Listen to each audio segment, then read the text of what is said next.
What the fuck? Okay then. Looks like your boy is popping off today. What the fuck? Down in two, chat. Down in two. Are we live everywhere? 2 minutes live. Yeah. YouTube should be fine. Let's double check. I've got like water in my ear. It's well pissing me off.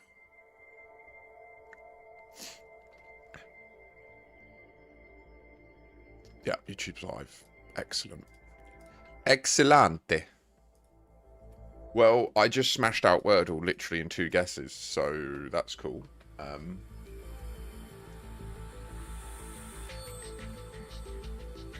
Okay, so there's one other thing I want to look at.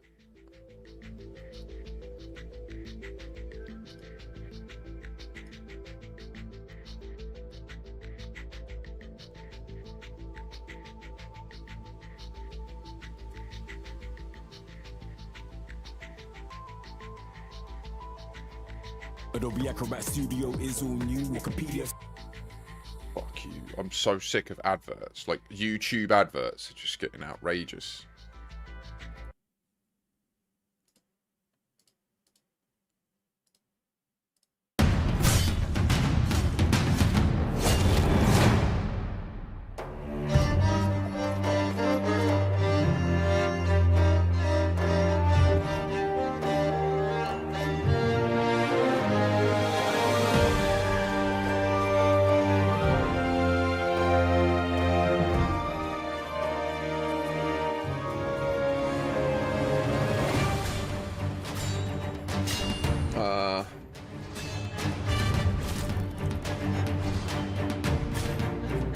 That was ridiculous.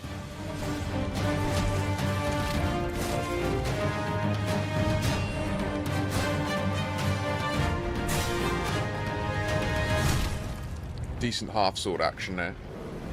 Oh, fuck on.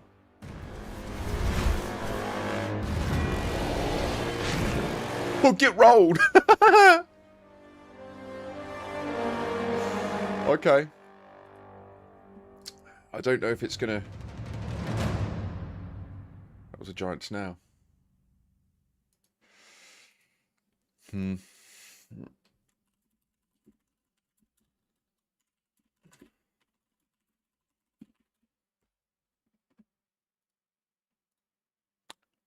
I mean, I guess we don't mess about. We just... Right, so...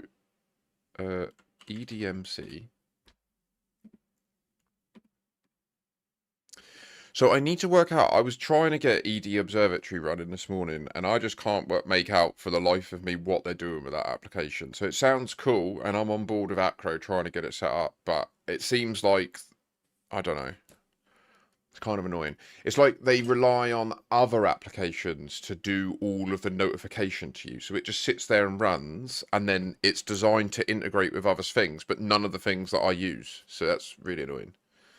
So I don't know. It is cool, but I think I might just accept I'm going to miss a bunch of stuff and not worry about it. We'll see. If Acro can make it simple for me, I'll go for it. But I don't want loads of complicated applications running. Do you know what I mean? I don't mind missing out on like a cool ring or something. I would be gutted though if I did miss Earth 2.0 or something like that, because it would have just notified me and I didn't notice. So there is that side of it. Am I a bit low? Yeah, I am. There you go. So we actually have like a structured plan for this stream.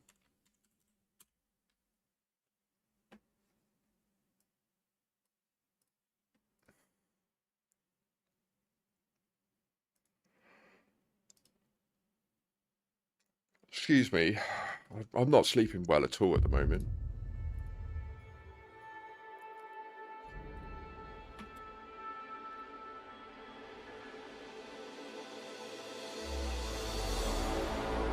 I'm really tired today. I've had like 6 hours again. It's just not quite enough. Do you know what I mean? I think I'll have to... I need to end the stream a bit earlier as well. My old dear's going out and she needs to eat dinner before a certain time, so...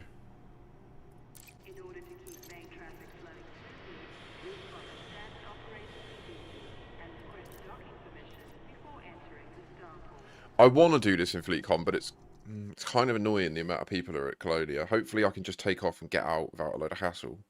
It would be nice if people wouldn't just sit there logged out or AFK in Jack Station, to be honest. Like, if you're in the FleetCon group, can you not do that? Can you just be, like, considerate to other people and just log out? Do you know what I mean? Yeah. It's really annoying.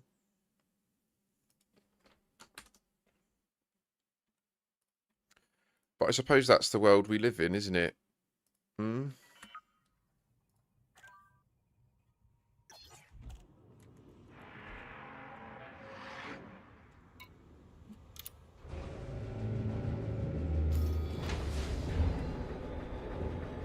I take it it's still fucked since I'm getting literally, like... Yeah, I can't... The game's completely frozen. What's happening?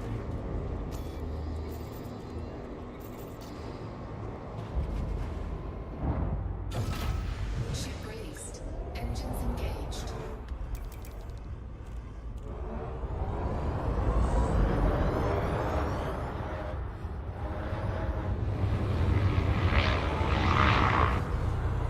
Are you fucking kidding me? High integrity compromised. Shields offline. This is a fucking joke. Landing gear retracted. 07, Jason. Oh my god, the game is not responding. Like, I can't describe how bad it is. Like, this is horrendous.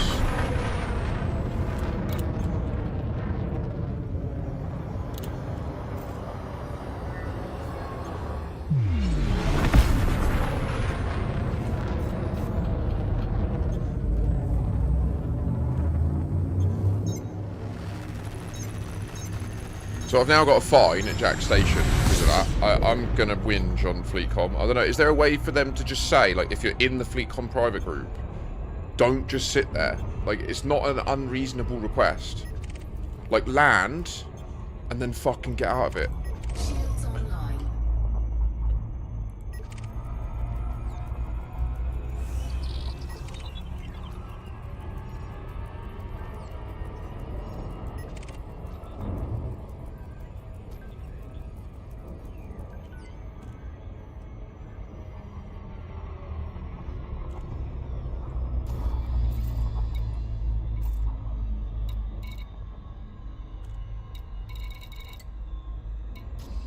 Okay.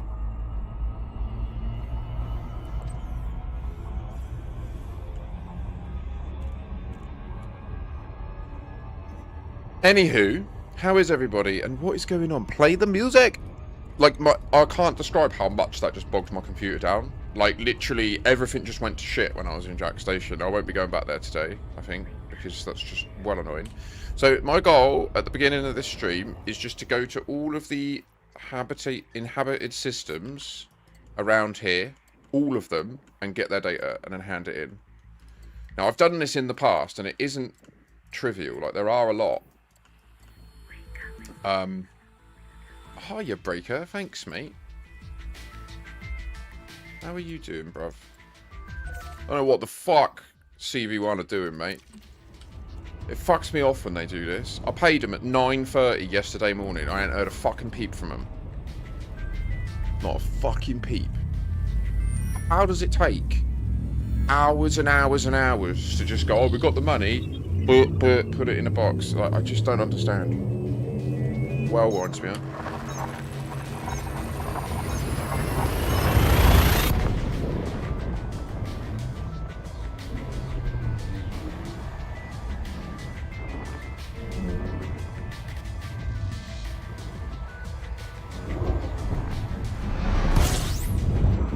Nothing. They haven't done it. Bastards. Fuel scooping. Fuel scooping complete. Phoning them.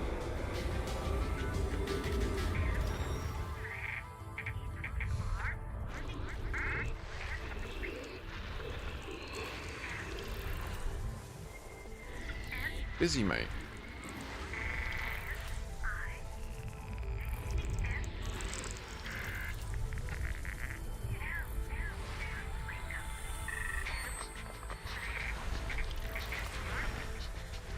They just need to sort it out. They just need to make it so that when you pay, they send it. Like, I don't understand why they keep doing this. I swear they do it to me because I tell them that I'm a bit skint on that. But it's like, I've never messed them about once. Do you know what I mean? I've never not paid them or anything like that. Like, I don't understand why they send me the request for payment. I make the payment within 20 minutes. And then it seems like they wait overnight to make sure that the money clears. And then they do it. I'm convinced that's what they're doing. But they don't say that, right? So it's like, that's what winds me up, is they don't say that. If they just said that that's how it works, then I wouldn't sit there expecting it to be different. Do you know what I mean?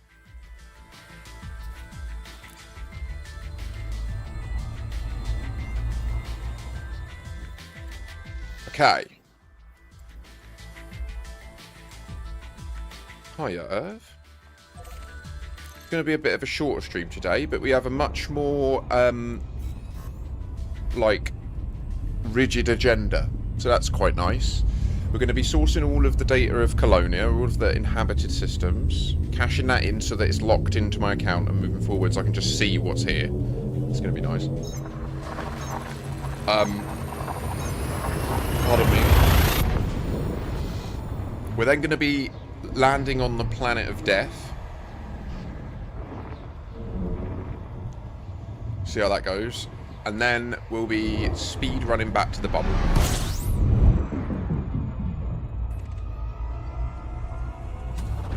Fuel scooping. Fuel scooping complete.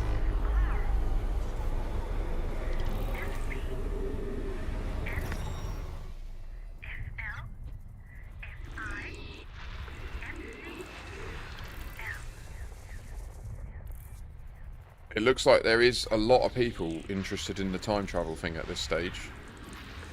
I'm getting a lot of messages from people saying like, oh, I'm looking into it. So, that's promising.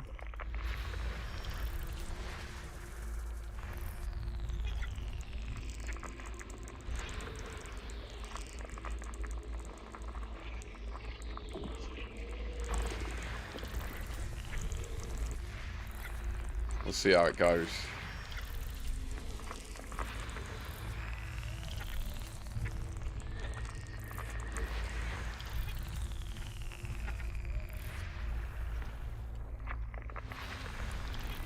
I'm pretty confident, but maybe that is hubris. We're going to learn, aren't we? We're going to... I've landed on Mitterrand Hollow, you see. I've done that. Which is a similar sort of situation.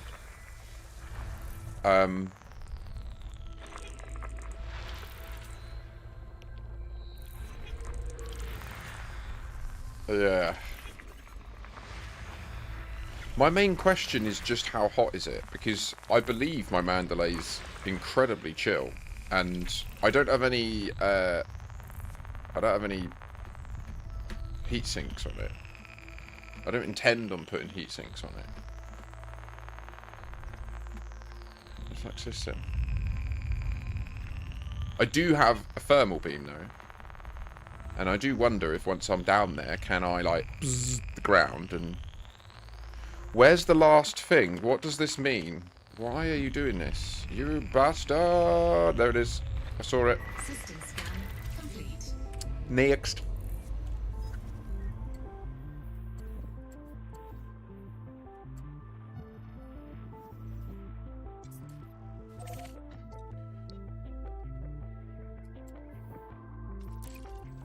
Oh, you already did this one, right? But I'm just going to do it out of, like, a sense of thoroughness. So, like, see what I'm doing here, where I was stationary in the fuel zone of the star? I was just sat there stationary, and then I literally just started charging my frameshift drive, and then accelerated, right? For a lot of ships, you don't do that. You don't do that. That's crazy. You don't do that. So that's where I'm like, really? But then I'm guessing everyone else has got an engineered Mandalay, so we'll see. We'll just have to wait and see. We'll just have to wait and see, my friend. I think I might move my fleet from Jack Station, because there's no way I'm speed running from Jack Station today, in this PG at least. I suppose I could always just go to solo in order to be able to actually take off. I'm just going to have a quick look at this again. So, I never visited this H moon.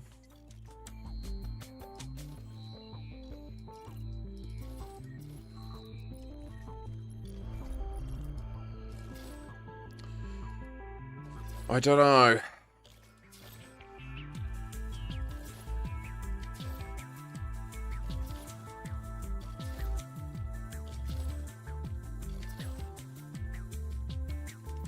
It is weird that there's a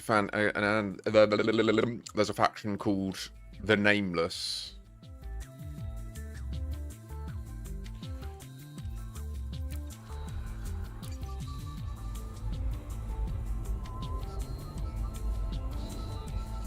I'm not going to visit the H moon because so many people have visited that H moon, believing that it's related to Raxler, that it is a waste of my time to do it. Like, I don't think that my account's anything special at this stage. We aren't in a time travel state. So I'm hearing some people saying that I got my calculations of the time difference all wrong and it's actually 10 years.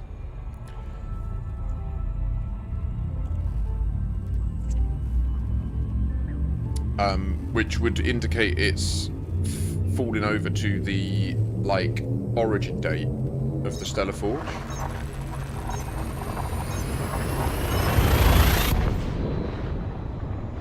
Now, what that would indicate to me is if the hypothesis I've formed is accurate, that when you request a system, you send the timestamp that you're requesting the system for, and essentially it would mean that Raxler or the Dark Will was only ever discoverable on the first day that the...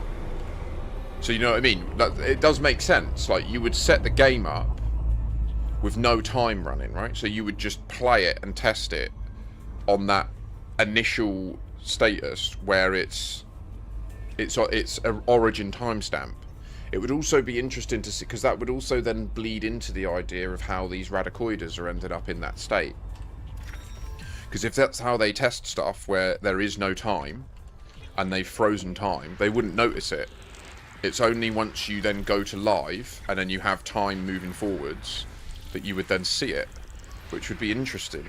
So it could be that, you know, Raxler or the Dark Will is only discoverable on the first day of the origin timestamp of the galaxy.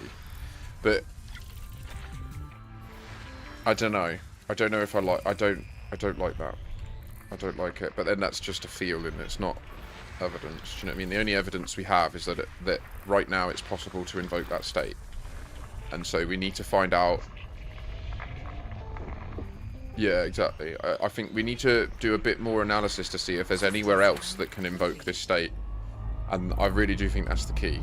Is we've just never known about this as a possibility. So obviously no one has checked when I came to here, when I did this thing, did I time travel? You know what I mean? Like, that's just never been a thing that we check. And it's really hard to notice unless you happen to be invoked as you're gliding down and it results in a wild shift in day and night and stuff.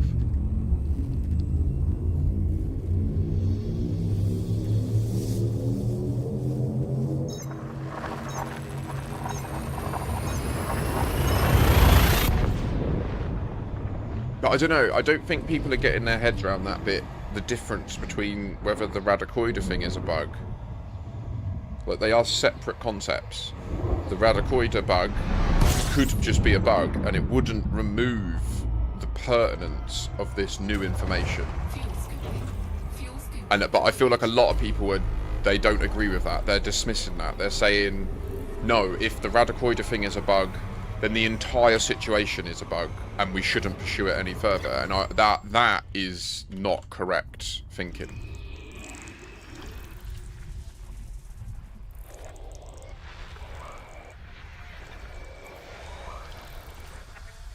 That's assuming. That is an assumption. It's not based on evidence. The only evidence we have is this is possible. That's the only objectively true statement we can make about this situation. And yeah, I don't know. I don't know why people feel so strongly that. But yeah. Anyway, it doesn't matter. It will. Exactly. Yeah. But the hard bit is a lot of people have already been down a lot of rabbit holes on this. So it's, yeah, it will involve treading previously trodden ground, which will trigger a lot of people. That's why I'm going back tonight. I'm going to do it all tomorrow. I'm going to spend the whole day live, and I'm going to be going around all of the places I know of that could invoke it, and seeing if it does.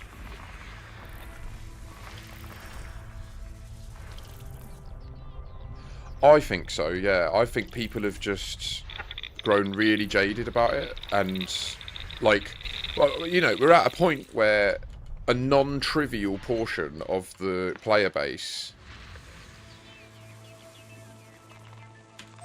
literally believes it's not even in the game, which I can't even get my head round how people are willing to say that. Like, the hubris of those people to say that it's not in the game when the developers of it... Do you know what wrinkles my brain most? I posted a Reddit post about the community goal, because the community goal mentioned that the outcome of it would be a system colonized for Distant Worlds 3. It literally says, like, the purpose of this is to build a new colony deep in the black. And I posted a Reddit post saying, what do you think the implications of each tier will be? Because that is how they've run community goals in the past, where the higher the tier, the more of the thing happens. And people were just going ballistic at me, saying, what are you talking about? This is all wishful thinking. If it doesn't say it, if the developers haven't explicitly said that's how it works, then it's not how it works in the game.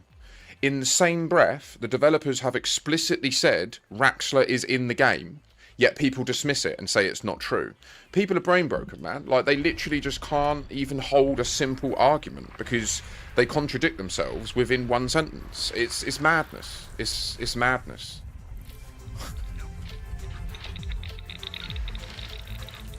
I know, Irv, but people think they know better. They always think they know better than what the actual developers have said they've built. It blows my mind. Obviously, the key to that is probably different people.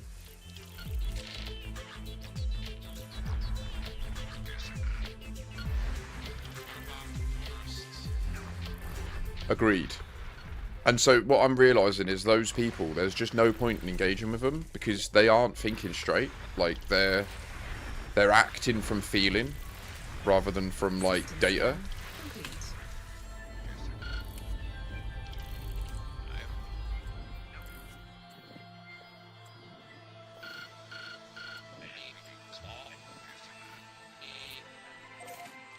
And I was vindicated, by the way. Like, the Galnet article that came out after the completion of the Distant Worlds 3 community goal explicitly stated that the original target was hit very quickly and the excess stuff will be used for extra projects. Like, I was completely correct, even though I got downvoted below 0, got called loads of names, got told I'm crazy, wishful thinking. Like, it's, honestly, I'm never posting on Reddit again. Like, I will answer people's questions, but I'm never I'm not adding to that community anymore. I try to be positive, and it just, like, it genuinely impacts my mental health. Like, I was so upset on Monday. It really did me in. It's so heinous. And the mods are useless. They are vile people. Ugh.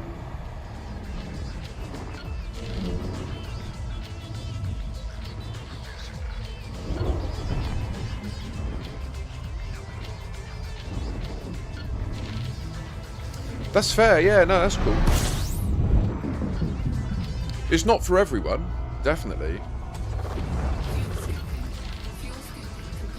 To me, it's the ultimate exploration. Like, if you take the concept of being the first to see a planet, being the first to discover it, the first to hand in the data, Raxler is that to the nth degree. Do you know what I mean? It's... yeah. That's what I love about it.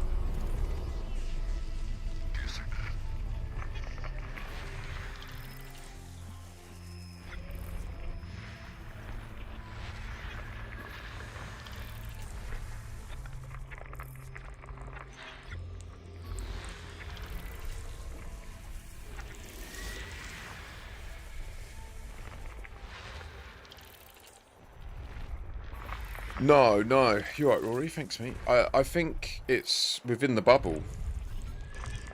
Within 200 light years of Sol.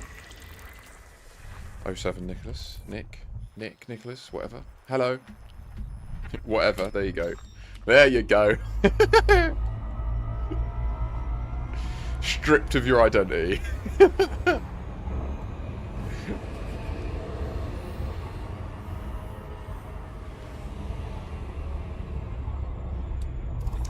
I might stop sending the stream to Kick, to be honest.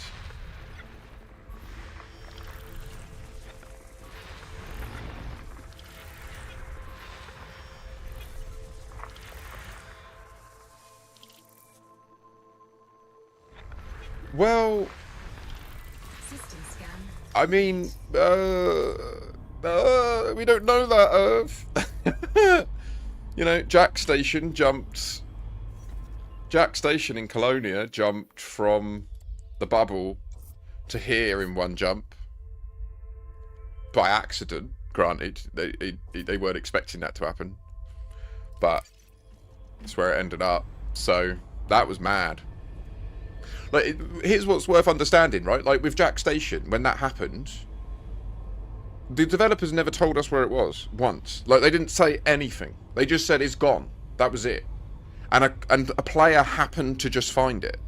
They just luckily jumped into the system and found it. And then, like, they renamed the system Colonia, and they started a whole community goal to build up the bubble there. And then they did another community goal years later to build, like, a chain of deep space stations to link the bubble to Colonia.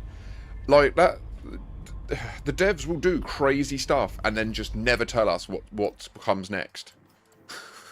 And if it takes us 10 years to catch up, they'll let that happen. I think that's the bit that people don't get their head round. They often don't understand that the developers, they seeded Raxler as a mystery 40 years ago. And it is still unresolved. Do you know what I mean? That's madness. It's a madness, I tell you. Yeah.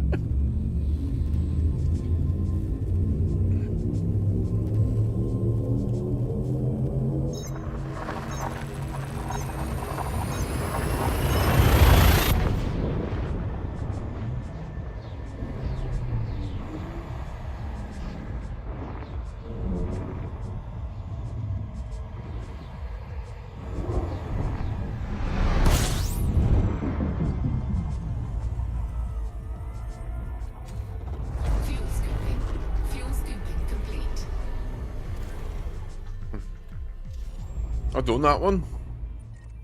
Aye, I've done that one.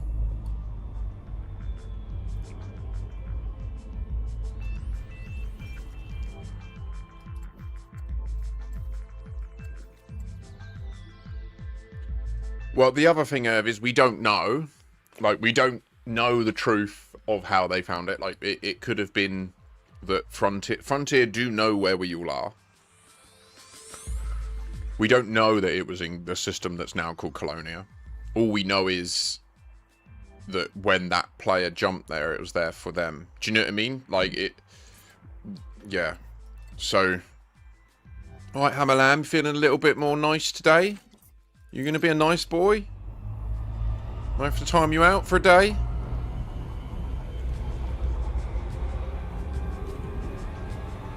You will be silenced. Don't think... Don't think you're free from the censors now you're back in Britain.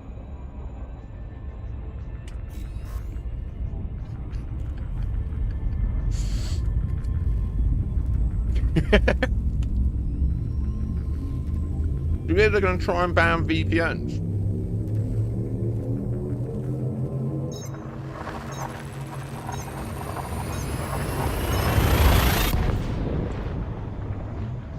Pan out chocolate, mate.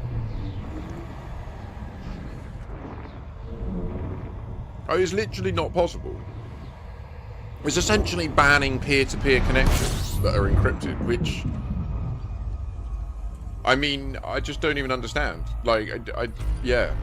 So that would suck. Fuel scooping complete. It's essentially that they're going to start treating all internet users guilty until proven innocent, right? Like, if you use a VPN, we assume you're bad.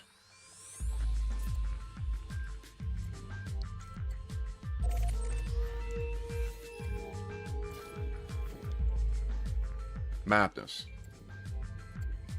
Edge Fraternity Landing.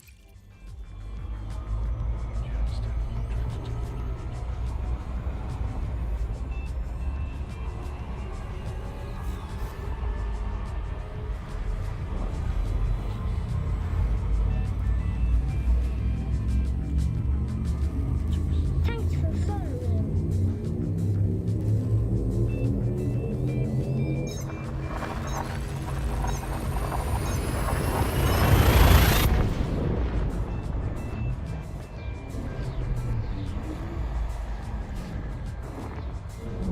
Yeah, but ultimately all a VPN is a direct SSH tunnel that's encrypted to another computer, right? Which then relays your requests. So if you've just got a friend in Germany or a friend in Kazakhstan, you just tunnel to their machine, boom, you've got your own VPN. Like, it's literally crazy.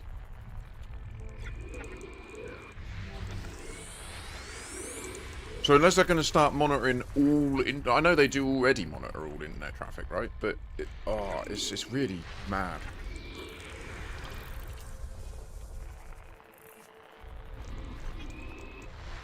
You can never stop bad people doing bad things. All you can do is address the conditions that create more bad people, in my opinion.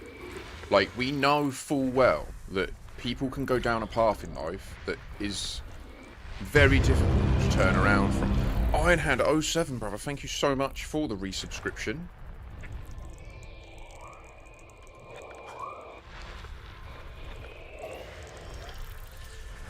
It's, and,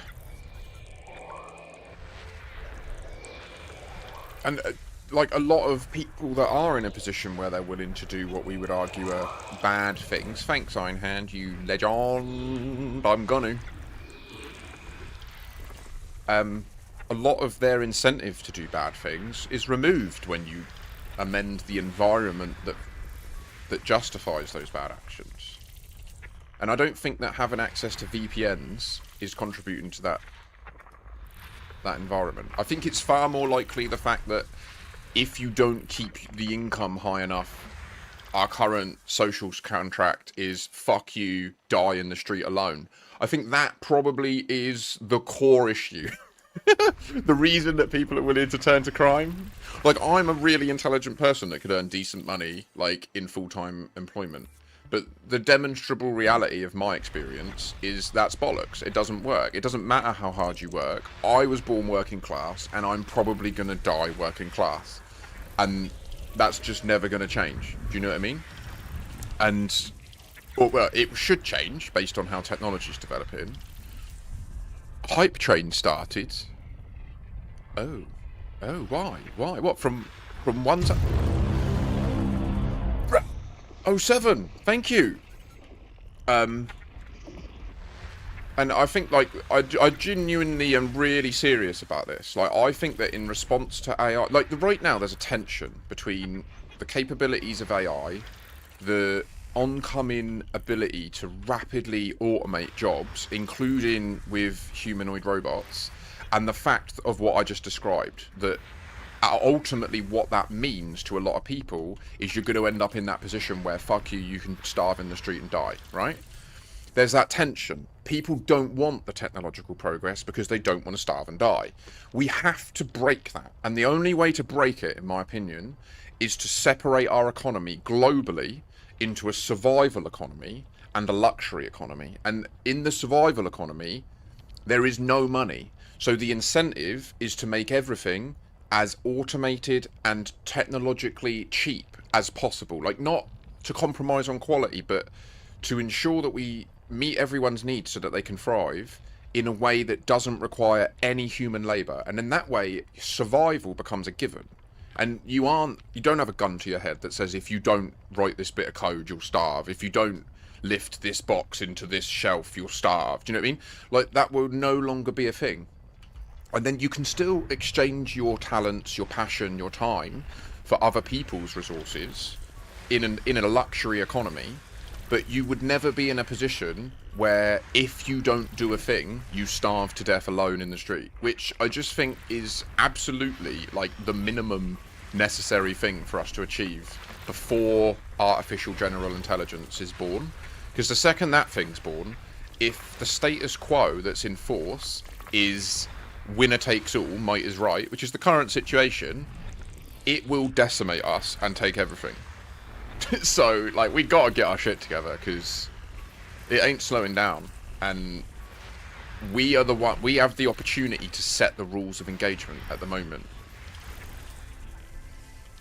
So we like it's a difficult one, but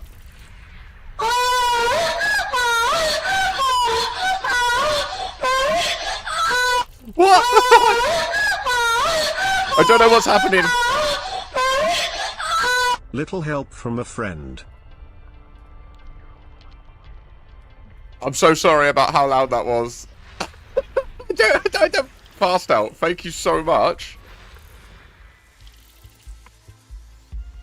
Bless you, 07, you hero. I really can't thank you enough for that tip. That is going to make a huge difference to me. Oh my gosh. I didn't realise that sound effect would play. So, that's a thing I set up about 5 years ago. That was really embarrassing. It was funny 5 years ago. Yeah, I don't know. I think I need to turn that off.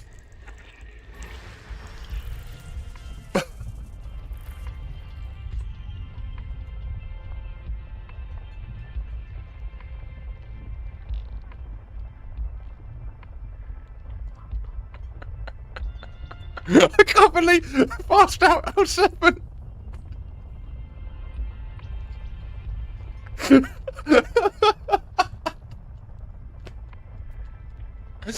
Hamalam, are you in the office?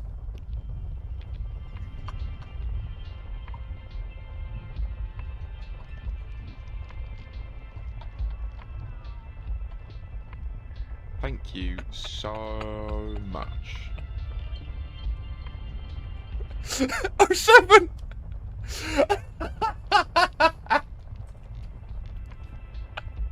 Hamalam, you legend! Oh my god! I'm so sorry. If anybody is in the office, I will turn that off.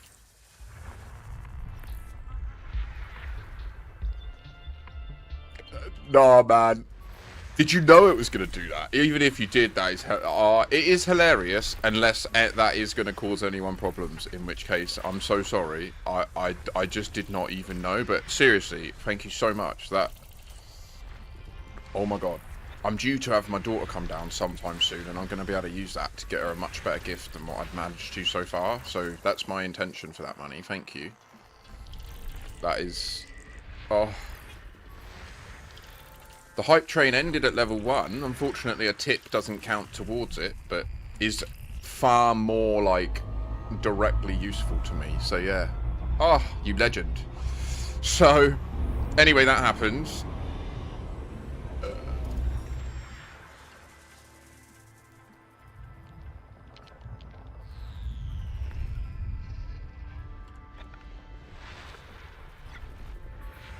Oh, you didn't go hard enough, bruv.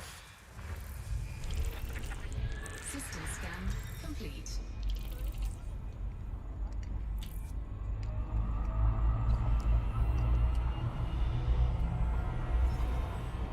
Options none.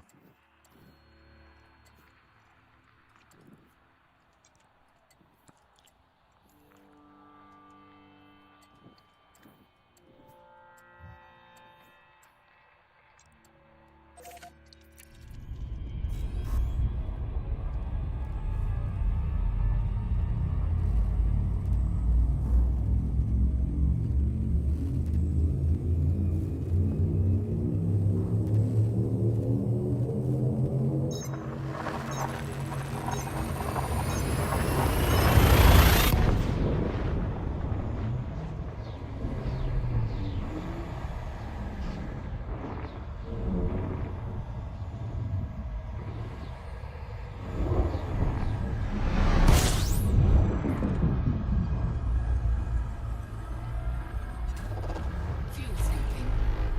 Amazing. Thank you for your service.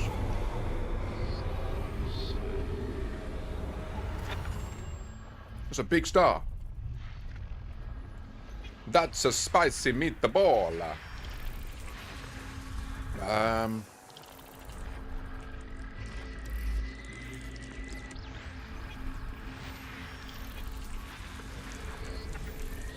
Oh, is it?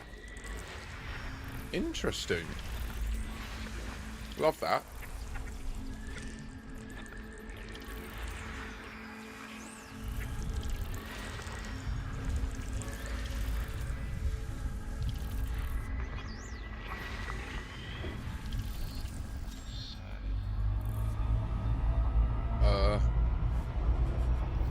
Wait.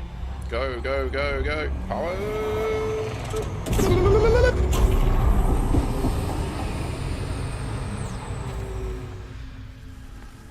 System scan complete. Next.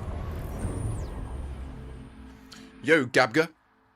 How you doing?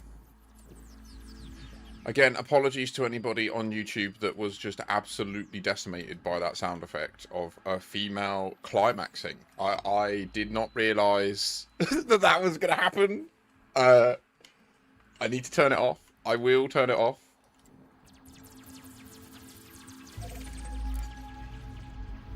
Sounded like she was having fun, though.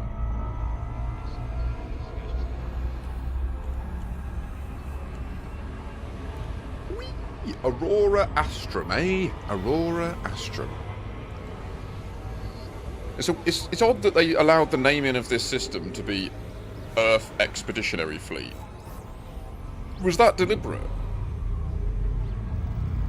Anyone who's raw dogging the stream in an office deserved it. I suppose, yeah, although the issue is it's so loud that if you were listening through headphones, it's because I have the stream, like, I'm really sensitive to sound. So I deliberately configure my stuff so that it's not like in the middle of your brain.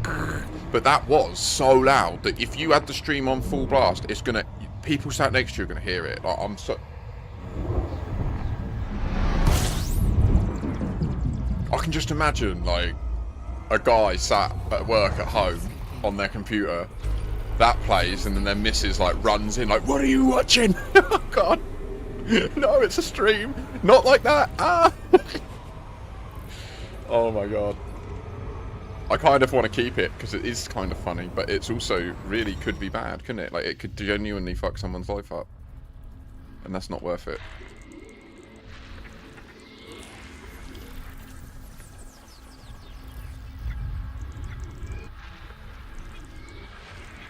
I think I set that up during the pandemic, right? When we were in lockdowns and I knew everyone was working from home, and I'm feeling like I've just left it and I've not received a donation anywhere near that amount.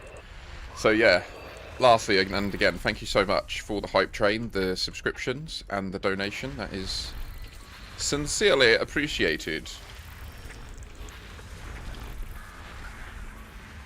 So, as mentioned, the plan for the stream today is we're just going to source all the data of Colonia so that I can actually view the systems over here remotely. I've done this once in the past and then crashed on the way out of Jack Station and lost all the data.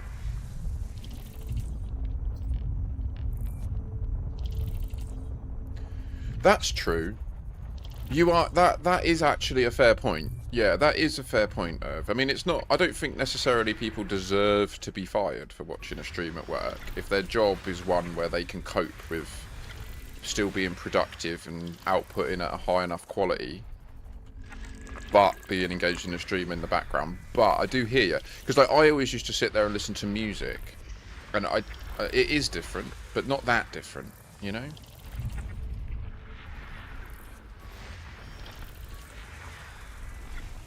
System scan complete. Wait a minute. There's a Lagrange cloud here. We're just going to do a quick check of this Lagrange cloud. So let's just observe the system in horary mode. What are we going to use to know?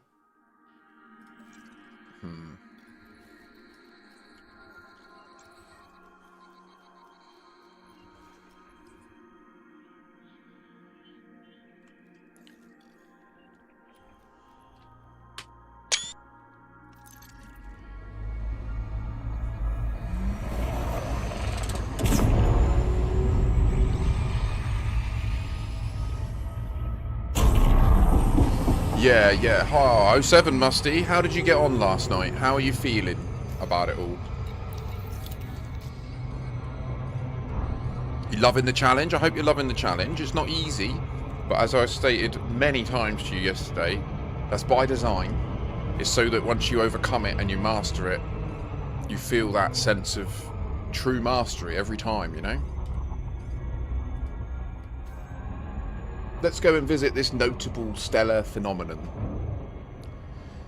And I agree, very inaccurate. That's what when I moved into product management, my job became very much like that. Where, you know, like I would run the sprint, get all the stories authored, get them estimated up, get them in the sprint, and then really, for the next week, maybe 2, I'm sort of just sat around waiting for questions. And don't get me wrong, there would be some work that I'd need to make sure I've got stuff ready for the next sprint, so that we're not chasing our tail, but even then, like, I'm pretty shit hot at this stuff. So we're within 24 kilometers, so if there was any sort of time travel, we would have just seen it.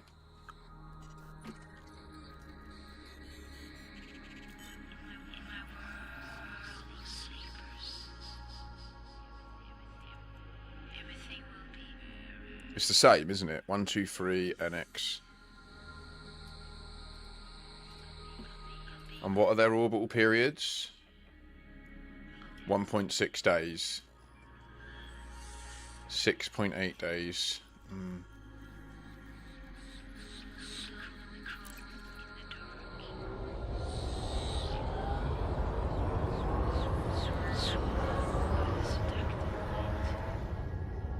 I'm not going in. I'm not going in. No.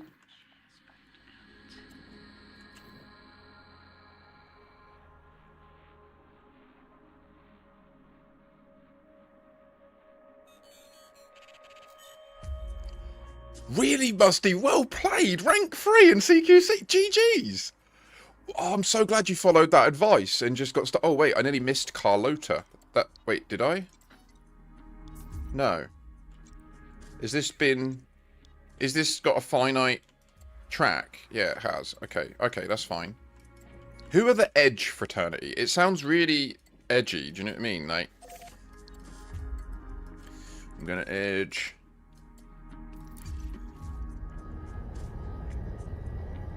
This is beautiful to hear. Musty. Oh my goodness. Yes. That is the perfect start. Did you pick the Sidewinder or the Eagle?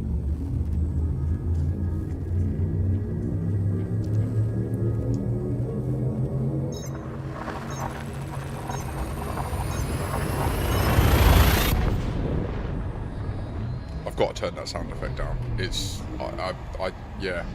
I don't even know what to say. Who did it? Stream Elements? Is it Stream Elements?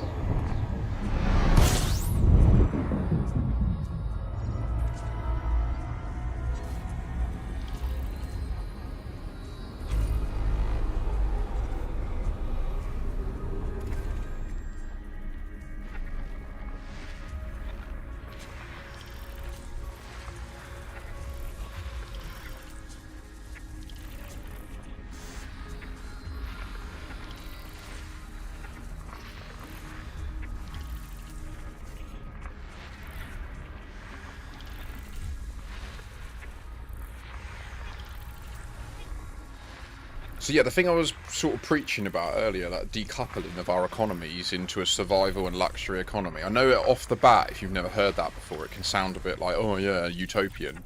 But genuinely do try and sit with it and just sort of think about what I've been talking about. Because I think the real key is that we need, as I highlighted, like we need to break that tension between people's fundamental need to survive and therefore acquire money to do so, and the fact that robots and automation and AI are going to make it so that there's barely any jobs for anyone to do. Like, it's insane. We need to break that tension, because right now we're going to end up with something like Dune. We're going to end up with the fucking Butlerian Jihad or something. And no thanks. No thanks at all. Like, what I want is a chip in my brain, metal bones, fucking infinite life. Like, that's what I'm on track for. I'm not on track for, like, No. Yeah, anyway, right.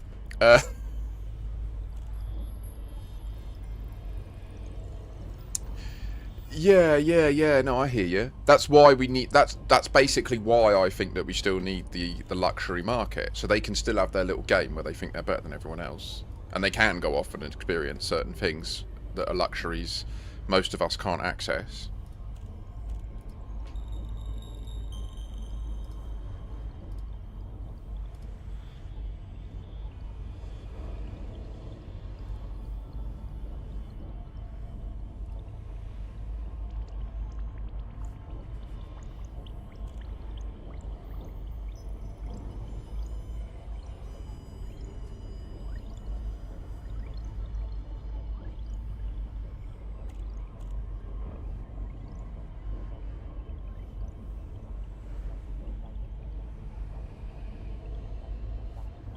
Was it this one?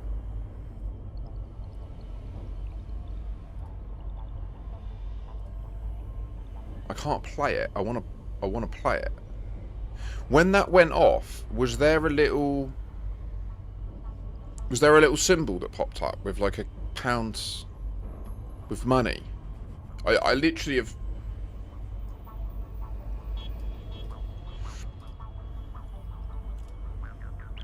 I'm gonna have to play it again. I'm sorry. I don't know if I can stop it.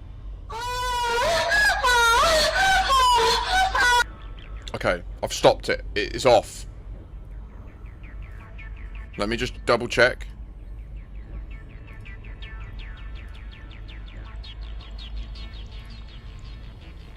It didn't save. Okay, right, what one was it?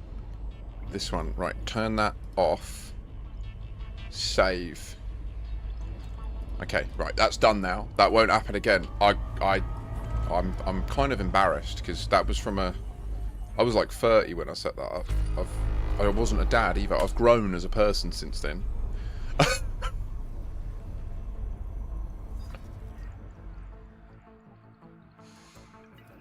I mean, it sounds like it's probably a double whammy, doesn't it? I will be honest. So the issue I had initially with the vape was I ended up getting more addicted to nicotine because it's so accessible. Also, be careful because you can inadvertently OD on nicotine with a vape. Like, I had quite a few days where I'd have too many and then I'd be like, oh, and I'd be all jittery and I'd feel like almost feverish. And then, as you say, if you have had a stressful conversation and then you're reaching for the vape more as well, that can feed into it, you know?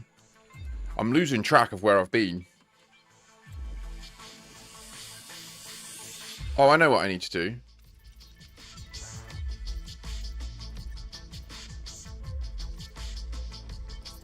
Do you know what? I might load into Horizons just to get the old Gal map, because the fuck? And then what we want to do is do population on...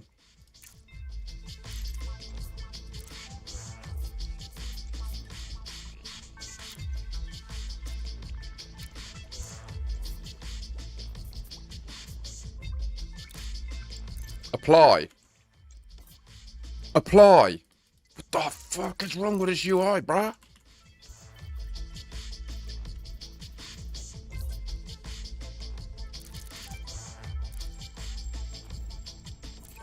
It's the same guess that we will. Because it's the only possible answer. Electronics and radar of the Empire. Atomic activity on the moon.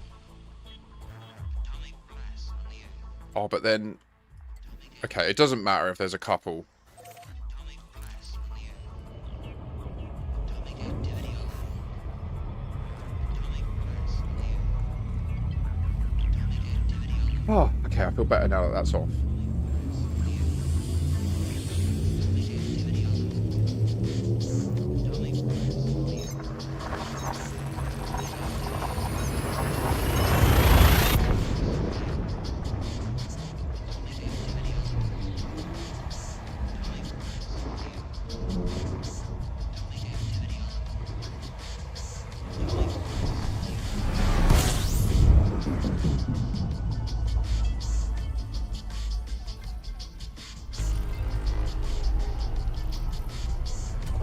I'm just orienting so you can see that the planets behind me are above me and the ones in front of me are below me.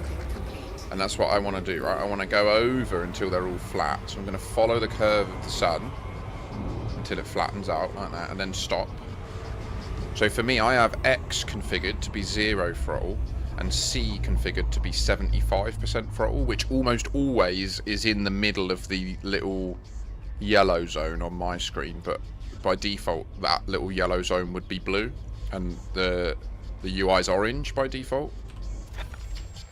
I'm secretly just mentoring Musty here with little tips.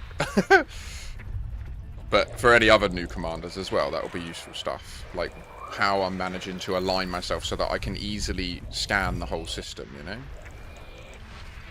Now this doesn't always work because you can have stuff in extremely eccentric orbits from the general orbital plane. Ooh. Do you have an Earth-like moon? No. Don't tease me, man. Is that an H moon? I'm not doing any Raxler checks here in Colonia. There's literally people that live here that are Raxler hunters, so...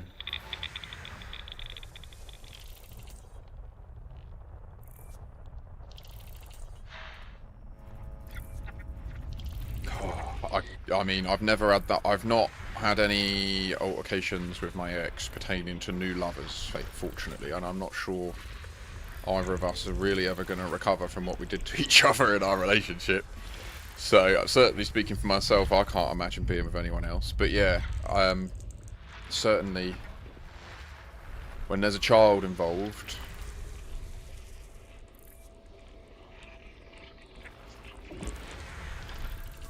What do you click to do all those scans? So this is the full spectrum scanner.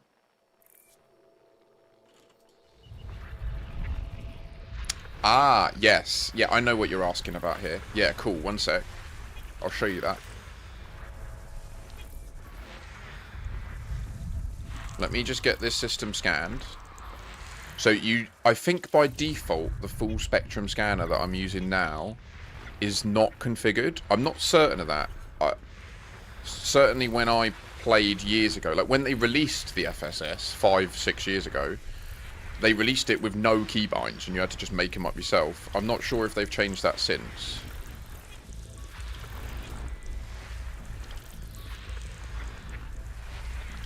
System scan complete. So, let me target a star. No, the FSS...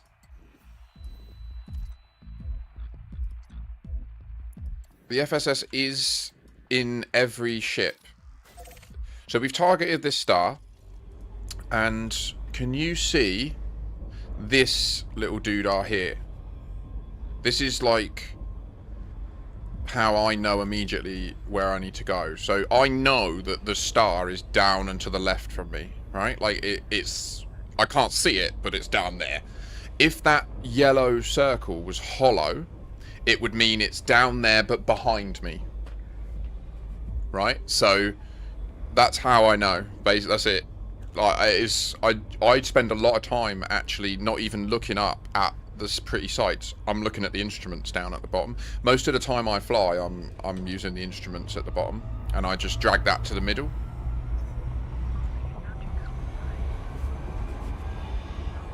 Super useful, guys.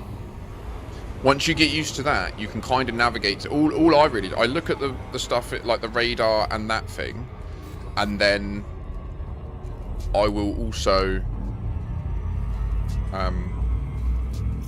then look up just to make sure I'm not actually flying into a planet or whatever. But even then, when you get used to it, you can see that on the radar at the bottom.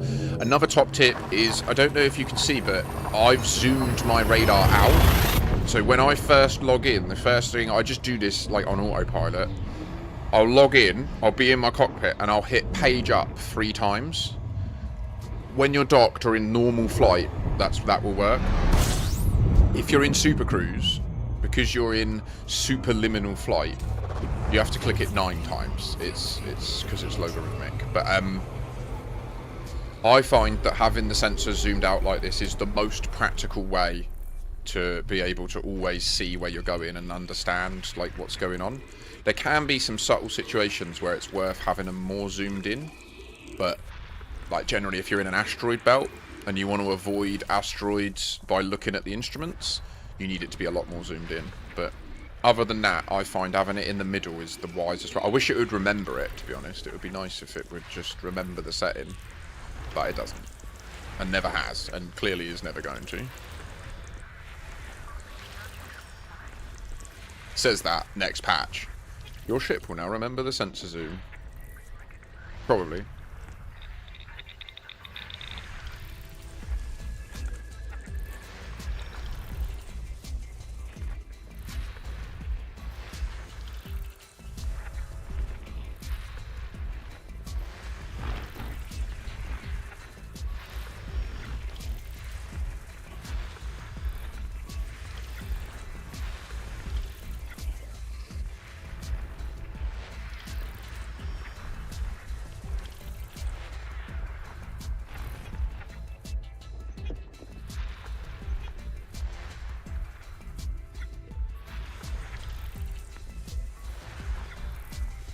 System scan complete.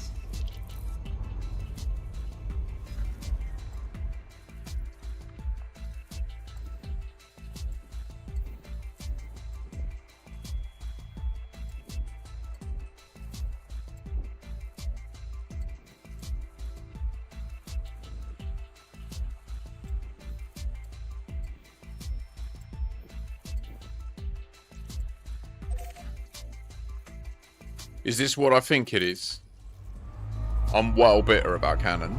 Like, do you know the annoying thing is it's only one particular person that was nasty to me, but they just because they were a member of staff, like all of the admins and that immediately came to their support, and it's like, fine, toe the company line and kick, like exclude, like they didn't kick me out at all. Like I chose to leave. Do you know what I mean? Because I won't stand for being spoken to like a prick. But it's... And I will give it back as well. If you talk to me with disrespect, I will 100% dish it straight back at you. I'll escalate, motherfucker. Like, don't worry about that. It's not good, but I love it. Push!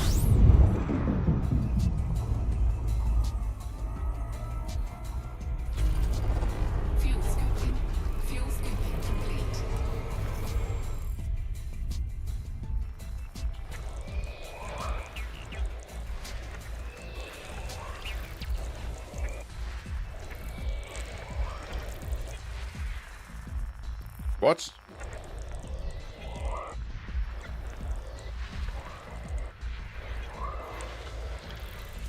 Had a moment with the auto docking out. I was at the wrong side of the space station. When I requested docking, the ship just flew straight. The rings rotating around the port.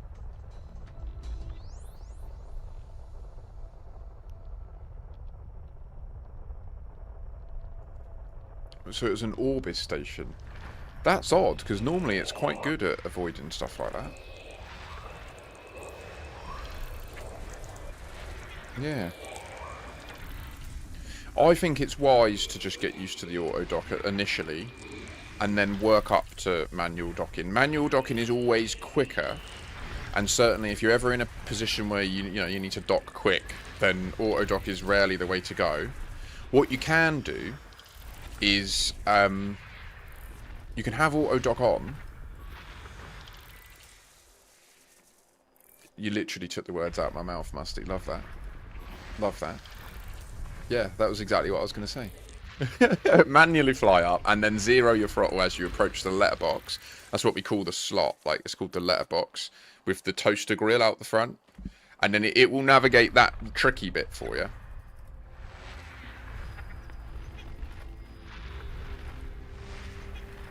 System scan complete.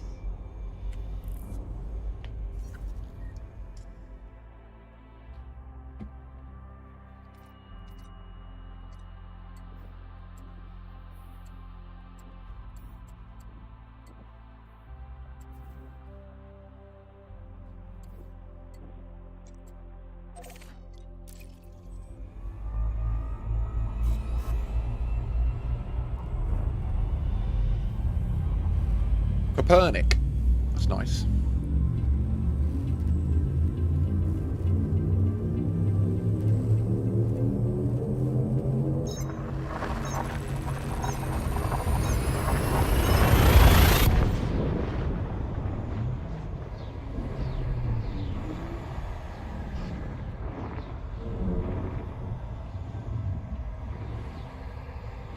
So once I move on from this activity, I'm afraid I'm going to drop music on YouTube for this afternoon. I need something more pumping. I need like proper Fuel scooping complete. to do a. I'm going to do a not a proper Colonia to Soul speed run. I'll just go from the system where this Planet of Death is, but I'm going to jump in the Caspian and get back to the bubble to do a little bit. And then tomorrow I'll spend the day trying to find more sources of time shifts. So, I will briefly drop the YouTube stream and then restart it. And I'm afraid there'll be no music on YouTube. Sorry about that.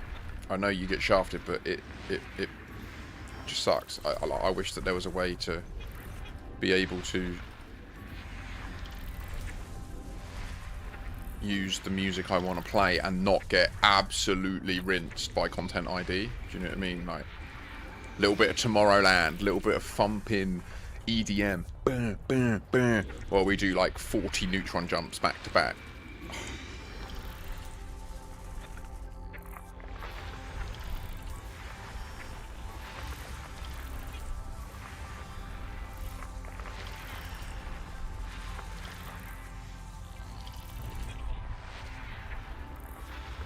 So again, apologies in advance if you are on YouTube. It sucks that you have a lower quality experience at that point. Then again, if you like the raw audio of Elite and the sound of the neutron stars whispering at us and stuff, maybe you'll prefer that. So, you know, that's each to their own, right? You might not like...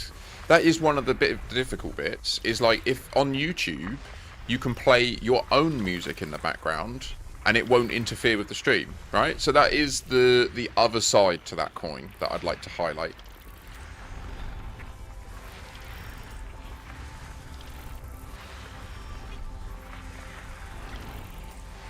In fact, that's exactly what I'm going to do. I'm going to put a pinned comment on YouTube saying that there's music being played over on Twitch. And I'm going to put a pinned comment on Twitch saying if you don't like the music, go and watch on YouTube and you can play your own in the background. That is way better. That actually meets everyone's preferences. What a revolution.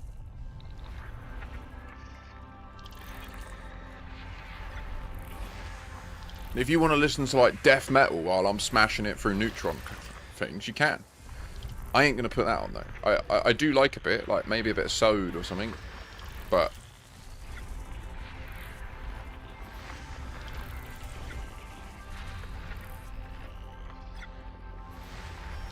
also I don't know what to do tonight because my old deer's going out, and so I do need to have a break in the stream in order to go and cook tea, but that won't take me very long. Like, it's literally putting some fish cakes in, prepping some tatties, potatoes, for mash, and then prepping some veg to steam it a few minutes later. Do you know what I mean? It's not, that's no rocket science.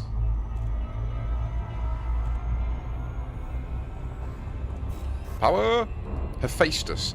Isn't this an ancient god or goddess? Just all who are able rise.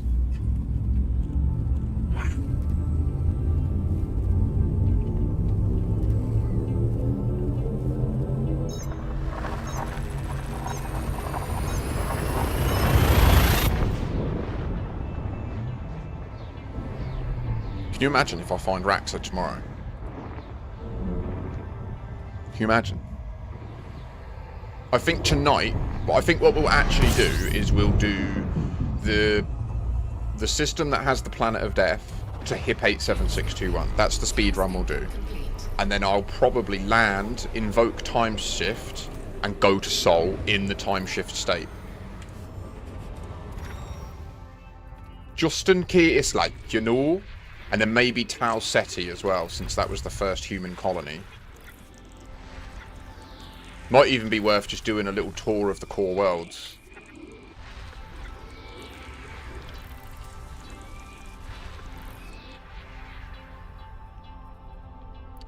Godspeed. Well played. You just caught up, and I'm about to leave. Right, so we're all skew if here, aren't we? We need to go round a long way. So we're going to give it a little palm. Don't mind that Corona. Aye, Corona. Da, da, da, da, da. Oh, that song's got a very new meaning now, hasn't it? Hamalam, if you can hear me, how are you doing?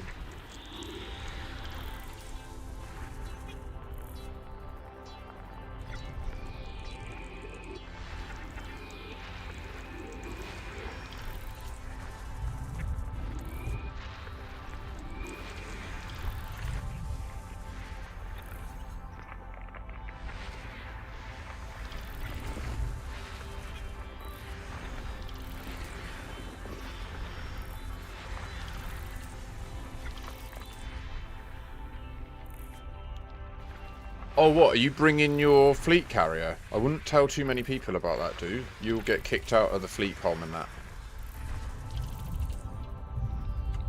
They've explicitly said don't bring fleet carriers with you.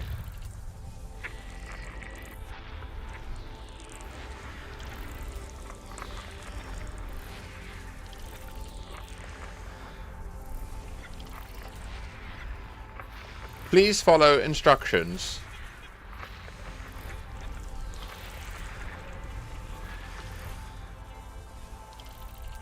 I suppose, to be fair, as long as you don't clog up the actual waypoint systems, yeah, exactly, then they're unlikely to give a fuck, really. It is that risk of, you know, they announce the next waypoint and then loads of people jump there in advance and then they can't actually jump their fleet carriers there.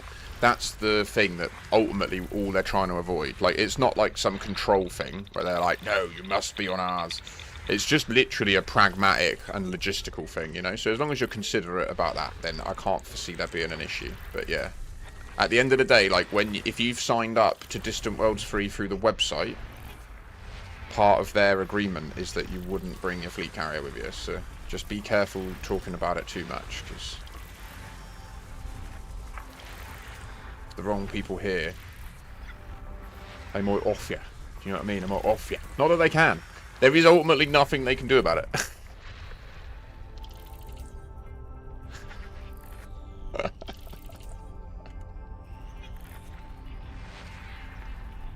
You're doing Distant Worlds Free in a fleet carrier. Oh, dude. My ship of choice.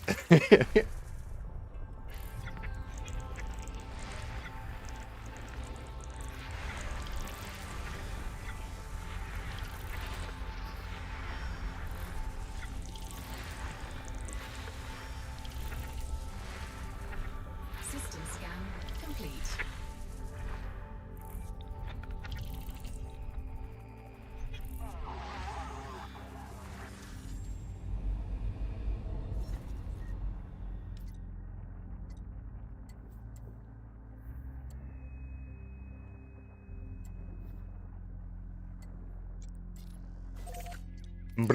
Mria? Is that sounds like Slavic or Russian? Maria. Oh, maybe it's Maria, but spelt wrong. Yeah, it really is, Carnage. It really is.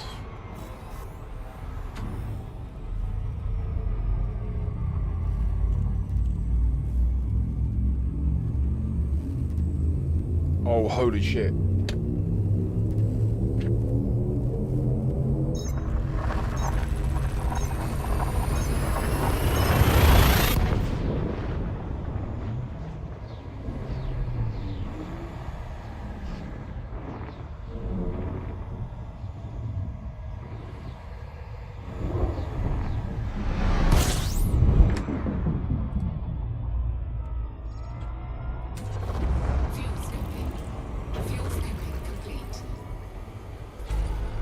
Yeah, that's valid. I hit my 1 million light year yesterday. I was well chuffed. And Elite 5 in Explo. Big day for me yesterday, actually, on the old Elite account. I'm so glad a lot of you got to see it. I had a really funny experience, actually. The way I got Combat Elite was I was mentoring a new player on their first day in the home colony system, in the squadron home colony, sorry. And I did get the patch, yeah. And we were at the time there was a superpower war.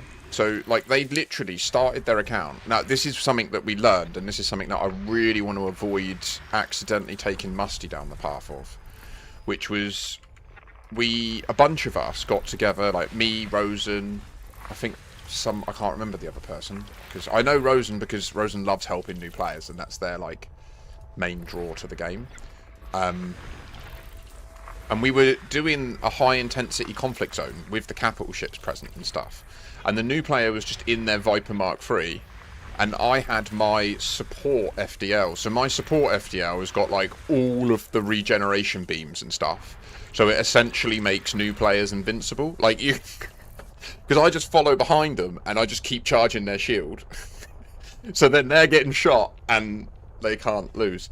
And I managed to like, and what I would do is I'd shred the shields of the opposition and then recharge the person.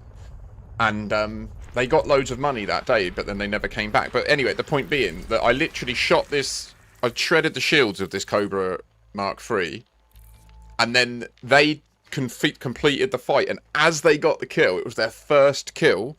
Bing! It popped for Combat Elite for me. It was like so poetic that their first conflict zone kill was my last, like normal track Combat Elite one. It was beautiful. Scan complete. It was beautiful. Beautiful, yeah. Tick. But then they never came back because they earned too much money too quick, too easy. You know what I mean? I've never seen them log in since. They got like 45, 50 mil that day just from doing conflict zones and wing missions. And they never came back. So, yeah. That was a shame.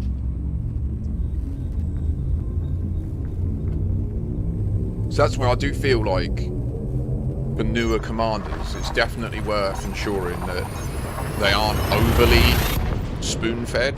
Do you know what I mean? Like, I really do believe strongly that the reason that I love this game is because I know how hard it is, and I know how good I am at it, and I know that when people come and watch, they know that I can really fly and stuff, like these ships. And you only know that when you know it. Does that make sense? Like, by having grafted to develop that skill, which is similar to like a professional endeavor, isn't it? If you go to work and you're like a good software developer and you meet another good software developer, you just know that they know what they're doing, like through your expertise, and you know that they grafted to get there.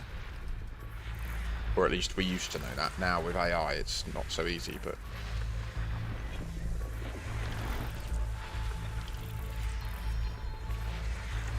that's true of any trade, I should say. I was focused on software development because that was my trade, but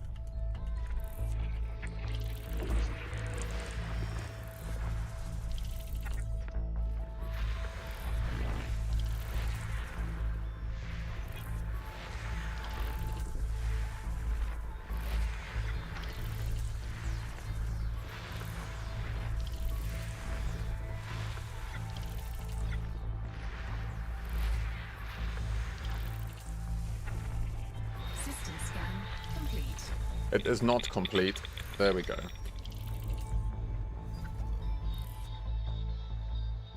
Oh, what? Like you've... do you mean that you've got them in your shipyard for sale? Like you bought the packs? Or you mean you've just got them for you?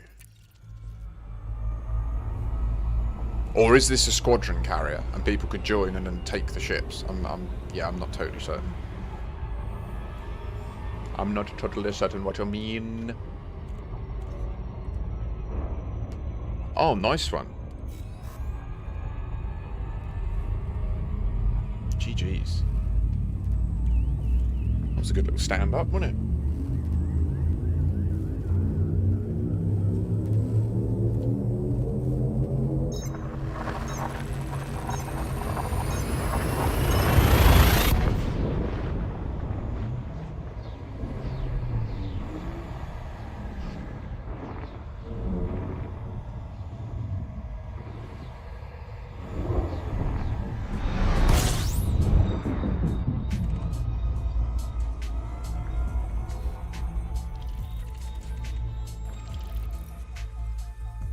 Oh, and Musty, you asked me what I had this configured to. Sorry, I have it on apostrophe symbol next to the... Yeah, I don't know why. That's just what worked for me, and that's what it stuck. It's kind of out of the way, but... Oh, wait. What's that? Oh.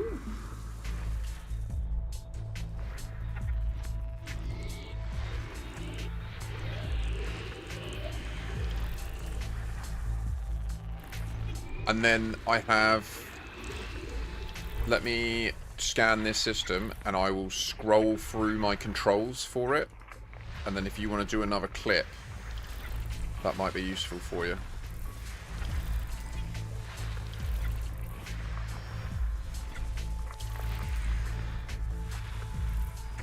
So it's worth noting that I have my mouse, I think it's on 800 DPI. No, it's on 1100 DPI. I'm quite a... It's quite high sensitivity. But I also have the sensitivity in the game turned up a bit. So if you just like eyeball the slider and set it to a similar level, you'll be able to move around in this screen at the sort of speed that I am. Because right, by default, it's super slow. Feels like you're moving a fucking massive satellite dish. You know, like the real observatories. And they're like, right, we'll move it to target this part of the sky. And it's like... Yeah, you don't want that. You don't want that. You want to be like, bomb, bomb, bomb.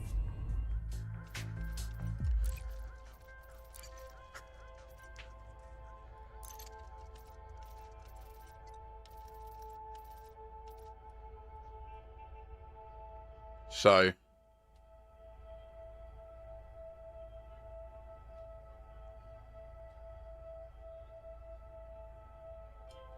This one here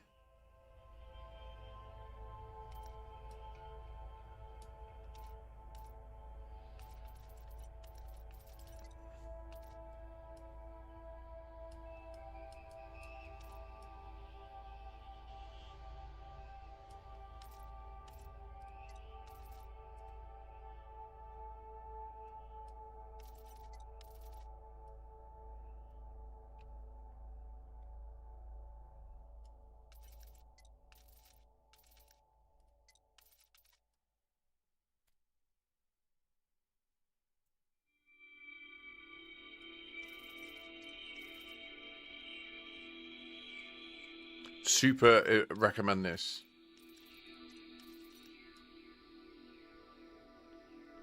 Super recommend this as well. By default, these aren't set. So you can't explicitly pick to go to Super Cruise, even if you've got like another system targeted. I think these could be default, I'm not sure. Super recommend this. The reason I have these in obscure places is because I then configure them onto my mouse. I think that's everything.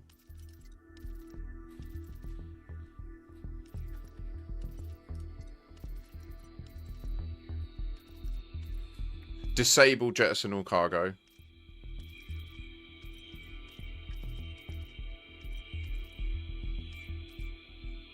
Configuring night vision can be useful.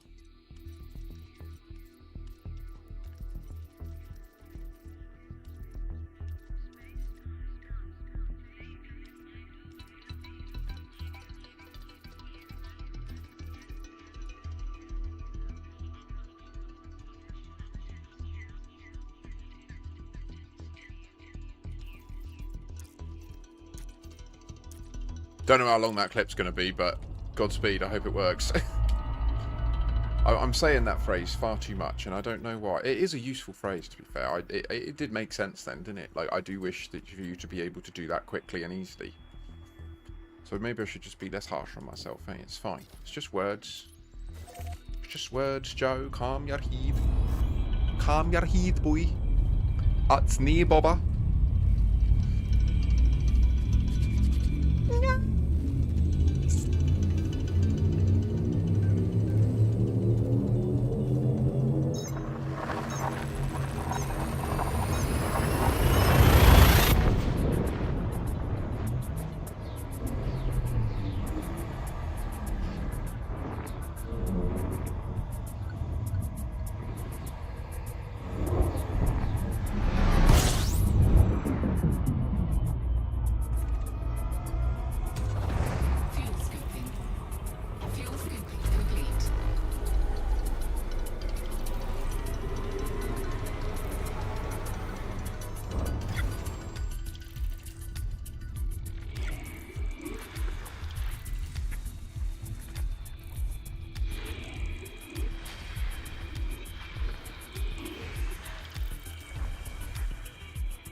I've just received news that there's... It's just... Oh my god, it's kicking off.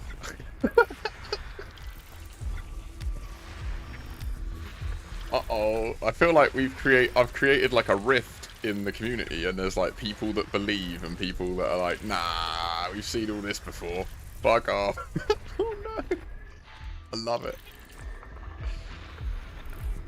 Oh.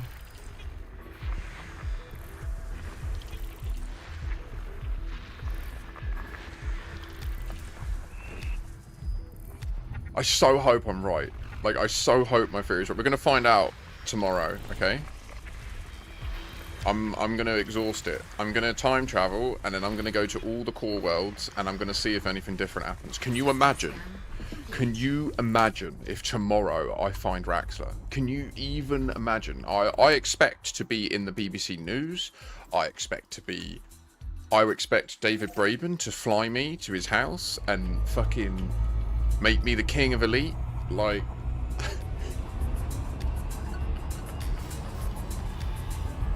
Not that I'm an egotistical madman, but...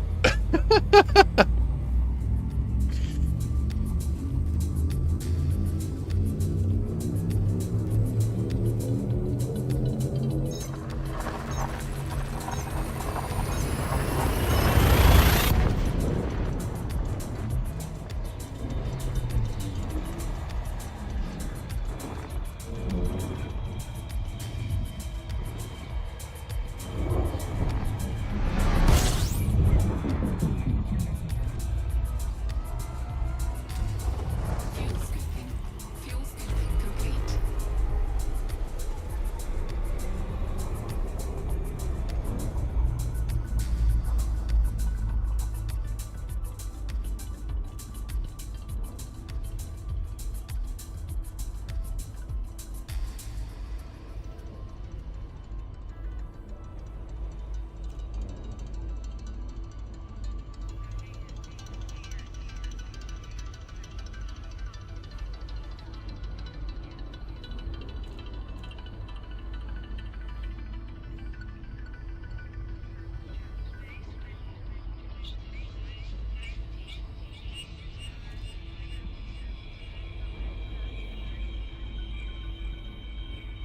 That's because I discovered time travel, and I've explained to everybody how to 100% deterministically recreate it.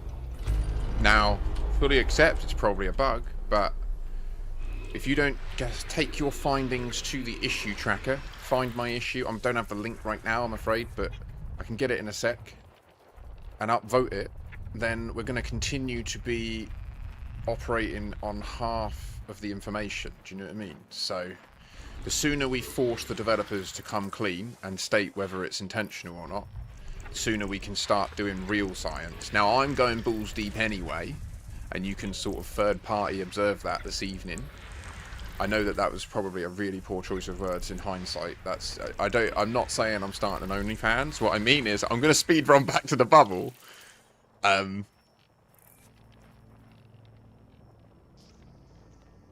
Oh, that sounds interesting, League. I'm curious. Yeah, well, no, that's not... No, that's not true. Citric acid eliminates...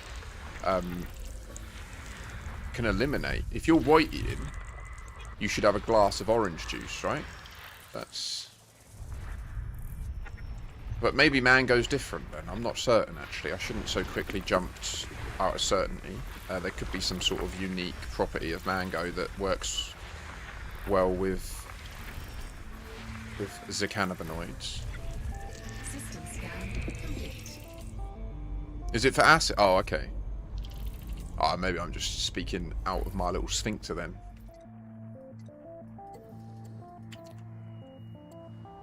Did I do it? Oh my god, I did it. It's done. I think it's done. Okay, right. Where do I sell it? This one?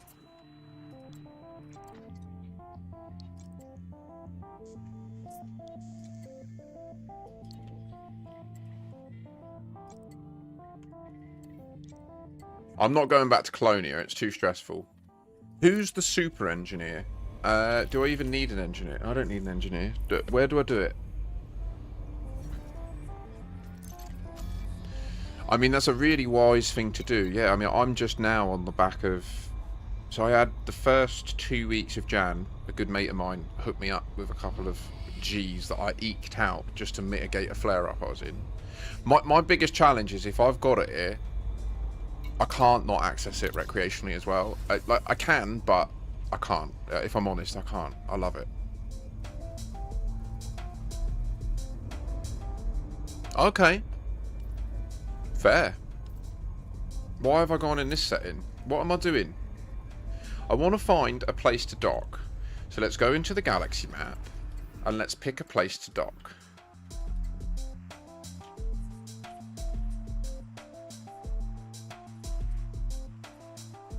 Let's go to Luctane, since that was the destination yesterday.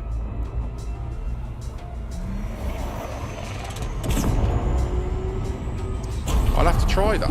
I'll have to buy some or say to my old dear, can we get some mango juice, man? Do you know what, that donation, I might... Do you know what, I might use half of it for my nipper for an extra gift. And then half of it to get a week shopping to actually contribute to this fucking household for once. Do you know what I mean? Nah, I'll just neutron jump down there.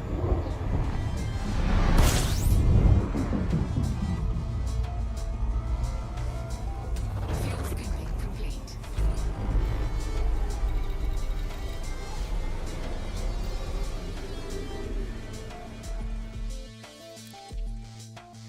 Oh, 07 Klaus.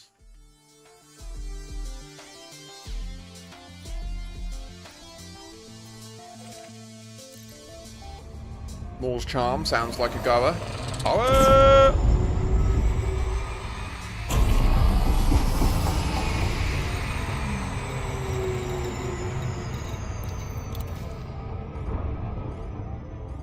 I prematurely left Super Cruise overcharged there. We'll have another pump. Give it a pump. Surf we go. Okay, gonna full blast, accelerate and Super Cruise until we hit the 7-second mark. Now, because we know this is an asteroid base which will be in the ring of a gas giant, and we can see from the model on the just above my head here that it's pointing downwards, we can be a little bit more aggressive and use the gravity well of the gas giant as like a giant mattress. Just plow into it. So, full throttle, power. Okay. This is good. 6 seconds of approach is relatively reasonable. We're going to come more right because we're a bit too central to the gravity well. More power. I'm just oscillating between full power and then hitting C to return to 75%. So I can see that I'm aligned to the entrance. I'm just going to let the machine do the rest. Just narrating my process for any newer commanders that are interested in how I do this. Do you know what I mean? So it's okay that it's a bit slower. We'll just let the machine, the Super Cruise Assist, bring us in. There's no button that you can assign for Super Cruise Assist. You have to always go in here, select it, and then activate it. 07 Redmore, I hope today's finding you well. We've just finished Objective 1 of the stream in order to get all of the data for Colonia. We're just going to cache it all in so that it's locked into the account, because it's very frustrating to not be able to just check all of the systems over here. And next up, we're going to be making our way to the Planet of Death.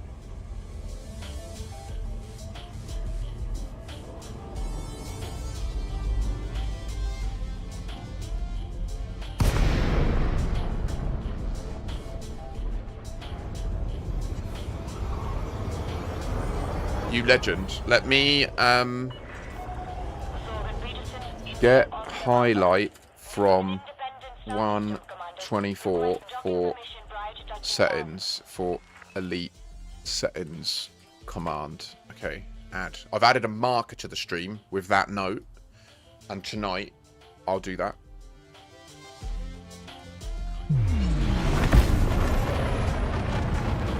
Just upvote the issue in the tracker if you can find it. I will get you the URL in a sec.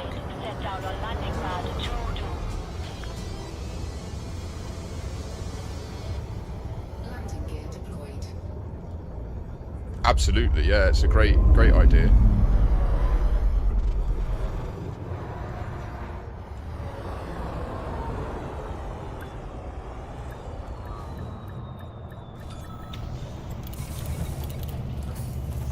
Nailed it.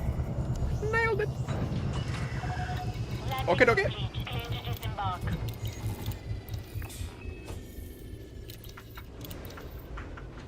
Nice.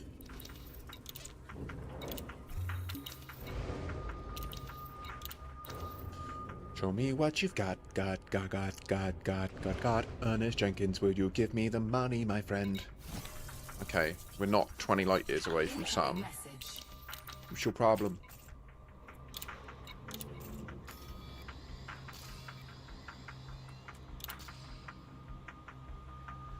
Thank you very much.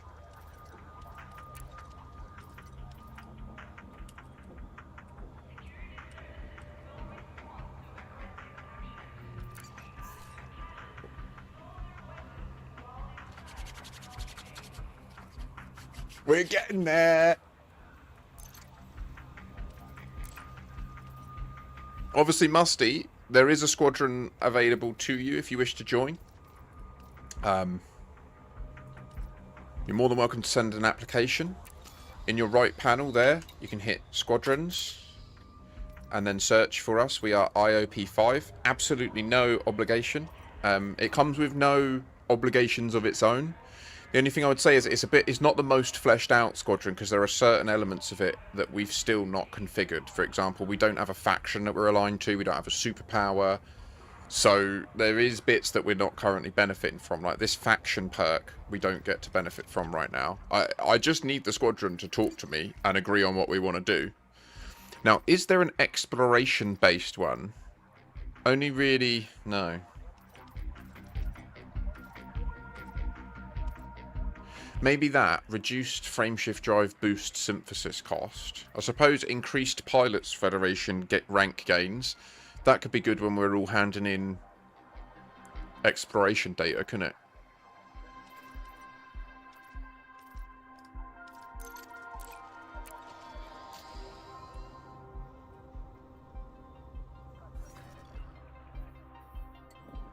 But the main issue, so I'm Pranav Antal, and a lot of the people in the squadron are, but it's tricky, isn't it? Because the second that you align your squadron to a power play person, sorry, it can exclude a bunch of people, and the whole point of it is that it's not going to exclude people. So I don't know. Adore, right, Lenore, right, use that.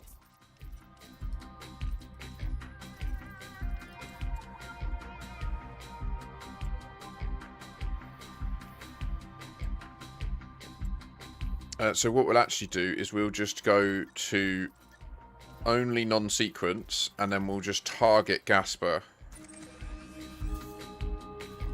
3 jumps. Bip it.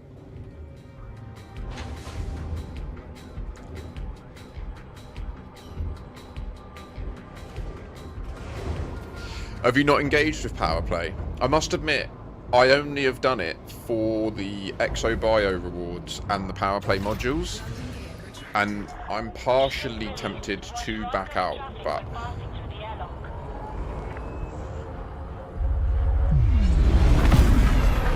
anyway.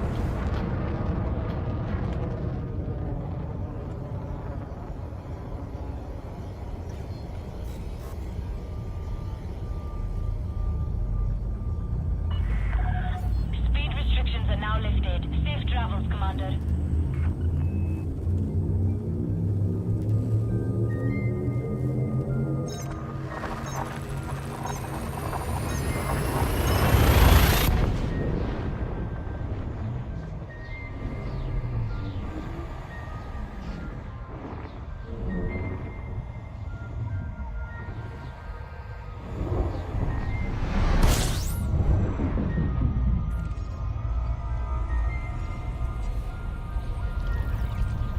Too fast.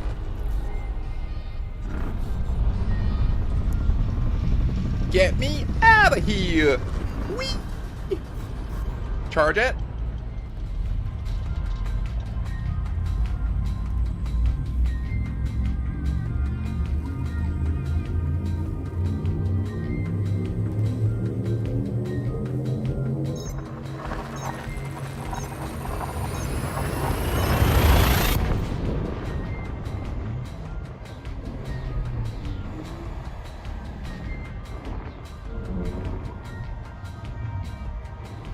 So my engineer unlocks, should have done them years ago, didn't give me a permit for another system. What was funny in the system, the engineer was permit locked.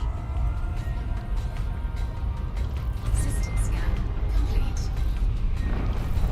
What one's that? Is that the on-foot engineers?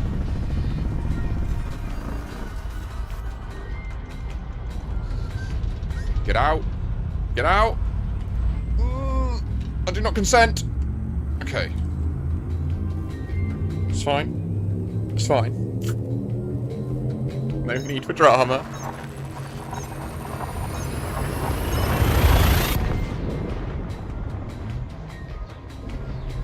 That's how you do 1,000 light years in a couple of jumps. Okay. No, the alley off permit is acquired by... I think it's getting allied with the alley off council or something like that, and then they give it to you in a mission.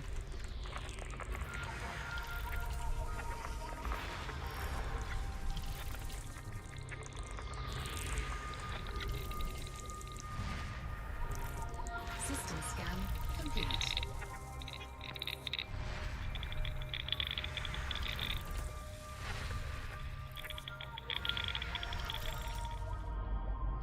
As far as I'm aware, no.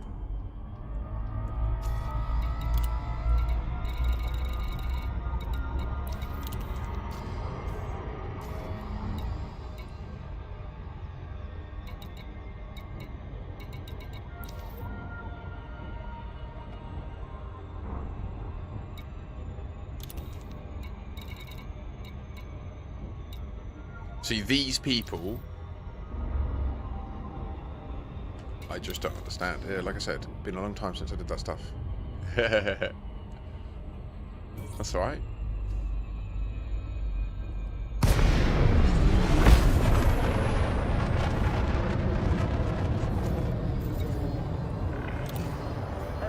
Commander. Welcome to Colonia. 07. Permission granted. A landing pad has been assigned to you.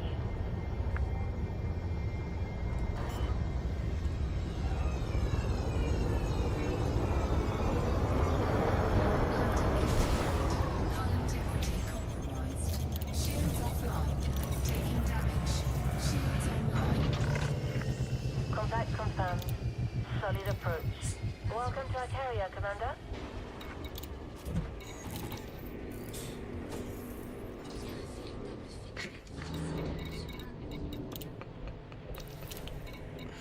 Right, we'll cash the rest in here just to get them locked into my account. We'll heal. We'll just take a quick look. So what's our sitch? Okay, we need to be as cold as possible. We don't need that. We don't need that. We don't need that. Most of this we don't need on. Right? Like, we don't need that. We don't need them. We just don't need any of these things on. What we need is to freeze. We need to be as cold as ice. In fact, I want to test the beam laser. We'll run it. No, we can turn it on when we're down there. That's fine. Okay, so is the SRV on? We need the SRV on because we can't be hovering about panicking. Like, we want it to just be able to deploy, and it's only 4%. Okay. Cool. We're docked. So now we need to know, is it viable right now? We need to watch. We need to observe.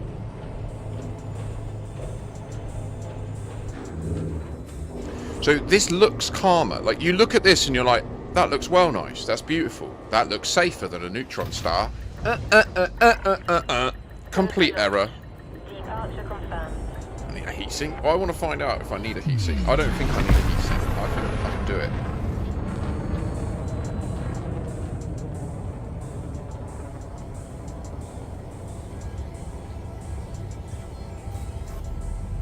We'll find out.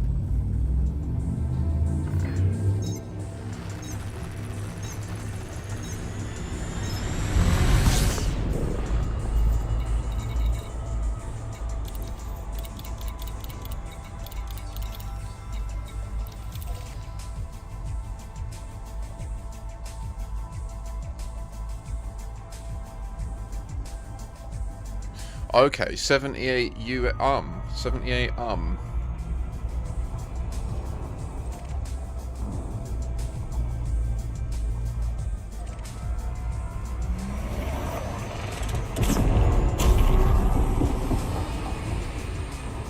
No, okay, yeah, that's fine. No, I'll go away. That's okay. Don't worry, Mr. White Dwarf.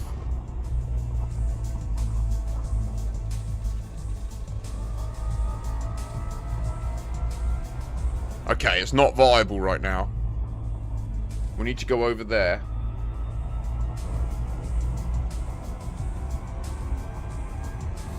Fucking little shit.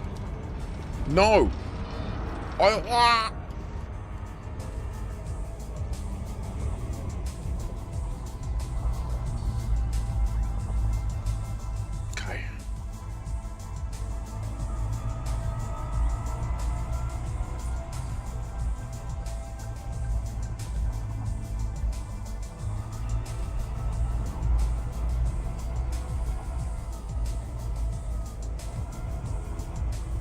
Oh, really?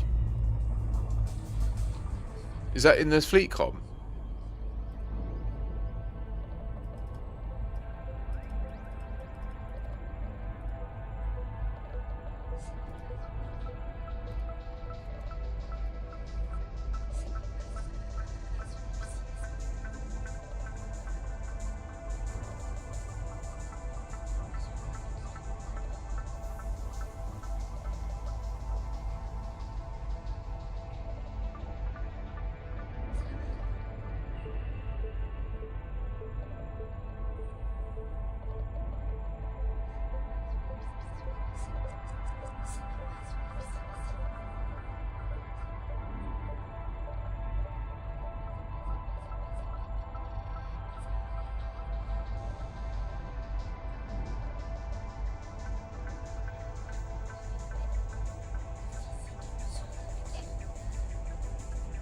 Where?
Okay.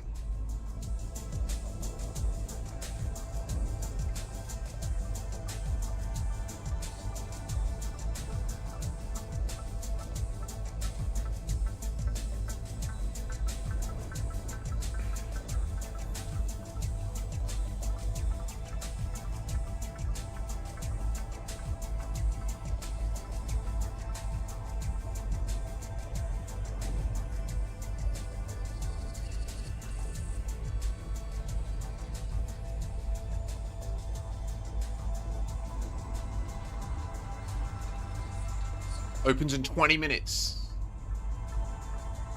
Okay. Oh, I'm locked in. Okay. This is fine. This is fine. I have it. Right. I'm going to briefly drop the YouTube stream just to switch the music over, okay? So if you want to listen to the music I'm playing, which is going to be like tomorrow, you know the Tomorrowland EDM festival? I'm going to be playing that. So if you want to listen to that, then I'm afraid you'll need to come over to Twitch. In YouTube, though, you can listen to your own music in the background. So I quite like the way it's going to work, where there'll be two options. If you don't like the music I'm choosing, you can go and watch on YouTube. I mean, and you can just play your own music in the background, right? So I'm just going to very briefly drop it. I'll be right back. Please don't leave. Just refresh in a sec. I'll be right back. 2 secs.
It is the Alioth Independence. I was going to say that. I wasn't certain. And GG's.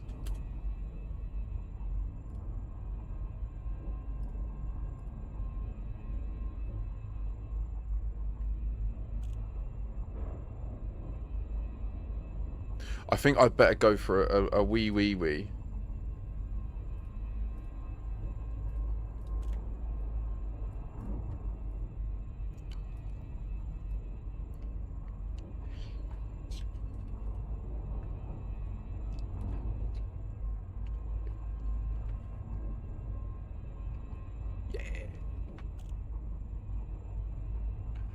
Yeah, I know. I think it is still the case. Is it 12 light years or 20? I thought it was 20. I thought it was the same. You can only receive a permit from the faction that can give the permit within expansion range of the permit locked system. And I think 20 light years is the expansion radius. But I could be mistaken.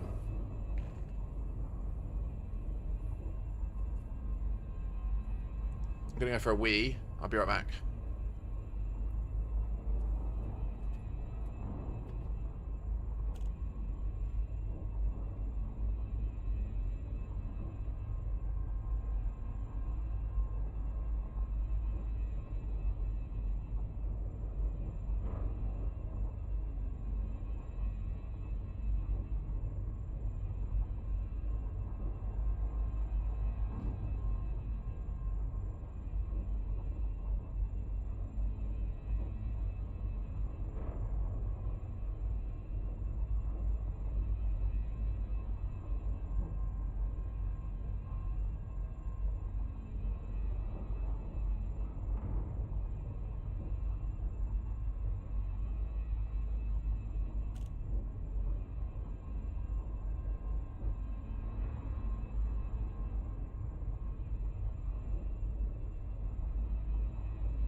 Brilliant advice there. Thank GG's, Rose, and GG's.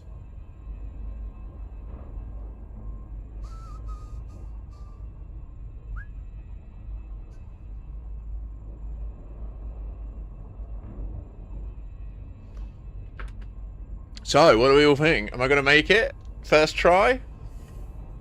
I'm pretty experienced. I've done some harder things, I think, but I'm on the wrong side.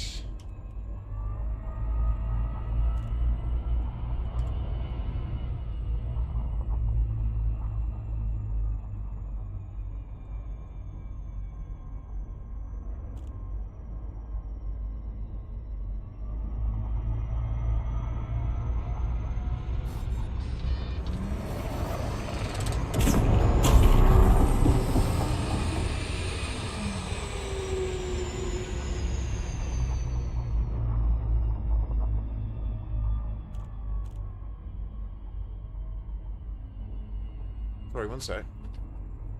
What's that?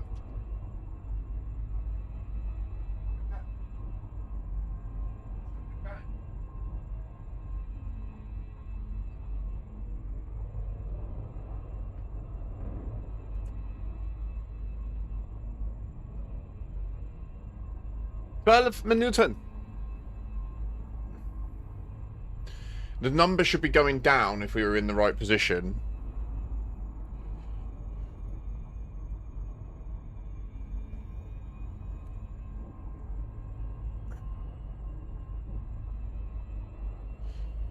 I personally would not recommend getting any of the pre-built ships above the base model because as Rosen says, Frontier don't know how to build a ship to save their fucking life. I don't know what to say. Like, they can't put modules together. They don't know what they're doing.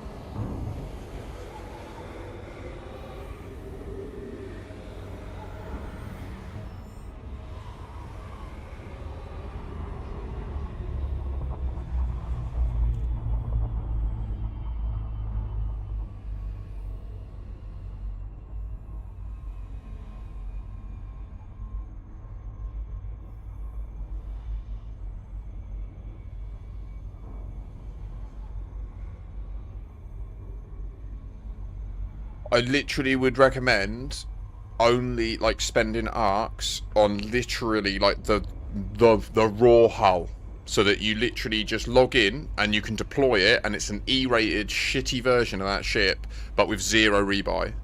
And then you can experiment with builds pretty cheap, and you don't have a large rebuy. It's good in that sense, but their builds suck. Like, literally, I've got a member of the community and a mod, Ross, who he loves it, and he buys them all at almost the highest level, and I think he's learnt the lesson now. Like, he keeps getting stung by it, and it's just not worth it, because there's also, like, hassle that comes with the fact that all of the modules on board aren't, you can't just change them.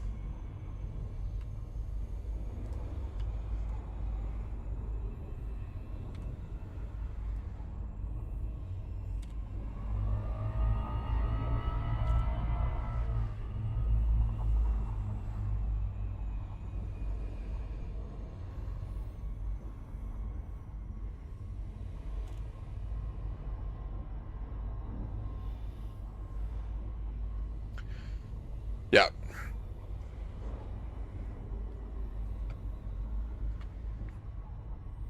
Nine minutes.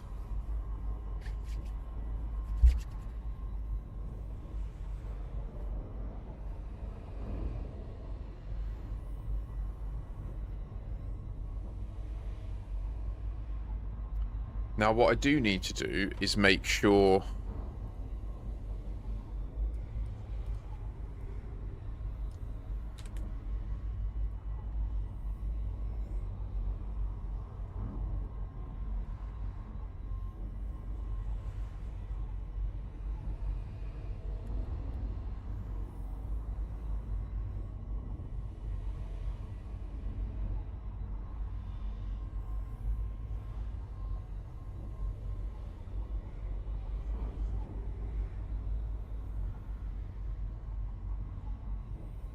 Yeah, I mean, you can build a pretty like a decent Clipper, and not having that base rebuy is really a big deal because the Plipper is very expensive, so that's a good shout.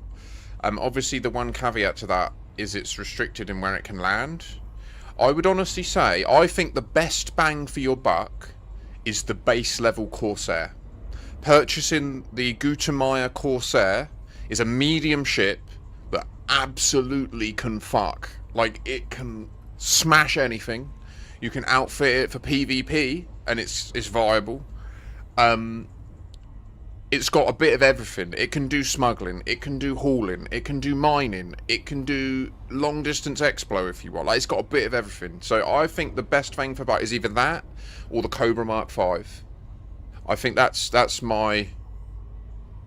And yeah, the Corsair AX build is a joke. It's a joke. It literally is like almost the best in class ship right now, I think, the Corsair, possibly. It's coming. It's coming. Oh shit, are you ready?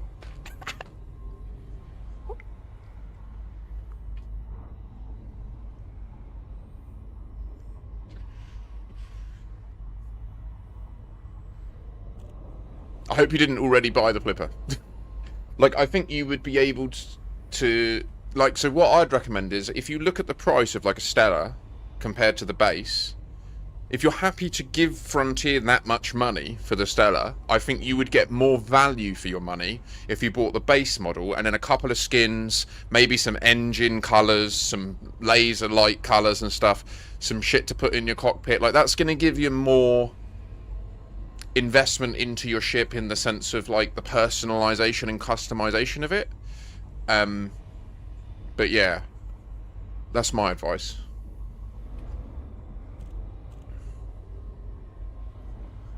So I've configured SRV survey to ensure that I orient and remain within the 35 latitude band. I've been here a decade, me, but I had a 4-year break in the middle. How it all started is I needed mining resources to unlock the engineer. Went out there and mined what I needed, only to realise the system was permit locked. So you can't deliver it. Yeah.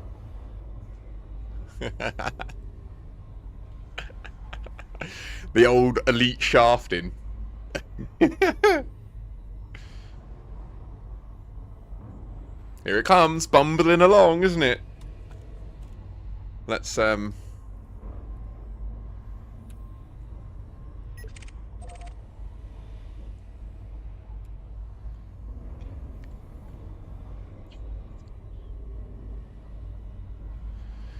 the only way I know of is to go to my fleet carrier and just buy them all in one, because I've got loads of them there, because I like to stockpile stuff like that to help people like you. This is the best I can do.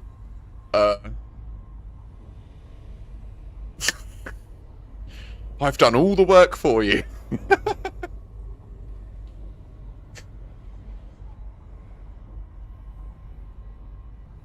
I think so. One sec.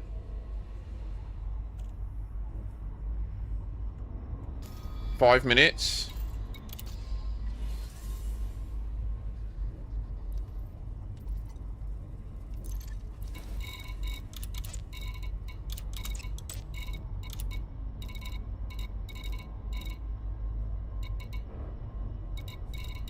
I've only got 13 left. Sorry, I must have helped someone else in the past and I've not replenished it.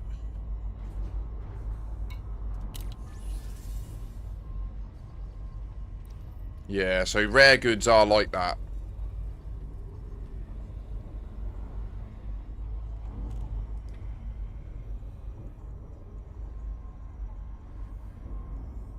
If you can add me, I'm Commander Makashi.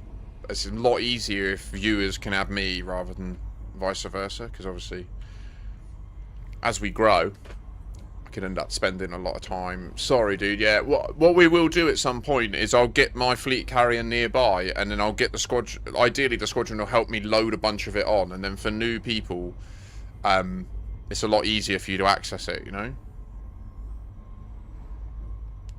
Nice. 4 minutes.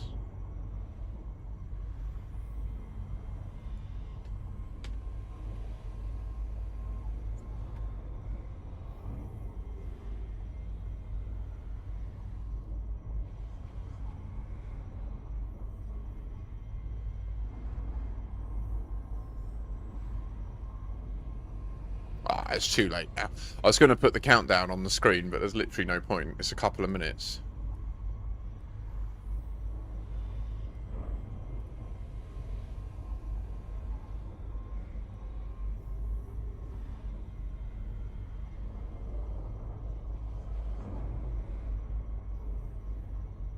Well, so the window opens in 3 minutes, but as it rightly calls out, I'm not going to...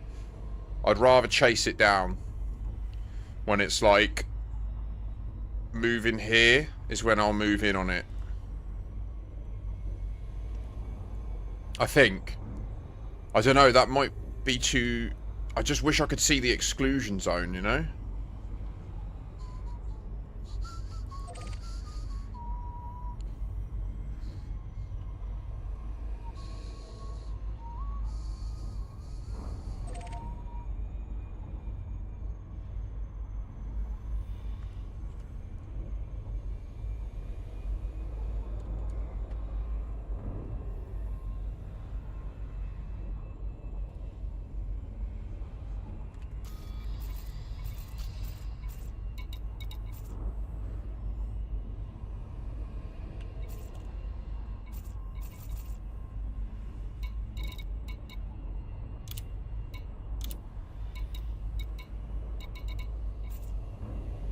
No point in having a friend on my list in this private group, in this system, and not send them a team invite, innit? Hey, mate, not me, you. Oh, why have you got that shit out? Citadel. Are you about to come and try and fuck me? Don't do this.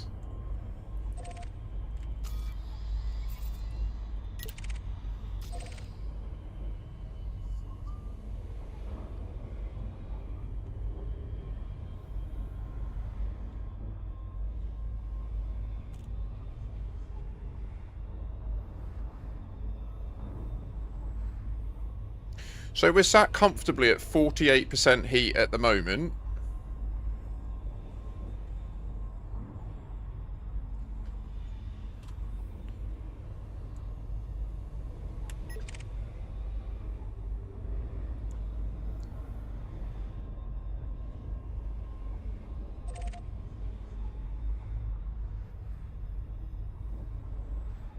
Yeah, I'm in the FleetComm private group. For most of this, I will do the Distant Worlds 3 expedition in the FleetComm private group. But then most other stuff I'll do in open back in the bubble. Like, if I'm in the bubble, I'll generally play in open at this point.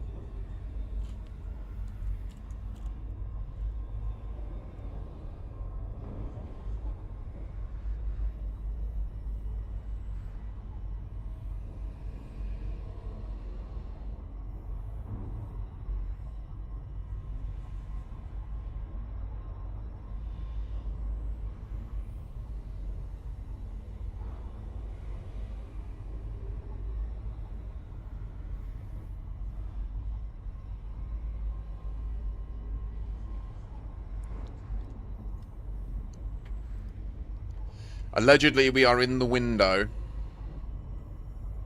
for 23 minutes.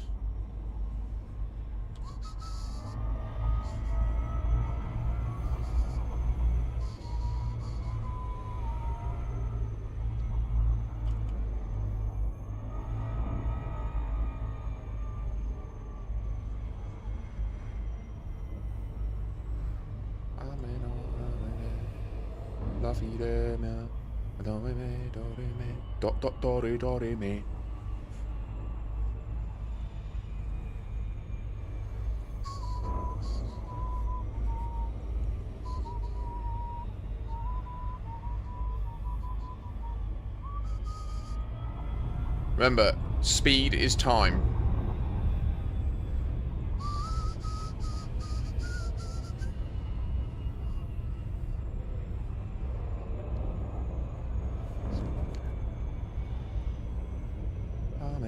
Ameno, lovely there, lofty there, Mel, Dorime. Okay, it's really shifting.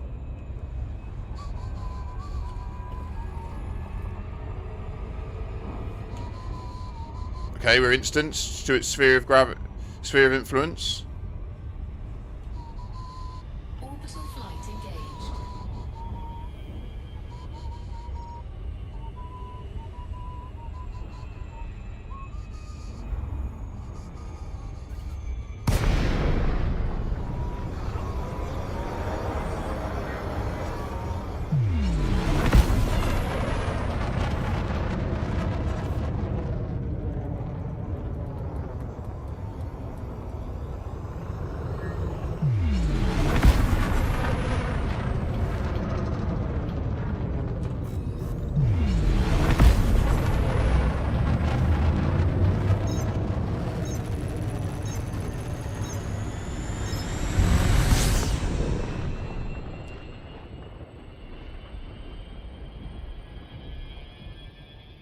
I've got to catch a glider. I'm not going to make it down. Oh, mate, this sucks. Don't grab and tunnel me at a white dwarf. What are you doing?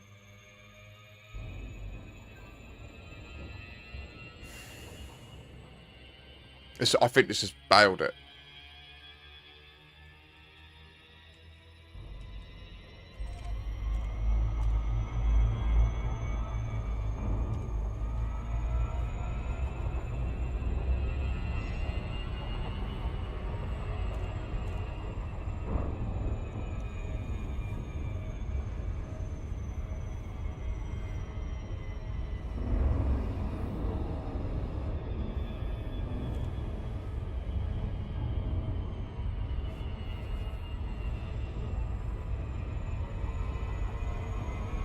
I think we're good.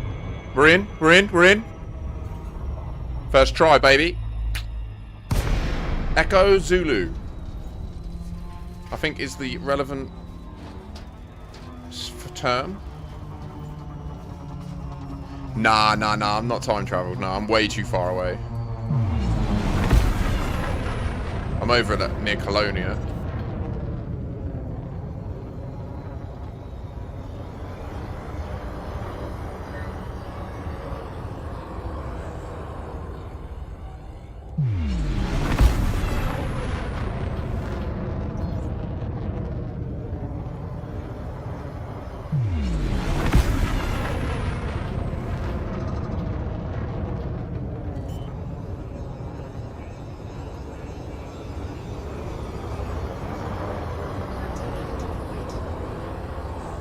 Yeah, you absolutely would, Redmore. Yeah, it would be totally different.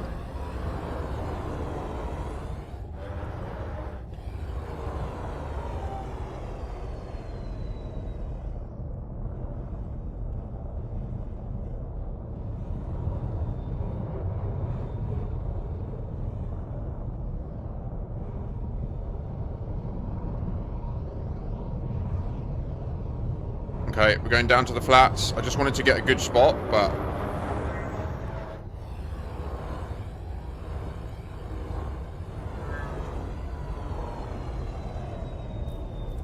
Little tip, we're at 15 meters. I'm going to FA off and then FA on. Flight assist. FA off, FA on. Flight assist on. Flight assist on.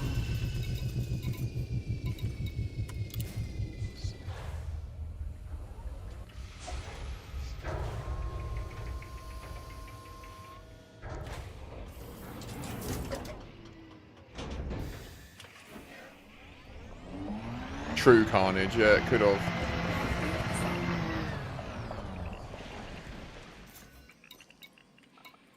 Ship dismissed. Oh god, no. Drive assist There we on. go.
Oh, 07 cop.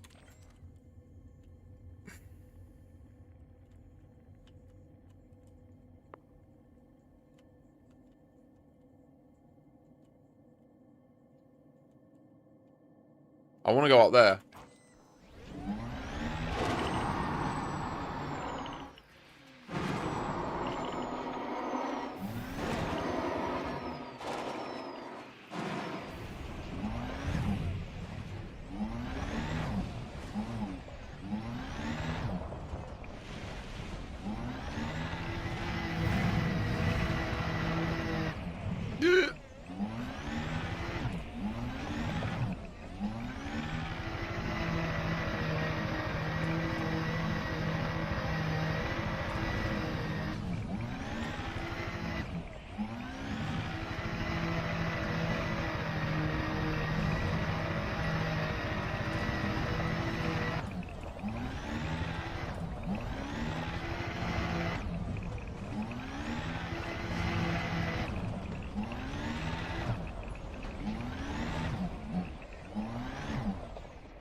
Hey!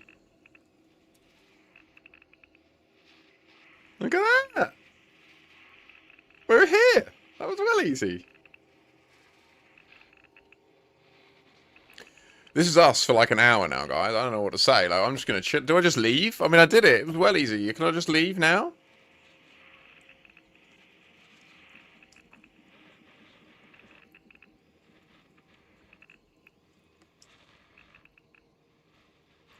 I would quite like to experience going through the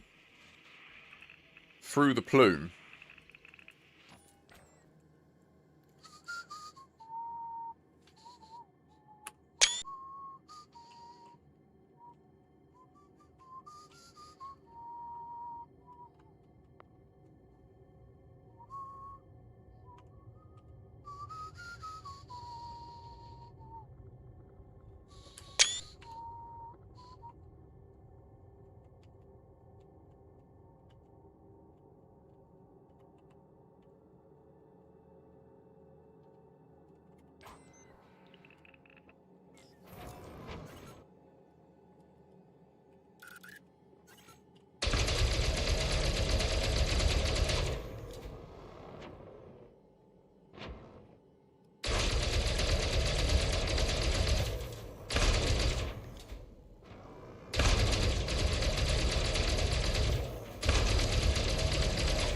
This is the planet of death.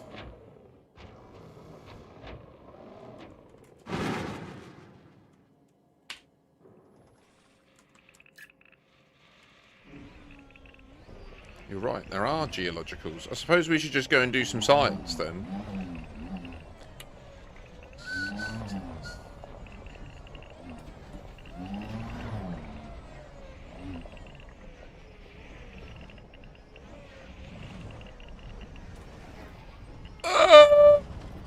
Errors were made!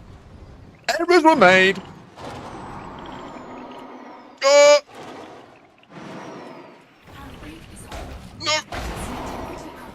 Okay.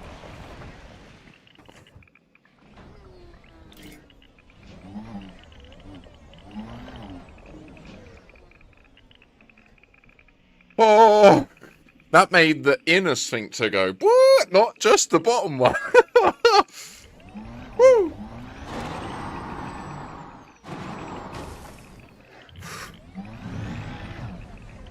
I didn't realise how steep that was. Oh! We did it. We're down.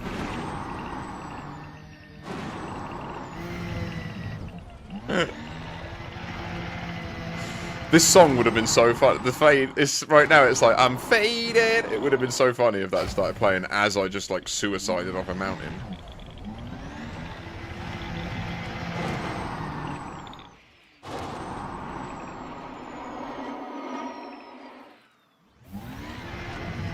Ooh.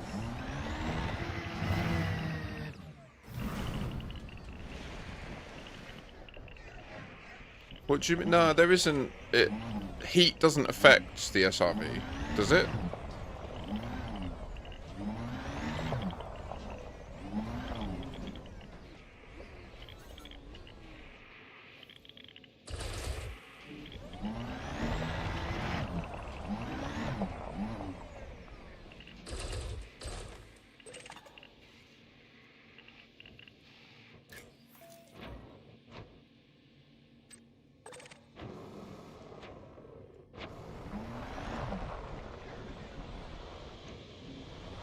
Wait. It's alright, we'll react when we need to.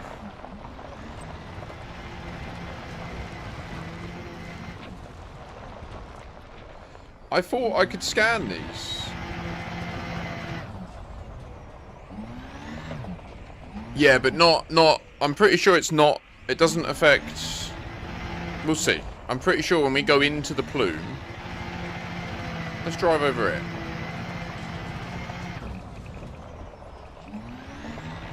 Do you know what, we should actually be going this way. Ah! And I tell you what I'm not happy with.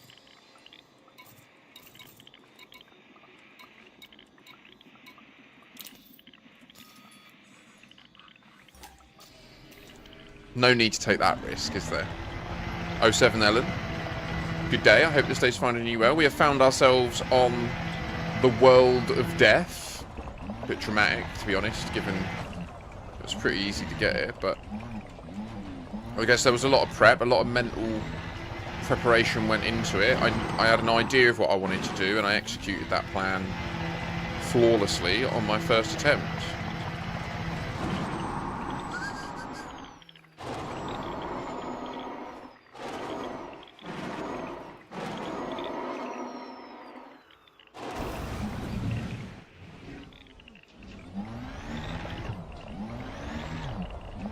Like, injection. Ooh. Godspeed, I hope you're okay.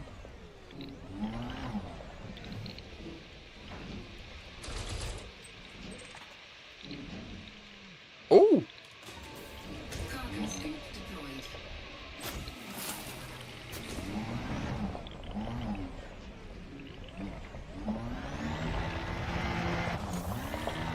Cargo scope attracted.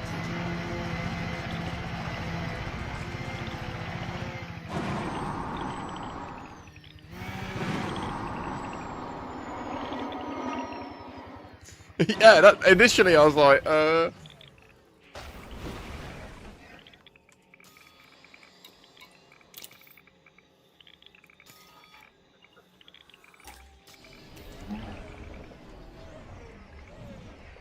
Ooh! Ooh, look at this! That's big, isn't it?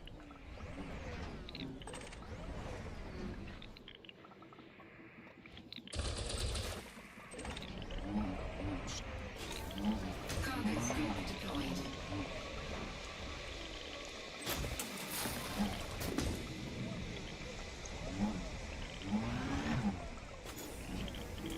So I've got a bearing that will push me higher up the latitudes. We are 7 minutes away from the death zone.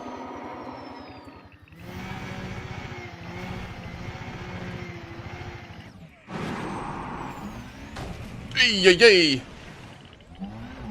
Did we just do a 180? Wait. What happened? What way was I going? The name of my crate Mark II is Tequila. Yep.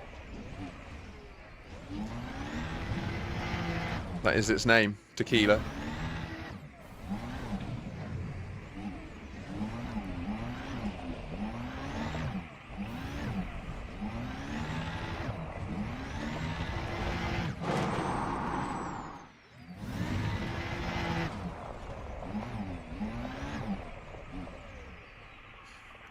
You wanna set... Does anybody have the link to the clip from yesterday? I don't think... Is it FA off, which would be Z? You want to have FA on. And then you also want to ensure that you set mouse controls X-axes to yaw rather than roll. And then change roll left and roll right to A and D. And then that way your mouse will be like a normal mouse where you'll just point where you want your ship to go. And then if you want to roll, you'll press A and D to do so.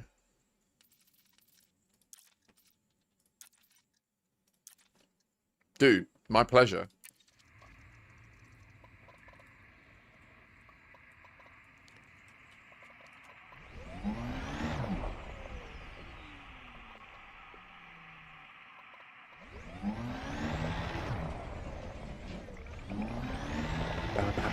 I'm sorry if you're on YouTube and I'm humming tunes. It's just they're banging. I'm loving it.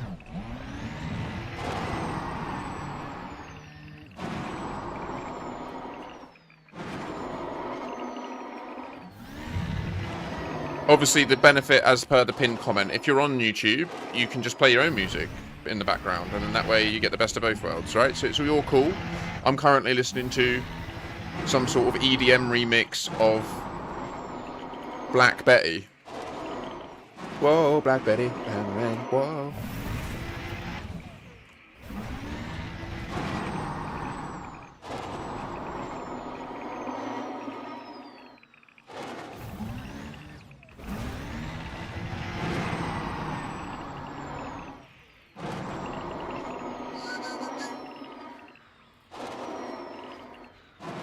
Out.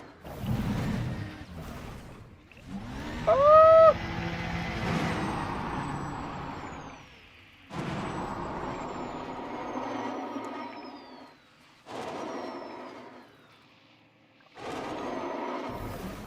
Oh!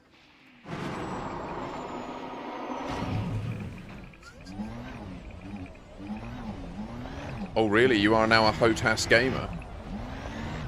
I think. Is that... Wait, is the Warthog... That is a HOTAS, isn't it? It's not a... I thought there was like a hybrid thing that they'd released as well.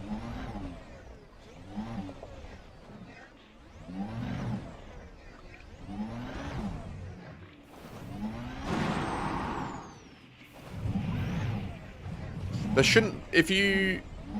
Oh, amazing. What legends? If you, Yes, that's what I remember the Warthog being, yeah. 3 minutes until the death zone. Go onto the clips on the channel. There won't be that many. Like, it was Musty that made it.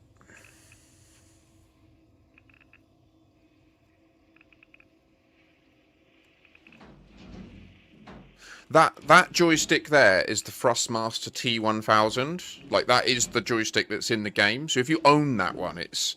I never forget what it was like playing in VR with a HOTAS, because it's so immersive. Because when you reach down in real life and grab a joystick and then you move it, and in the game it moves like this, it completely embeds you in the ship. Like, you feel like you're in it. You move the throttle forward and back and you see it move in the game.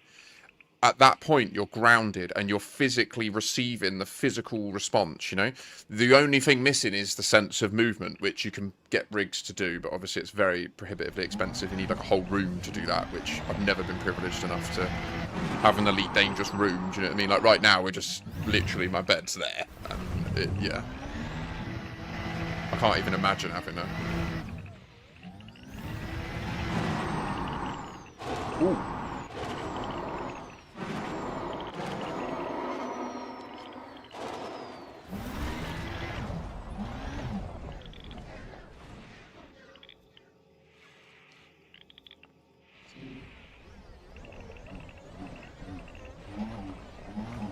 Yeah, I only got VR because I was working, earning good money.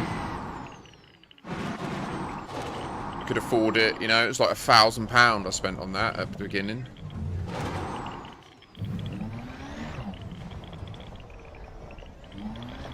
Yeah, totally.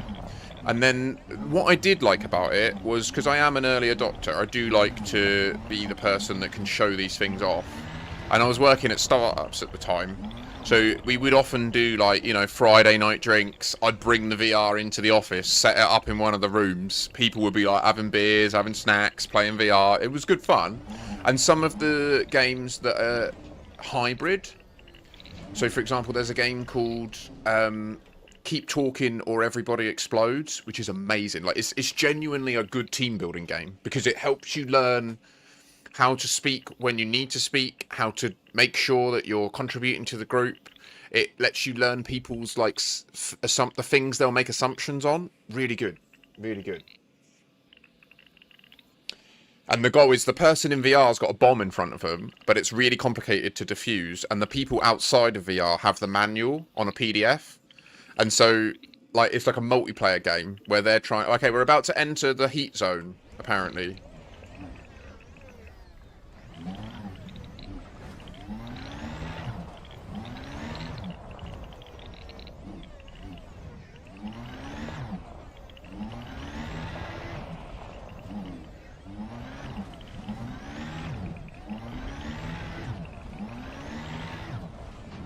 So the next thing we'll do after this is we'll go from here, and then we will go back to the fleet carrier, jump in the USS Vauxhall, and I'll be doing a Caspian speed run back to HIP 87621. Then I'll likely, depending on the time, I might then need to go and do dinner. But I'm thinking I'll just stick a BRB up, cook dinner, eat it, and then come back. I don't know how you feel. Or should I just drop the stream and then come back live after? I don't know. I never know how to manage that. What I've done in the past, I can set it up so that like I have a camera in my kitchen and I just keep chatting and cook dinner on the stream, but often people just leave because they're here for elite and stuff, you know? So it's kind of pointless. It's a lot of effort for not much gain.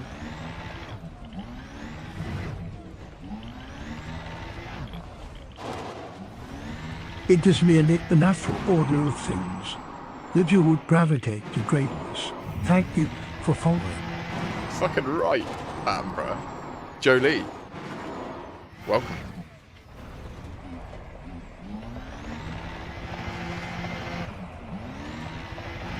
Yeah, get that doggo out.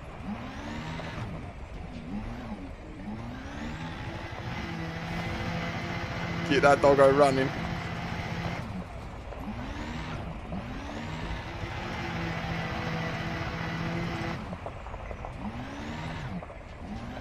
Good shout, Rebmore, yeah.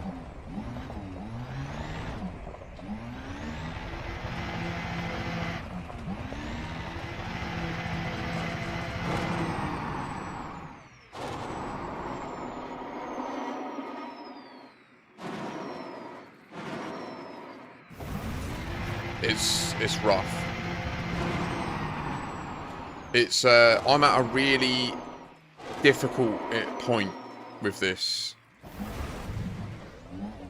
because I do get a little bit of money every month from it. Normally, I had a week off in December where I went to Centre Parks and that binned the amount that I'd earned in December, so I didn't get anything in Jan, which was a bit of a kick in the balls, given I said to myself on January 1st, like, if I don't turn it round by April, I'm going to have to do something else.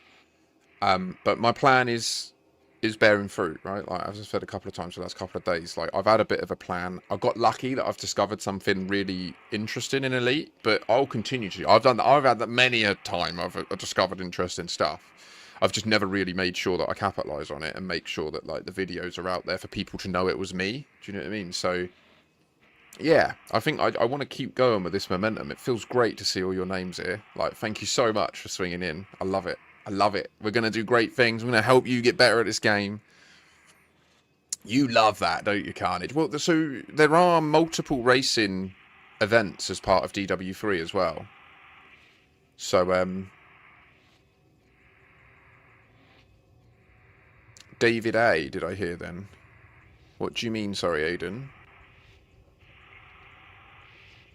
The Elite community is amazing. It can be very cliquey, if you know what I mean. Like, there is definitely a core clique of streamers that are all Elite partners, I feel.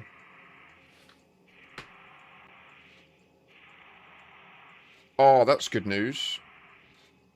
Your medicine has been shipped. Are you gonna get it here later today? Is that possible? I doubt it. Anyway, we're gonna have to pick it up in the morning. We're gonna have to do a bunch of Lotor, time shifted high. The onion head is coming along.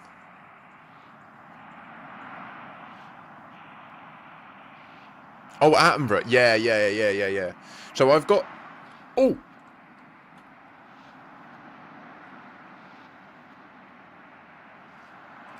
We're in the... You hear the whirl.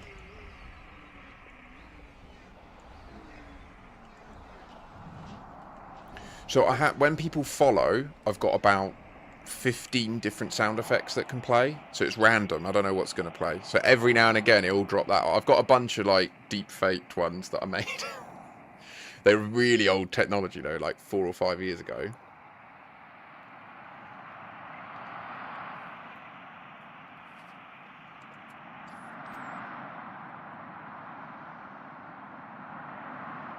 So I landed on this side because once we pass through this, we should have decent views, I think.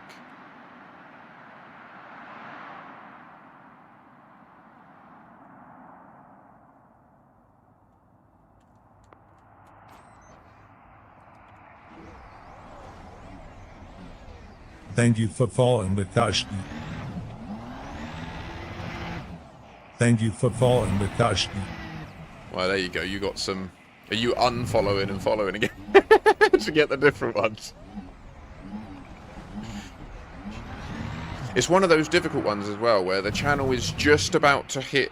Like, I don't know if many people have looked into the statistics of how these channels generally grow. But, nice. But, like, I'm on the cusp of the point where it starts going insane, and like on Twitch you basically can't lose. So it is a case of like being persistent. Yeah, it is brutal carnage. I've had a lot of streams like that, and it really is deflating. What does that do? Reckle, welcome. How are you doing? GG's. What one did you get?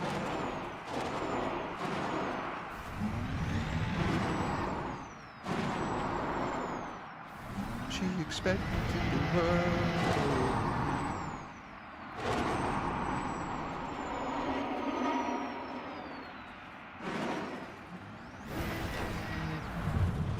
Okay, I'd rather be... we'll go a bit lower, but...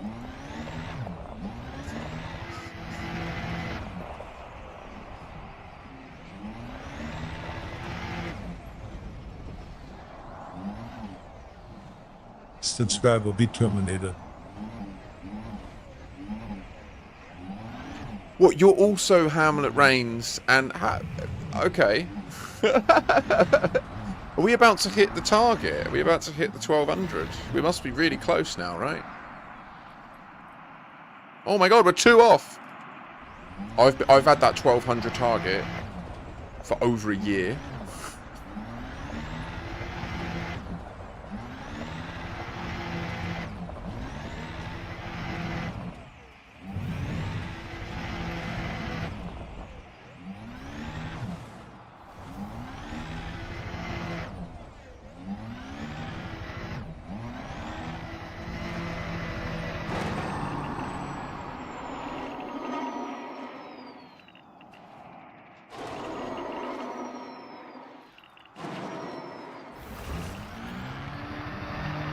What's a flesh wound?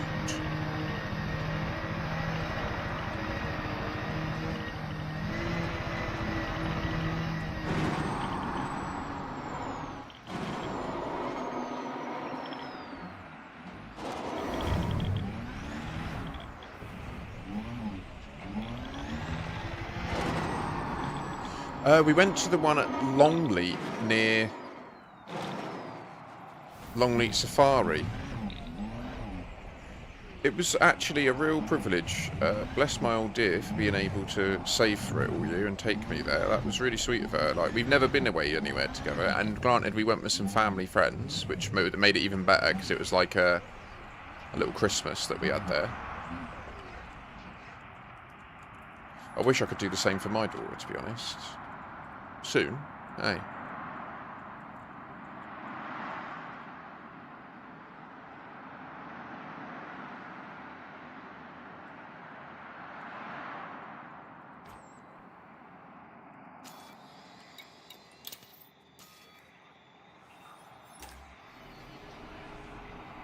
So what I'm doing in a minute. Oh yeah? Yeah? Oh, result. Nice. Oh, it is... If you get along with water, or I could say that's the key bit, like...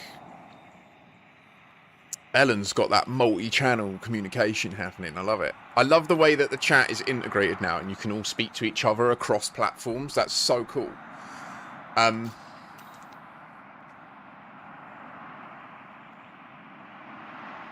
Oh, I've discovered that the Radicoida time travel you.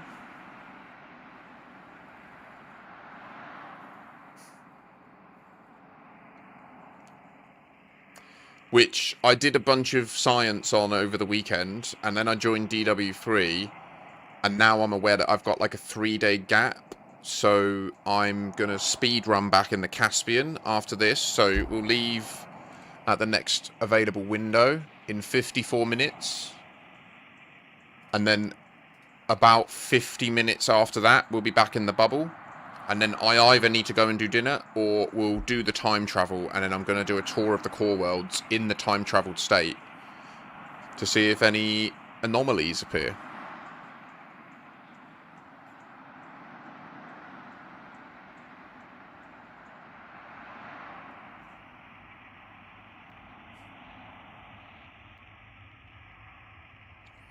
So the reason I mentioned swimming, there's loads to do at centre parks, regardless of the swimming, but the main thing in the very middle of the park is like this beautiful heated swimming pool.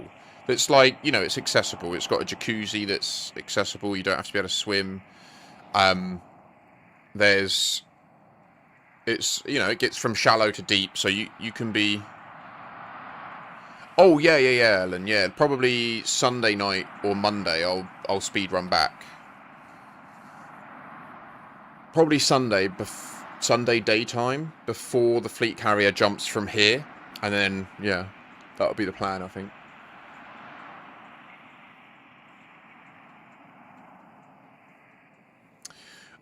But then they have, like, that pool I mentioned that goes into the deep, it has like a wave machine and stuff. It's all fully heated, so it's all like 36-degree water, which is beautiful.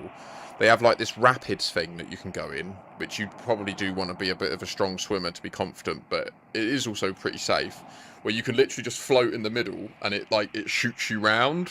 It's quite fun. And then they also have an outdoor heated pool, which is just majestic. Like, you can just lay... I'm a strong swimmer and I can like float and stuff. And I spent about an hour just floating in the warm water with the steam coming up, looking at the clouds go by. It was magical. It was lovely.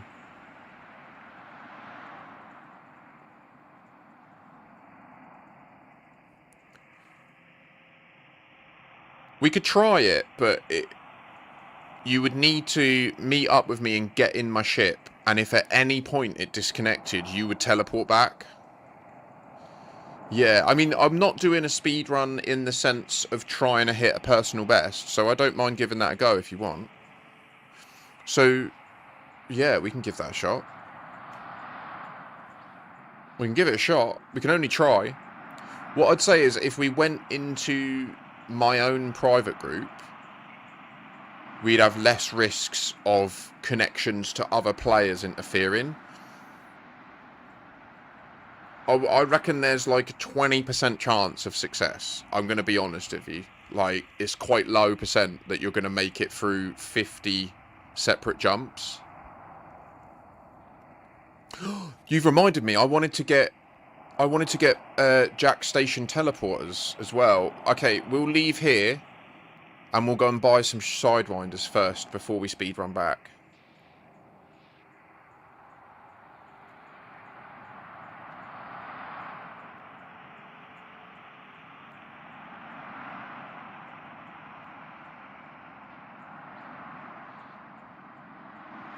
What I would say though, Ellen, is at least you'll then have the experience of having felt what it's like to be in a ship that's doing the neutron jumps, you know?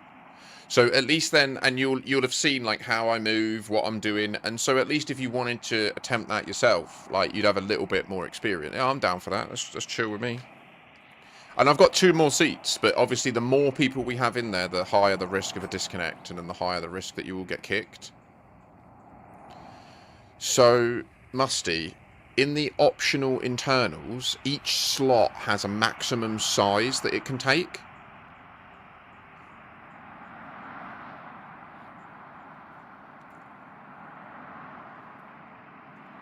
The only issue is, League, I want to dock them at a static port rather than a... Alright, GG's, yeah, go for it, go for it. Cool. Okay, yeah, sweet. Well, we'll try and work out a time. I'll try and make sure that I'm stood around for you. Don't worry, I won't just leave. Because like I said, I can do it in like an hour. So it's not like it is an arduous thing for me. Bang up for that. I'll tell you what we'll do while we're here. We'll get the route scheduled.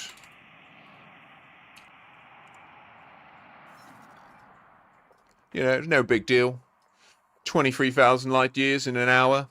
No big deal. Everyone's like, it is a big deal. What the fuck?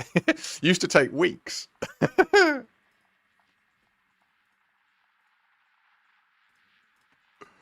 love it. Right, where are we now? That one.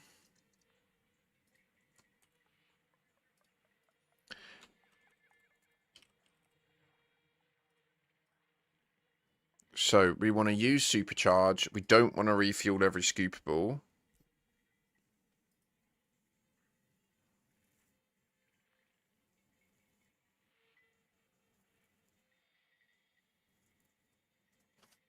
%100%. Because you have to ship the ship and then do the jumps. So the only expectation, not really any, to be honest. Oh, sorry, Mustard. So, so you can't increase the size of the optional internals in a ship, no. But you can sometimes when you buy a ship, it won't have like the maximal size installed by default. So you should be able to, yeah, you should be able to improve the storage a bit.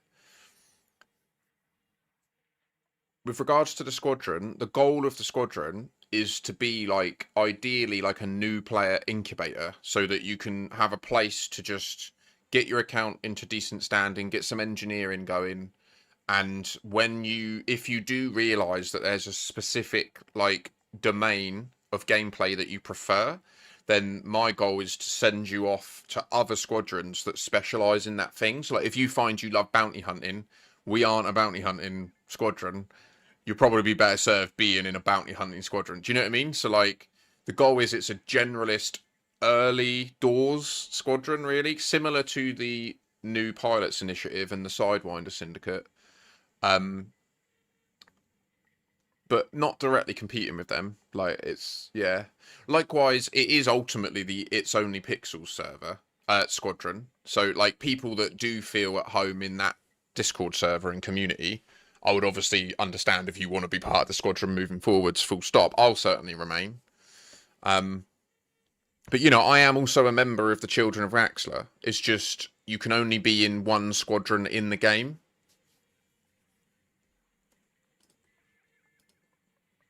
Yeah, fair.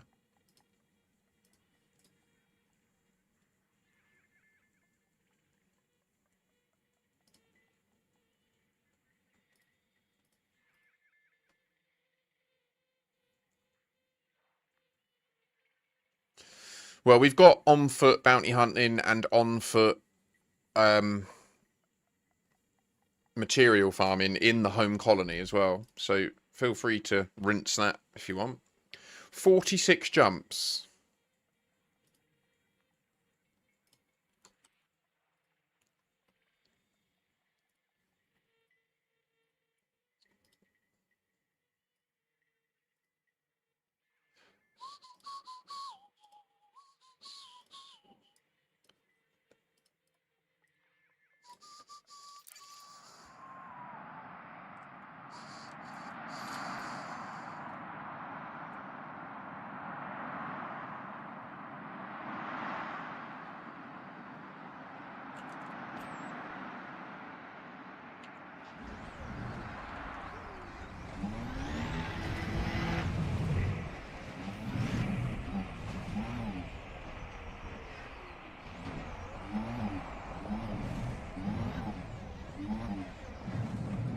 Love that.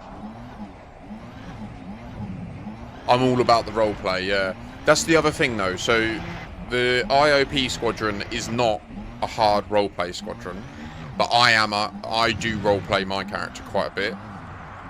And that's why I'm a member of the Children of Raxler. Like, over there, I kind of speak as a character in the game, like a super nerd. I love it. I fucking love it. Can we... I'm beached. Power!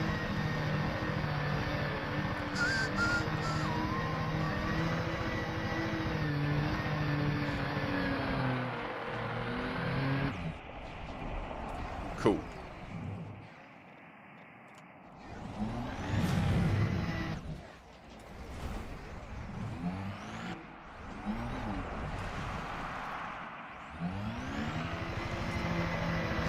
Yeah, I mean, a lot of people don't get roleplay, right? Oh man, I want to go up this.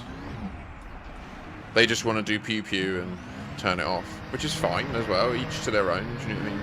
But I'm like, I love it. I am Makashi. Do you know what I mean? I literally started streaming as the character because I love it that much. This is not working, is it?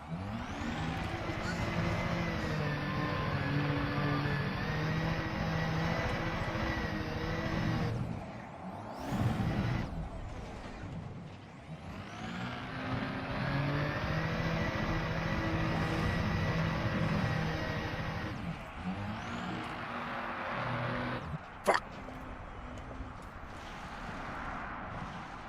Handbrake is on. Stop going backwards!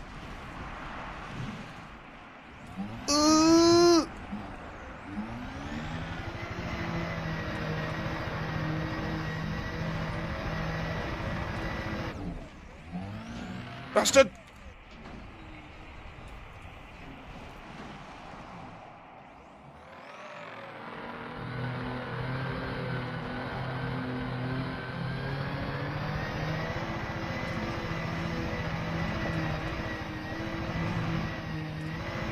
Yes?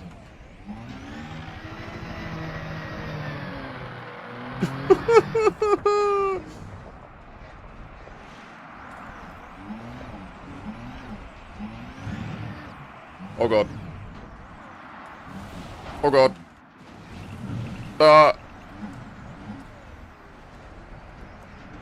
Oh, this is rough. I'm sorry if this is making you feel sick. It's really not good for me either.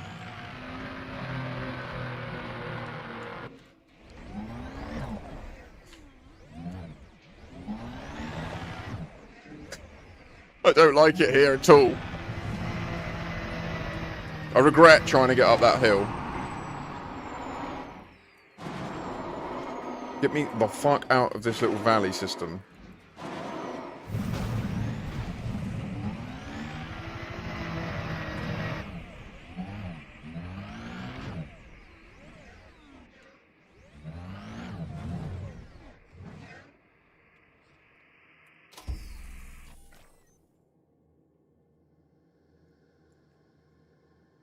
Are we through?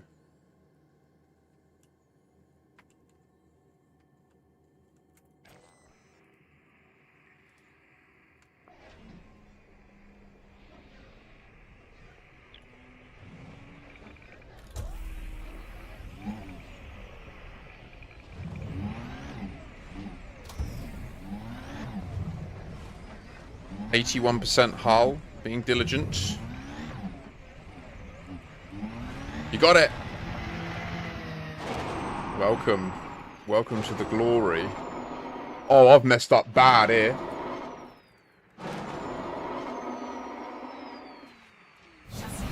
Fuck. Stop. Stop.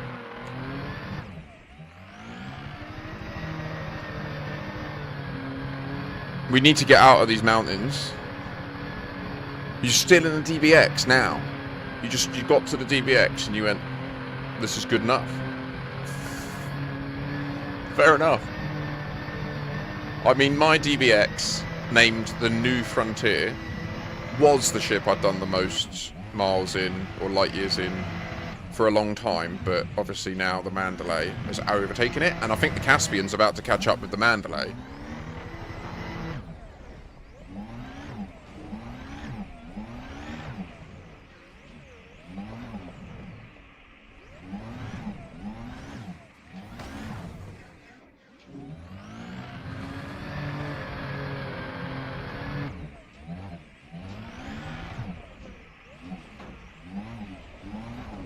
This is like when we pushed my mate up Snowdon in a wheelchair. It was literally mental like this. It's like, what are we doing? This is not an environment for wheels. Did it though? Don't give a fuck.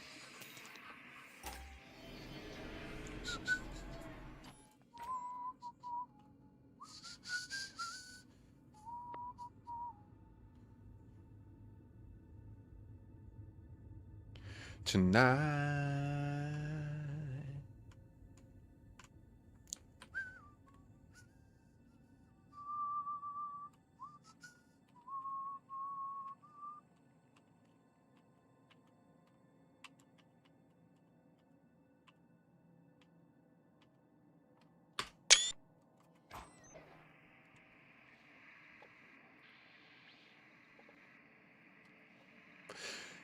To be fair, for deep space exploration, other than a couple of quite rare scenarios, you really don't need a large jump range. It's all more about being safe, right? Taking it easy, not taking damage, and just persevering. And yeah, the DBX is perfectly reasonable.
Oh, wow.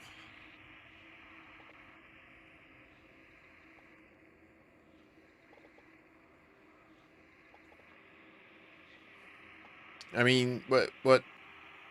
Yes, I can. How long have we got?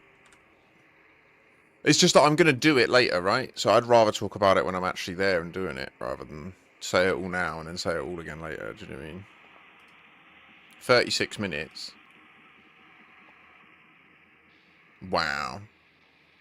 That's awesome, Magna. I actually did a similar thing. So I got my Epic account, which doesn't have Odyssey.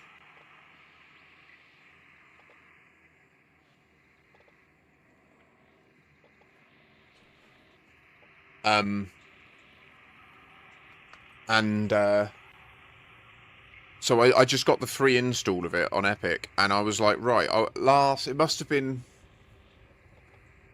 last September. It was before the Frontier partners all did exactly what I was doing, which was basically showing everyone how to start a new account.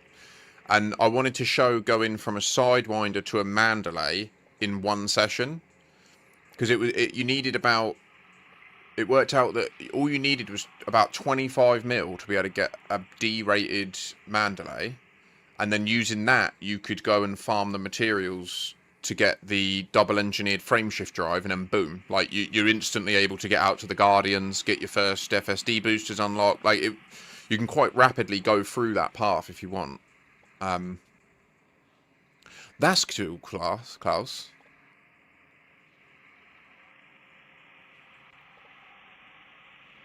So yeah, sorry, Phaser. I don't mean it's not. I don't think I'm dismissing you. I'm literally going to physically fly there and show you it in a bit. So I think that's probably better than just talking about it, right? I hope. Are we through? We're in.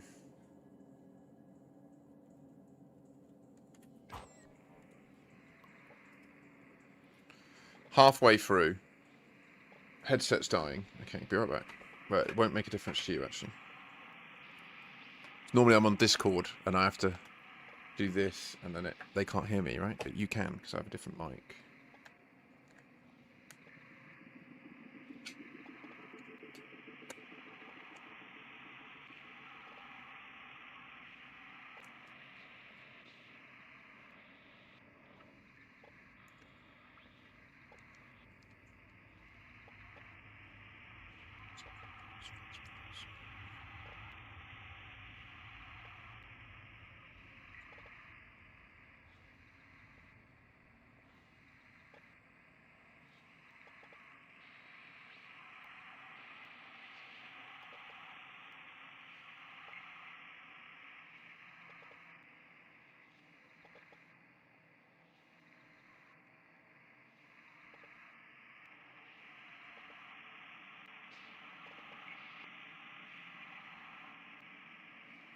You don't need to do anti-Xeno combat. No, you can just go to either Sol or any of the other Titan sites, the Titan carcasses, in order to source the propulsion elements and a Titan drive component.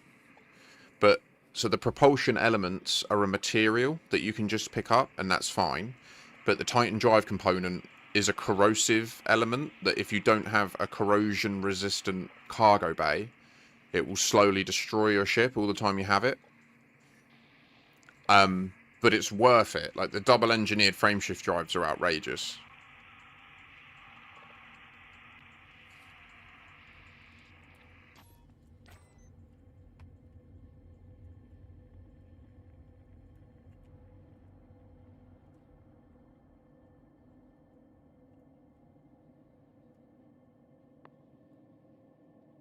So what I'm hoping is, as we orbit round, the white dwarf will become visible. But I could have got this wrong. I can't remember, mate. Let me have a look. It's not too bad, if I remember correctly. I think anyone can buy a Class 1 one from a human tech broker. But if you want to access the Class 4s...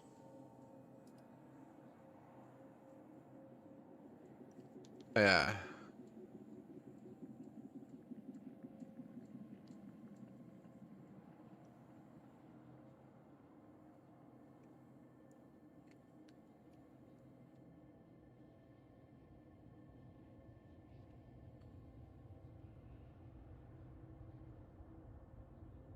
Really?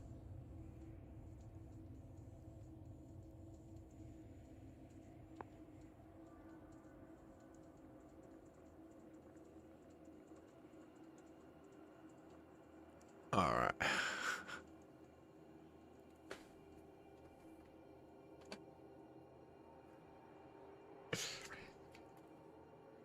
So...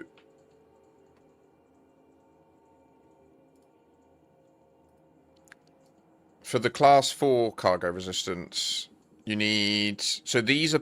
you have to buy these. So you need you need quite a bit of cargo on board. Because you need to be able to haul, like, 40 tons of cargo, and you need 26 iron and 18 chemical manipulators as materials.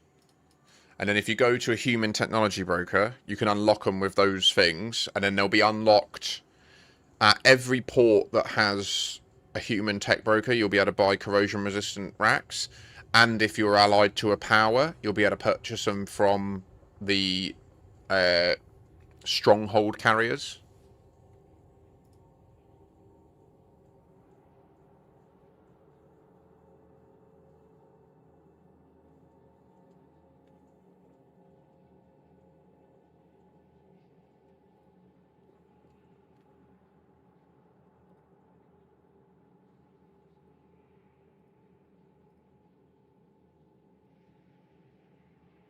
Interesting.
So the tech brokers are like they're kind of a similar concept to engineers, although rather than being able to improve existing modules, they're a way of allowing you to unlock specialist modules. Often tech broker modules come pre-engineered or at least with special perks, and often that means that rather than it like the cargo resistant bays are kind of an exception for tech brokers. It's a bit of a mix. Like a lot of the things they're unlocks. So once you unlock them once, then if that tech broker's present in a station, you can just buy as many of those modules as you like. So like Guardian frameshift drive boosters, basic Guardian weapons, a lot of the things like the cargo resistant racks, they're like one-off unlocks. You get the shit, you trob it off to them, moving forwards, that's unlocked on your account. But there's also a lot of very specialist pre-engineered items that they offer, and they operate on a barter system. So they'll tell you the things you need to bring them, and in exchange for those things, they will make one module available in the outfitting of that station. So like they're essentially, you're rather than paying credits, you're paying the materials and stuff.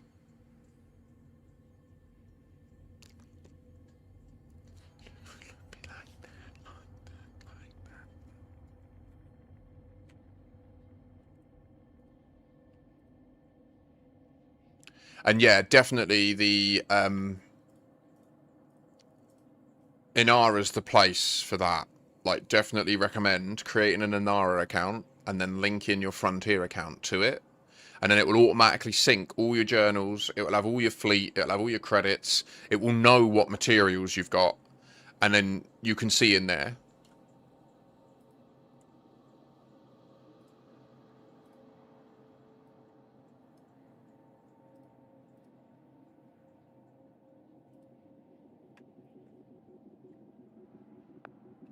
I used to use my fighters. So, top tip, Redmore. What you can do under your commander is you can create crafting lists. So you can specify, like, what you want to build in here, and then it will tell you what materials you need in total to do it. So, like, if you want to have... Like, here I've said I want to take 2 burst lasers that are currently grade 3 overcharged, and I want to make them grade 5. And it tells me all the things I need. And then in this missing components over here, it just tells you the summary of everything that you need to go and get in order to do all of the engineering you want. Yeah, so what you can also do, this is even more helpful, is if you go to your fleet, say like you bought a brand new whatever, a brand new ship. I don't have a good example here because I don't have any basic ship. Oh yeah, there's a Sidewinder, right? You can... It's a bit long, right? You can run EDSM locally, and then in EDSM you can click your ship, which will open it in the online ship manager of your choice, so either EDSY or Orbis. And then using this, you can output what's called the SLEF, which is like a portable standard that the Elite Dangerous Development Network has created. This SLEF down here is what Inara uses.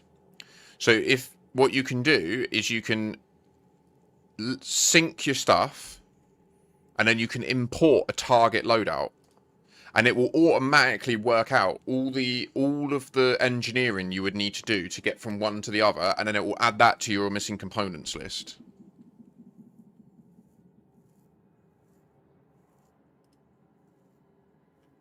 Where'd it go?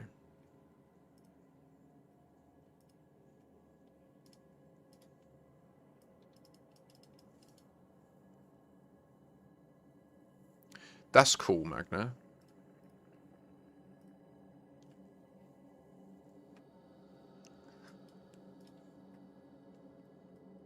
What the fuck?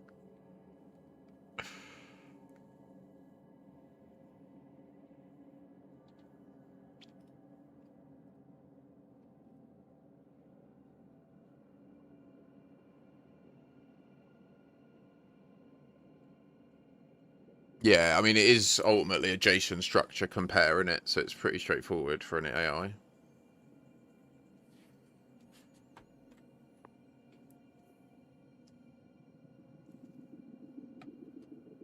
Oh, 07 Commander Snips, welcome in.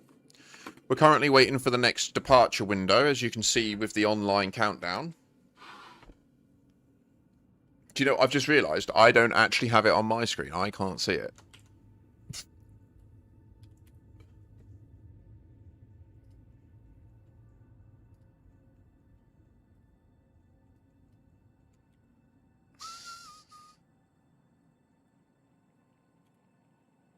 $23. Okay.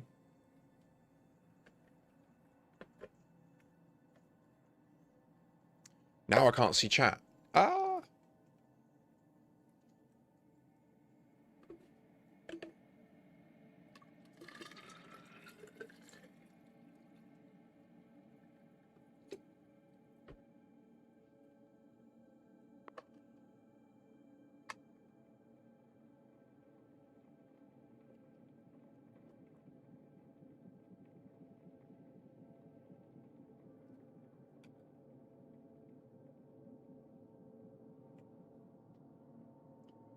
There's nothing I can do right now. I can't leave.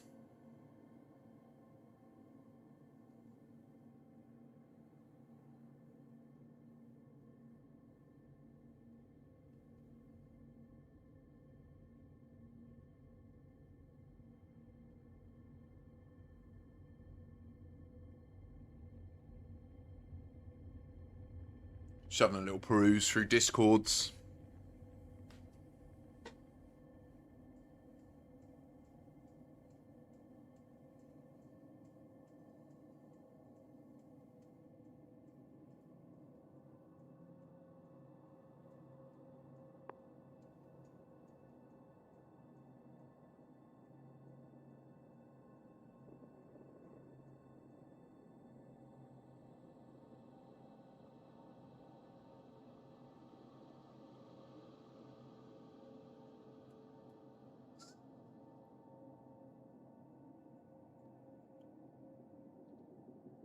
Very good idea.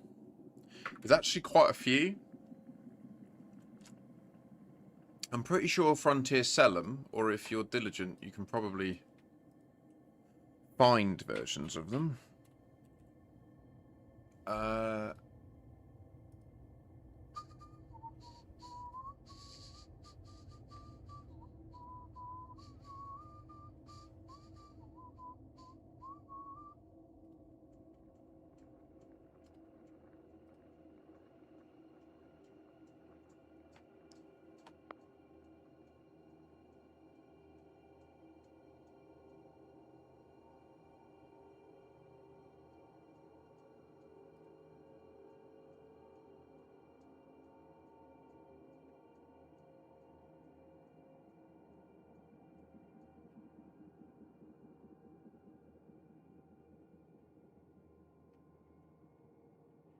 Where is it?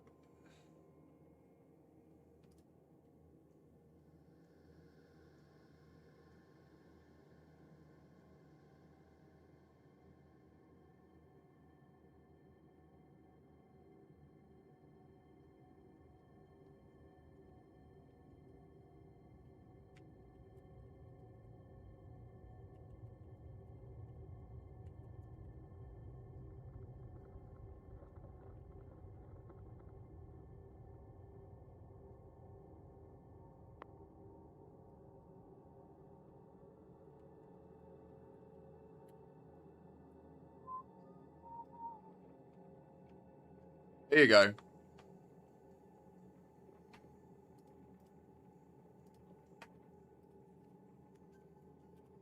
Sorry, there's no dark mode. I have no control over this.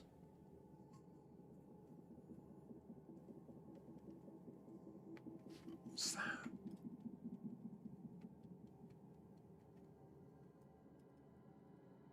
Written by Michael Brooks.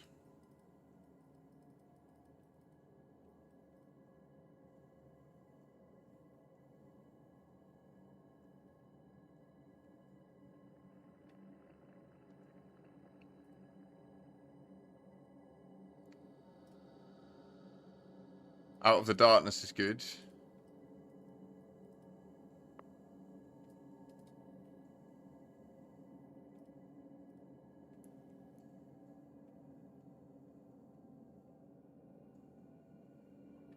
But where's the rest? What?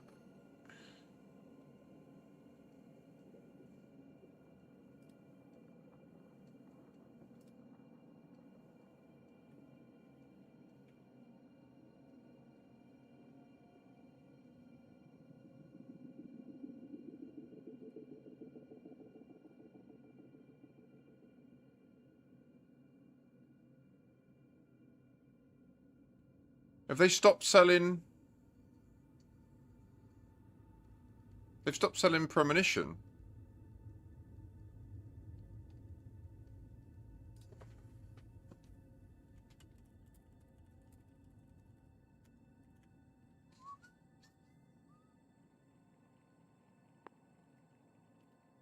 No, they haven't, but it's not advertised.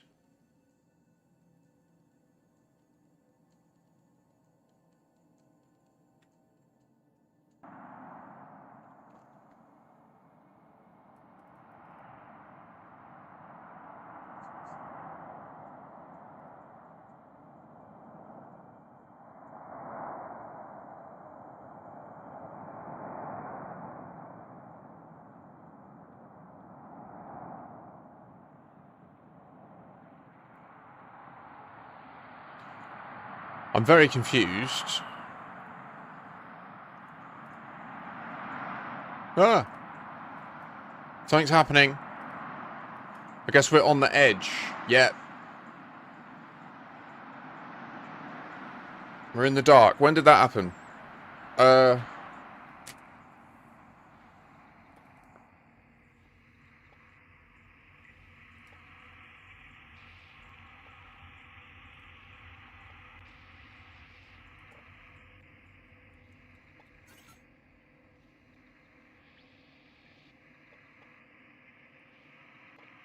I think that was me, wasn't it? Was that me? I don't know. Maybe it wasn't, but I put a video out saying that.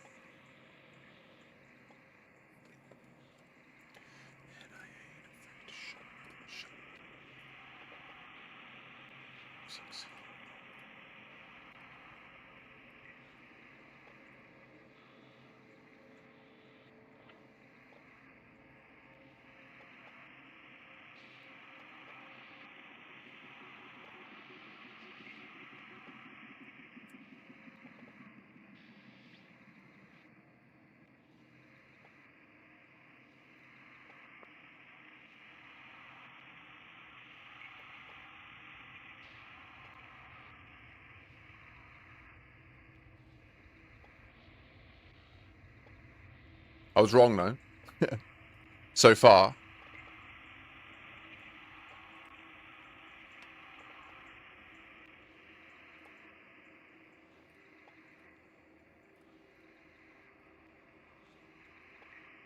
So what are we going to do here then? Because I'm confused why we're now in the dark.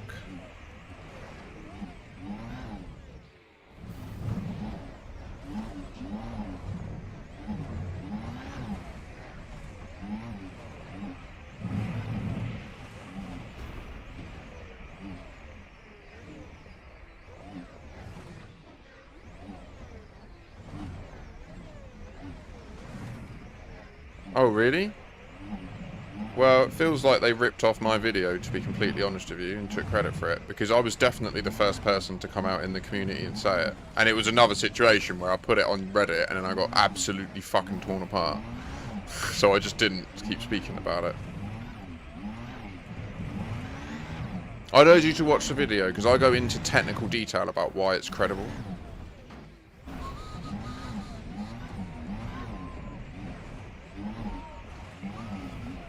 It's only 6 minutes.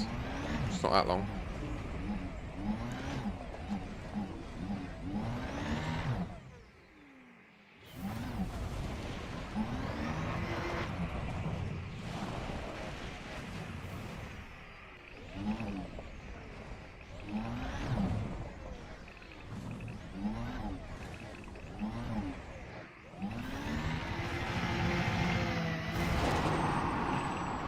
Oh!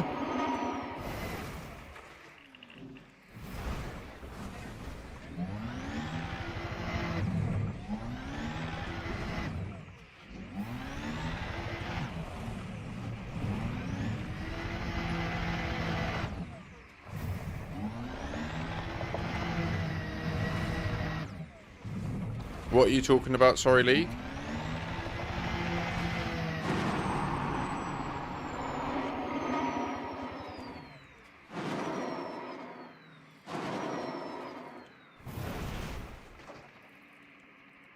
You mean now? For me here? Stop! Brake is on.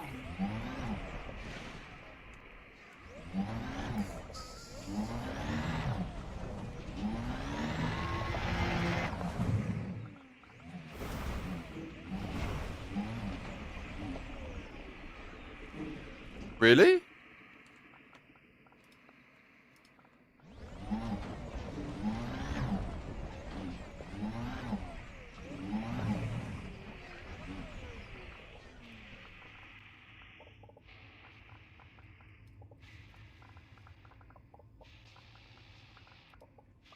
That's weird because they're literally the same encoding. Yeah, thanks for letting me know, Jolid, but I don't understand because it looks fine on my local.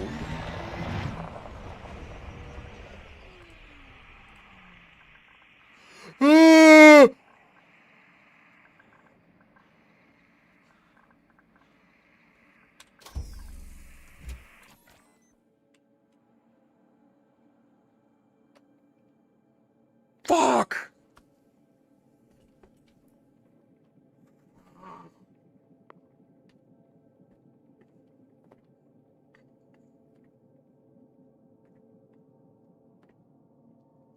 I was right. Looks like I found daylight again. Fucking hell.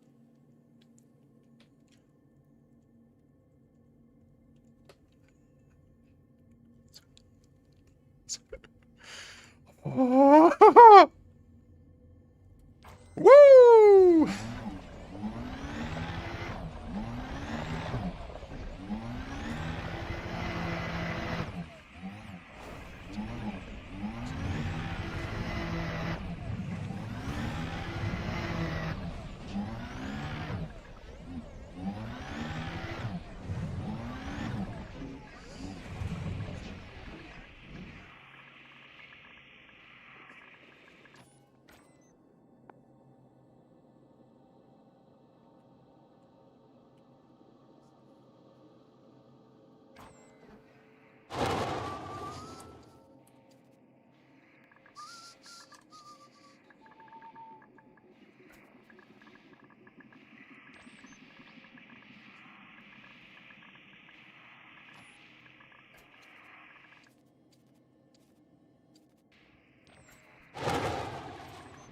Oh, shite.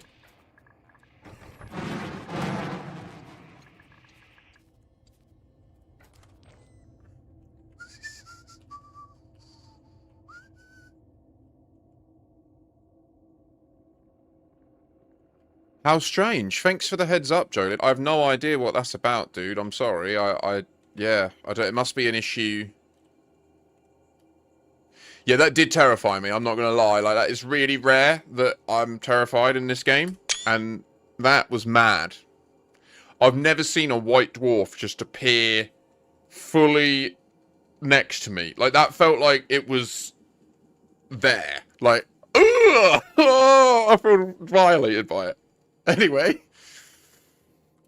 I did come here of my own volition. I did this to myself. I think we should make our way to a flatter area now. I thought that we just had the time travel thing happen. I was like, not again, not here. Don't do me here. A frontier trolling me.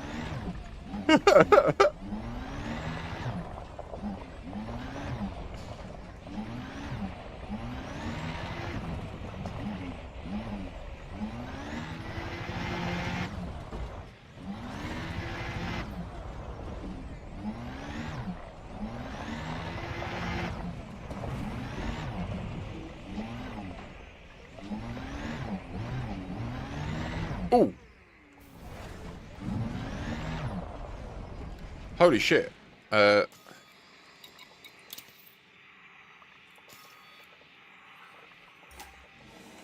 replenished.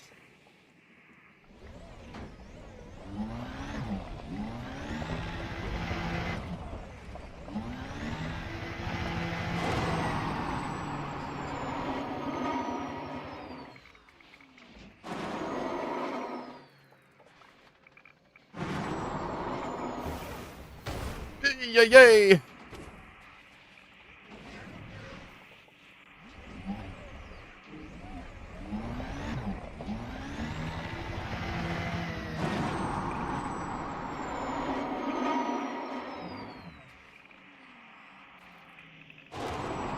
Like E.T. on a push bike.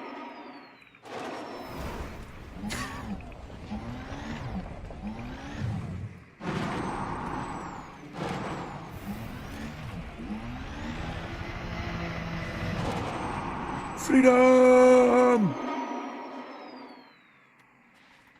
We got to 70 meters. It's just too high gravity here.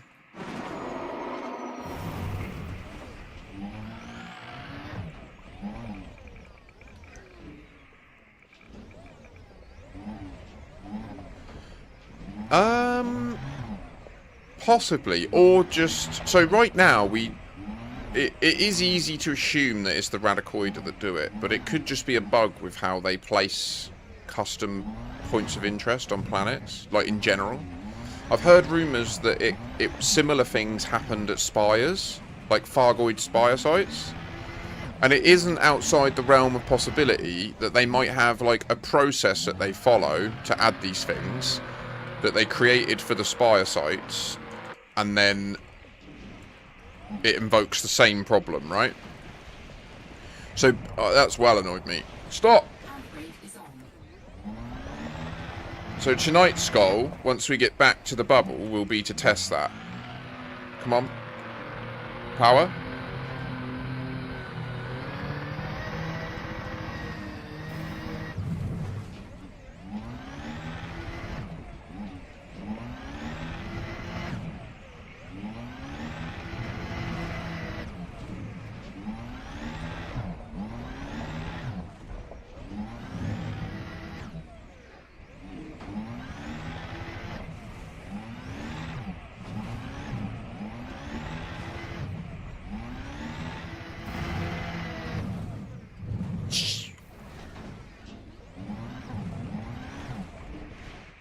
Are we fine? Are we okay?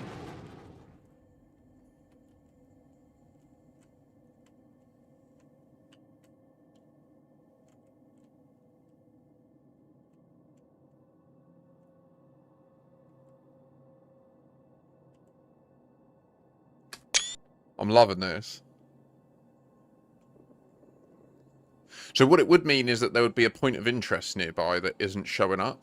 That would be interesting. Or there's other ways to do it. I mean, obviously we know it wasn't. It was just that, like, as I'd planned, I deliberately landed in that spot to have an experience something like that. I had no idea it was going to be that intense, though. Hot dang. Na, na.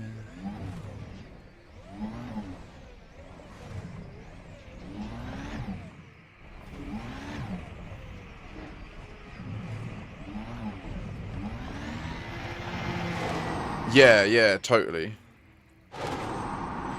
Which is fine. Like, I love a bit of speculation. I love it. I just try not to publish it because then that's all people talk about. Do you know what I mean? But live, we can talk about it all you like. Any questions about Raxler? I'm convinced that what we've discovered is the key to finding Raxler.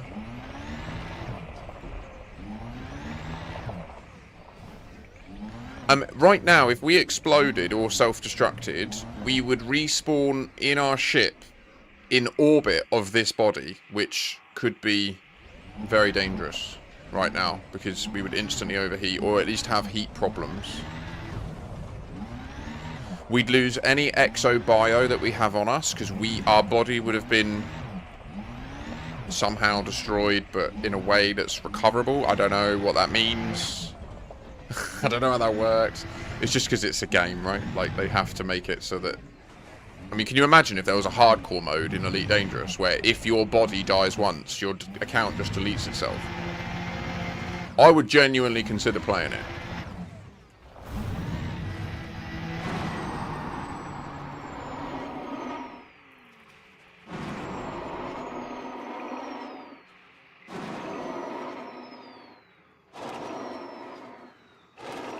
Chassis integrity compromised.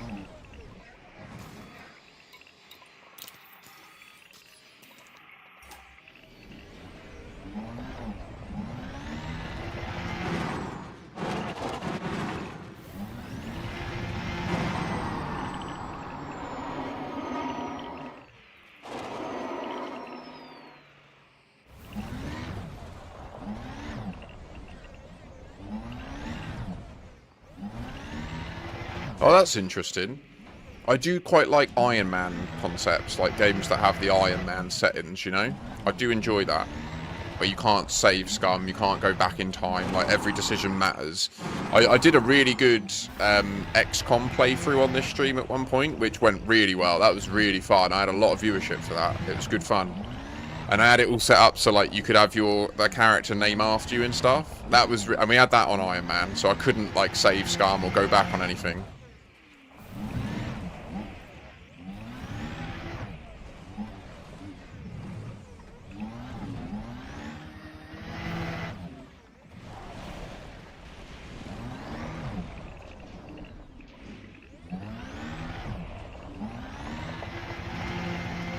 Oh!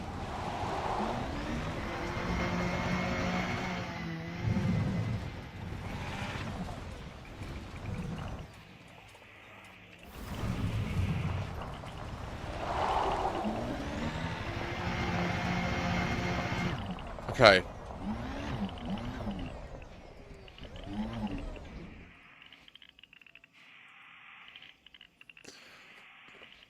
Right.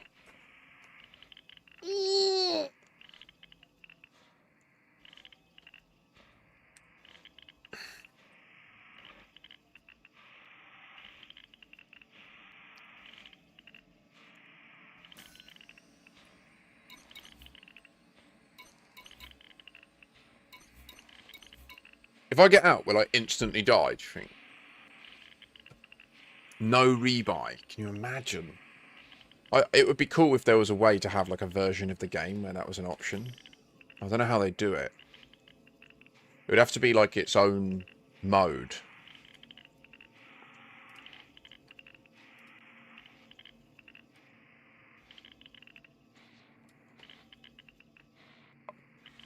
I love that.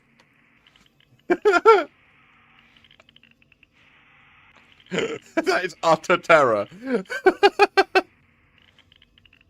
Flaccid, long, delicata, unsane. The what?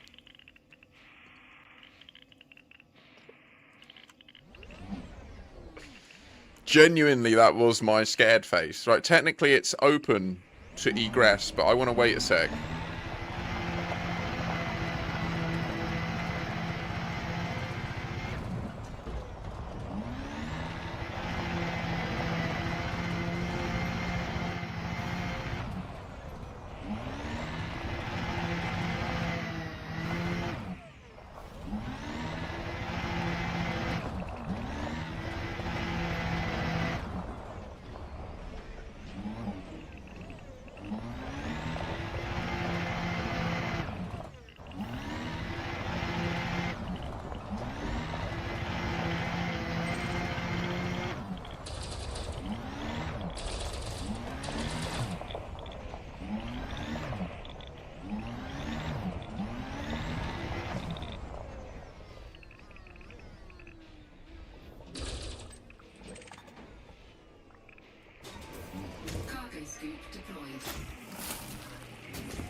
Really?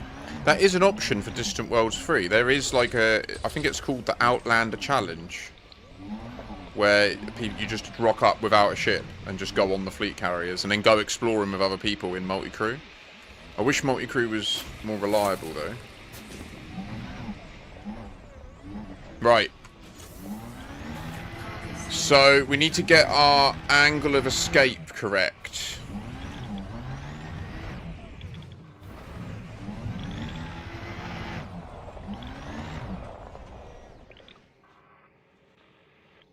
Okay, this will do. Check record.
It really would, wouldn't it?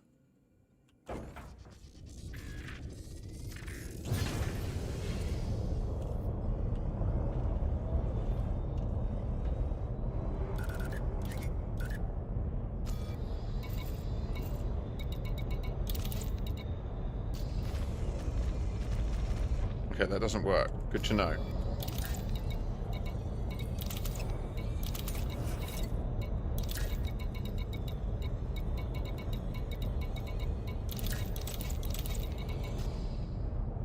Landing gear retracted.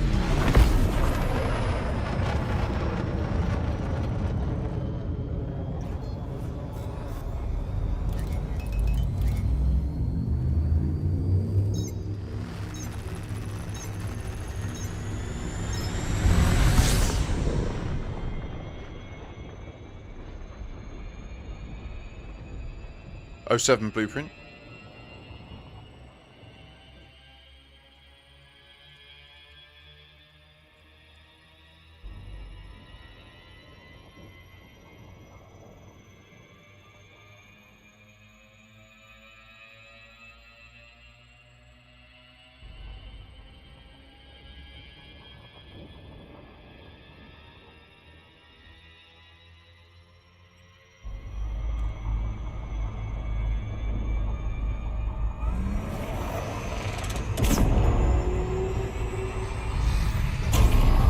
Woo!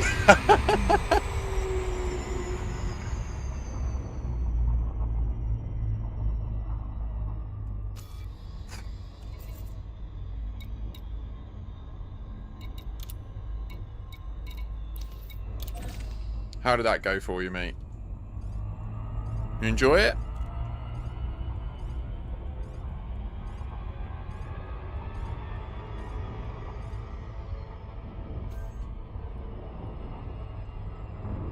I'm going back tonight to do some more science. What did you test? I'd love to know, like, so I don't tread the same ground, you know?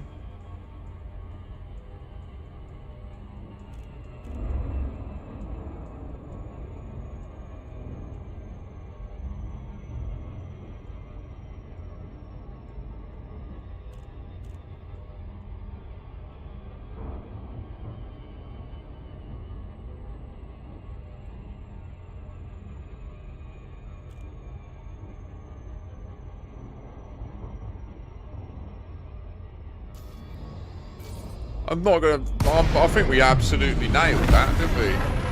Nailed it. No worries. Welcome, Commander. Please request docking permission before approaching a landing pad.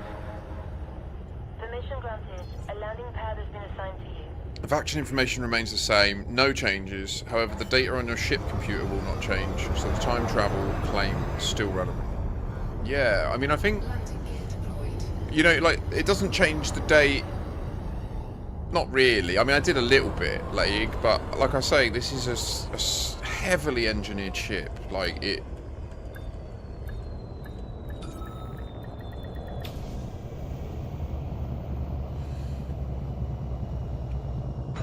So the relevance is that there is an ancient, like, Services are at your disposal. myth, story, which I'll just show you rather than trying to recount it myself and then making errors, you know.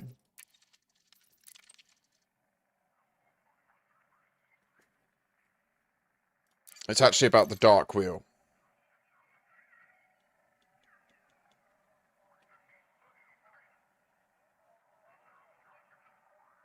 Isn't it? Which one was it? The Dark Wheel. Oh, they're out there, all right. I've never met them, but I know they're out there. Think about how well known the stories are. Now think about how easy it would be for some two-bit band of hucksters to pass themselves off as the Dark Wheel and start trading on their reputation. Doesn't happen, does it? Not for long, anyway. Whenever someone tries to usurp the Dark Wheel name, sooner or later they get quietly shut down. And that's how I know. Felicity Farseer, Explorer. The Dark Wheel is the name given to a legendary group of adventurers, explorers, investigators. I can't and read and treasure listen to this hunters, at the same the time. My brain existence can't of do it. which is so lacking in cooperation. I'm confused because the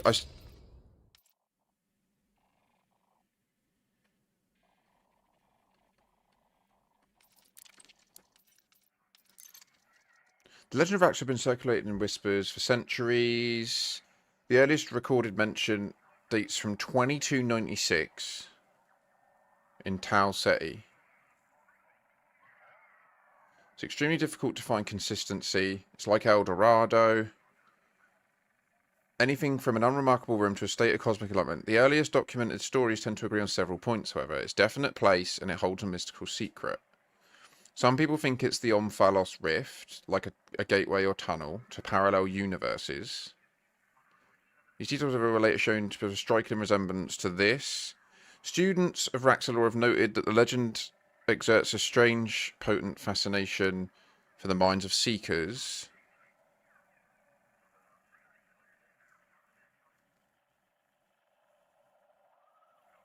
Really? Where'd you learn that from? I'm baffled because it is in here. I can't see it. The Dark Wheel, name of a legendary group of adventurers, explorers, and treasure hunters. They're often connected to Raxla. Those who believe in its existence, according to the law, only a handful. Opposing theories, blah blah blah. According to the self-professed Lighter Crane. Here we go. It's painstakingly assembled an archive of relevant data. The original group was based in a disused starport orbiting the 8th moon of an unnamed gas giant. The station was toroid, hence wheel, and operated with a minimal power output so as to avoid detection, hence dark. So presumably this is it, right? Presumably this picture is it. Like there's no reason why they wouldn't if it isn't actually in the game, right? Now that looks like an Orbis station to me, but I mean, maybe there is a version of the Orbis station where they've chopped off the whole back bit and we just can't see that here. Likewise, look at this symbol here compared to the symbol of Raxla. It's very similar.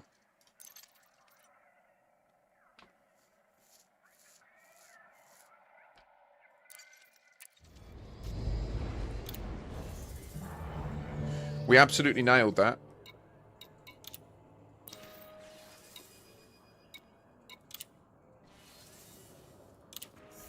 Oh. Sorry. I don't know what a white wall is. Sorry, mate.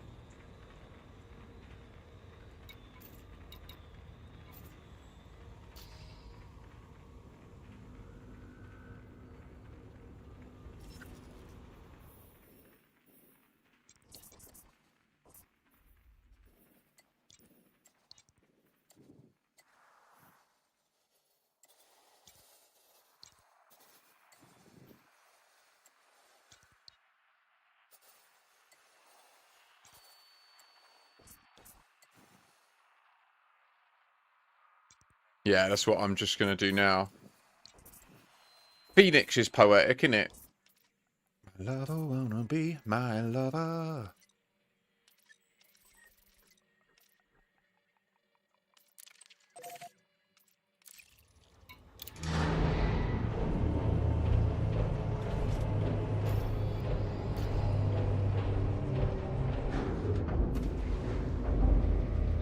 GG's, yeah, well, I'll be live. I'm going to literally go and do this and then speed run back to the bubble now. So, once I've done that, I need to cook dinner, and then I'll be getting stuck in.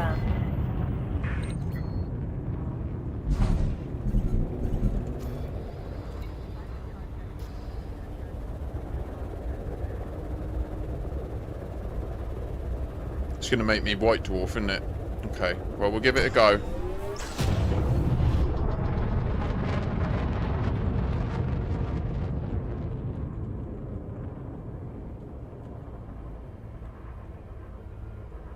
Hi, Rosen.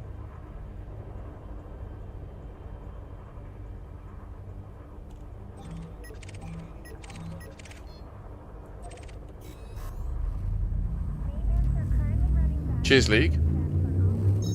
We did well. Not happy about this white dwarf jump, but oh well.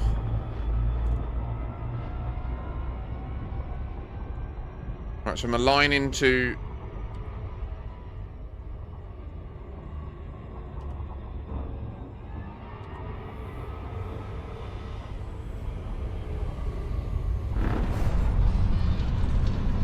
What are you doing?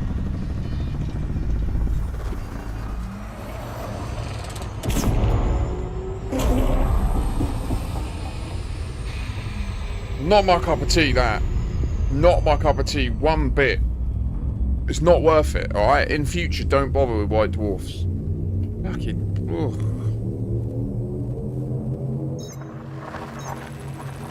This is a bit of a sweaty stream.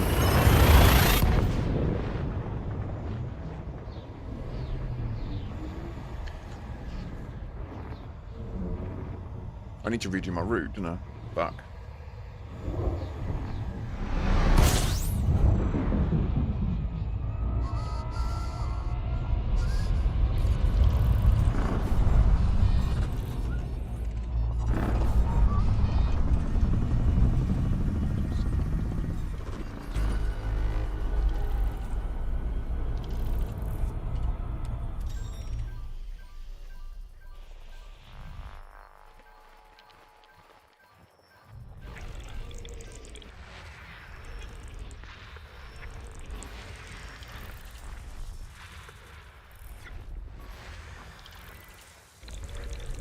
You see that then?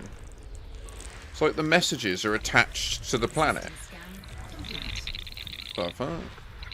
Have a real good time. A real good time.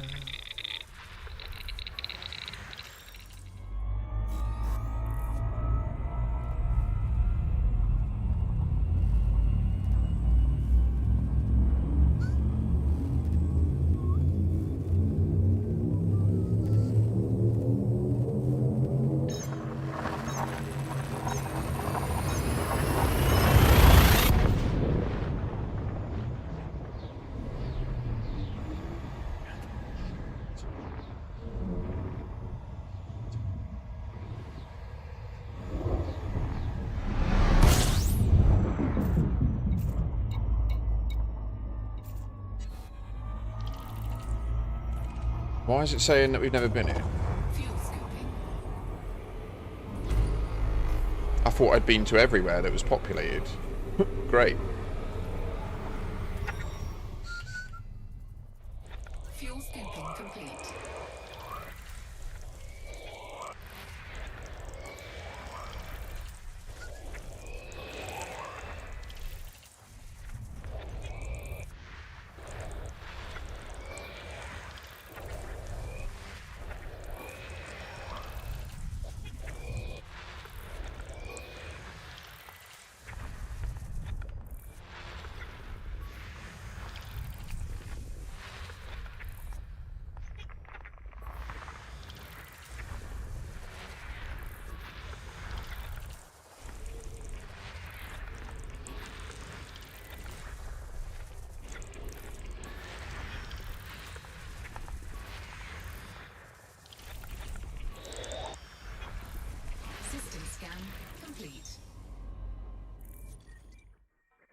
This place is pretty awesome.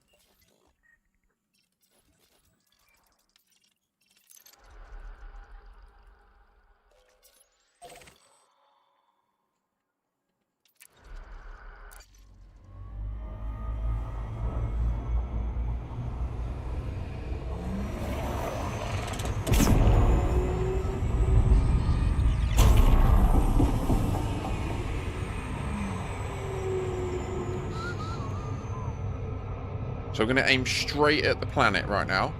Then when we get to 7 seconds to arrival, I'm going to drop back to C, which is 75% throttle. I'm going to hit C, which is 75% throttle. It's going to start slowing us down, hopefully. Okay, it's not working, so we're going to go away from it for a sec. There we go. Now it's slowed down. Then when we aim up, it will be properly aligned again. It will catch back up. Now, we don't want to go to the left of the yellow line, the orbit of this body. We don't want to go on the inside of that, because that's going to mean we'll be travelling too quick.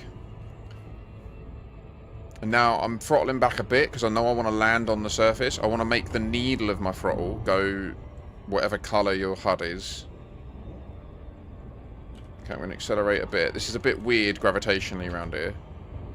Okay, and now I'm noticing that it's aiming at the body, and the body's like here, right? And it isn't going... If it was to go checkered and grey, that would mean that the body, the port is on the back of the planet, but it's not. So that's good. So I'm going to aim straight at the core of the planet, with my throttle still at that needled position. I'm going a bit slower than you have to, just so that newer players have a chance to take in what we're talking about. We could have waited quite a bit later to reduce our throttle back, but at least this way you can just take it slow. We're keeping aiming at the core of the planet. We want to just go straight at it, into its gravity well. And then the second we hit this blue line, which is the orbital cruise height, you see that OC on the right side as our altitude's coming down. We want to start angling ourselves up. Now, if I was to continue on this, we'd be quite shallow. So I'm actually going to go above it and catch up. And then when we hit OC, I'll pivot back down. 40 odd degrees is nice. I think we should be, that should just be an AFK experience now.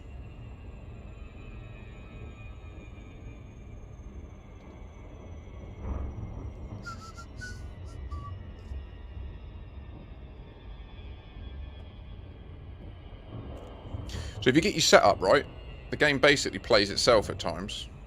Because it's a simulation, right? So...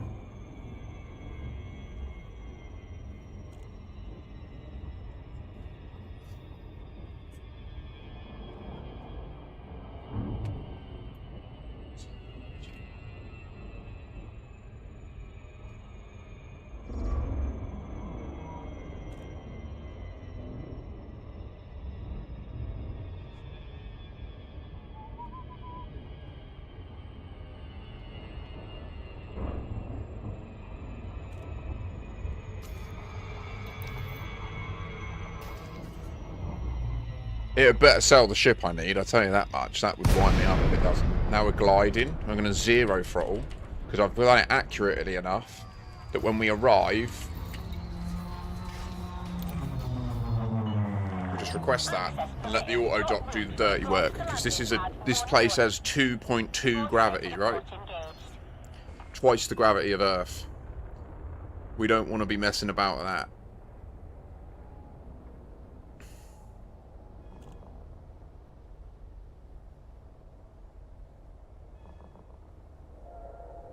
Obviously, I could land it, but I'm just showing what I'd recommend newer players do were they to attempt this. Landing gear deployed. Just like the NVIDIA RTX stuff is what I use. I do have a green screen, which is technically cheaper computationally, but it's a massive pain in the ass because it like attaches to my seat and this space isn't big enough. Like if I had a bigger room and more space, I would use that and I'd have a few extra frames per second to play with in games and stuff, but that's no biggie. please have a shipyard. Ground crew dispatched. Okay. Enjoy your stay, Commander.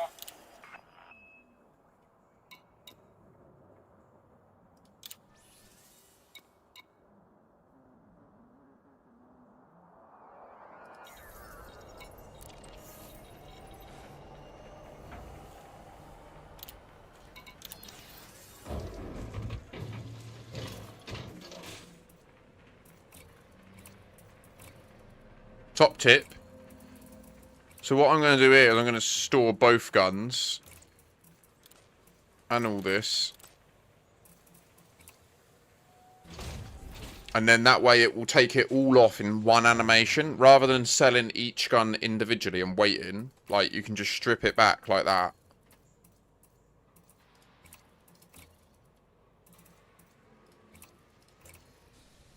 I didn't mean to store the other item. Oh well.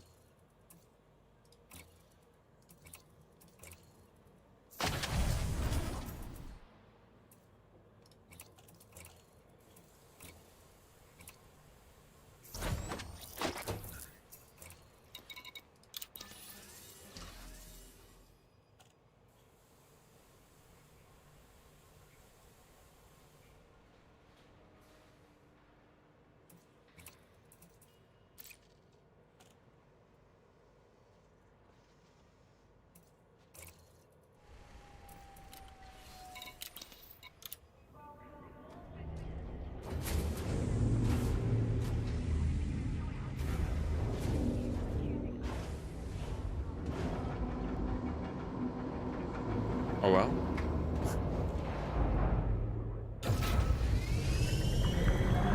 Your ship is released. You are clear for disembarkation.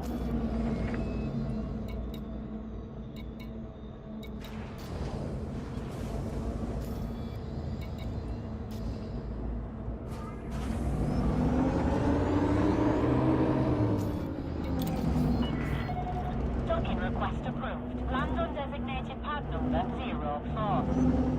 Terrain alert. Pull up immediately.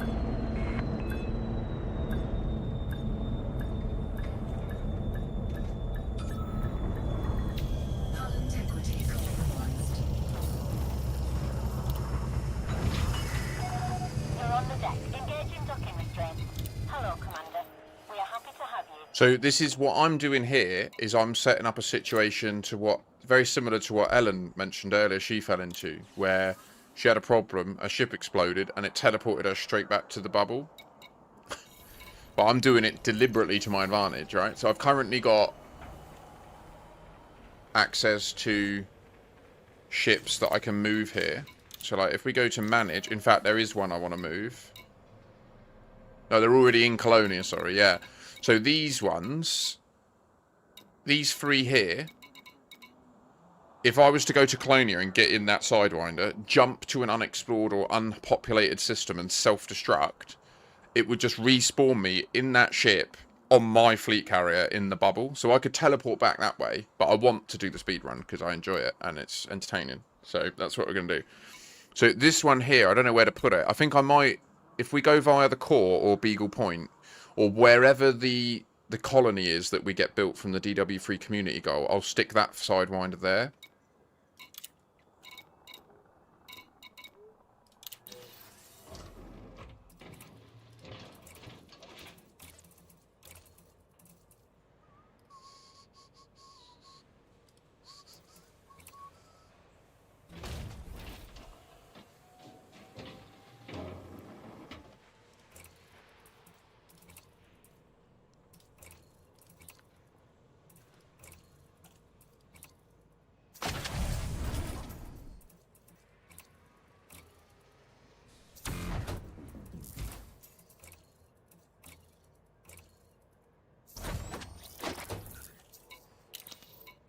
You see, what I've got to take off and then land. And when you land, it sets the port for that ship.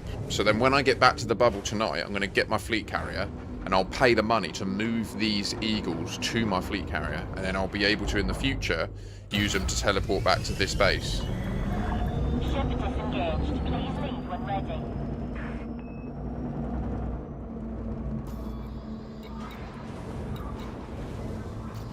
This is like borderline exploity, I'm not going to lie, but they have the free reign to set this all up as they want, do you know what I mean?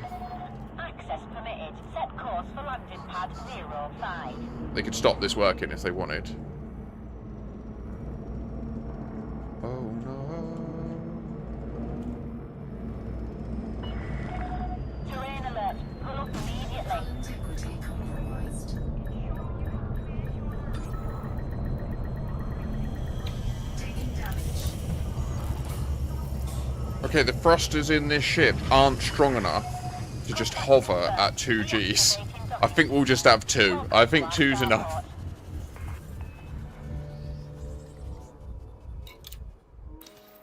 Oh wait, I need to name it.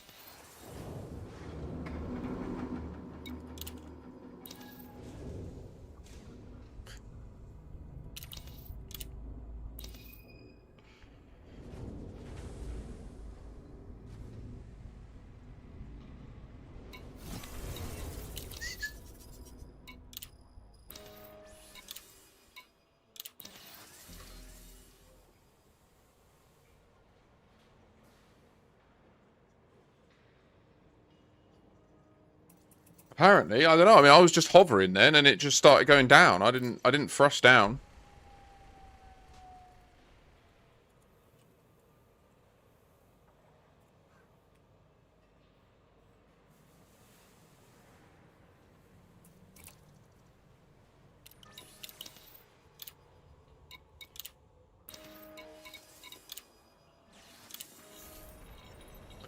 This reminds me as well, I've put a typo in this that I want to fix.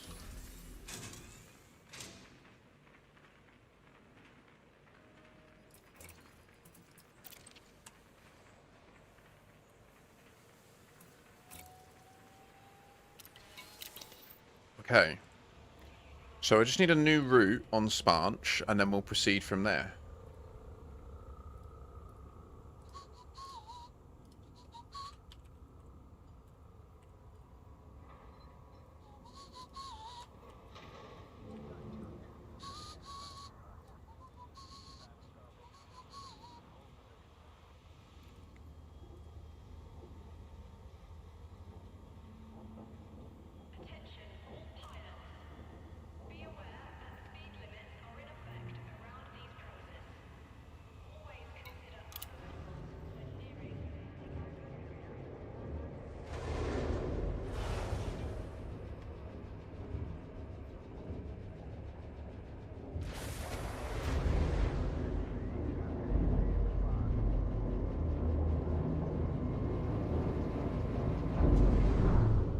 Landing gear retracted.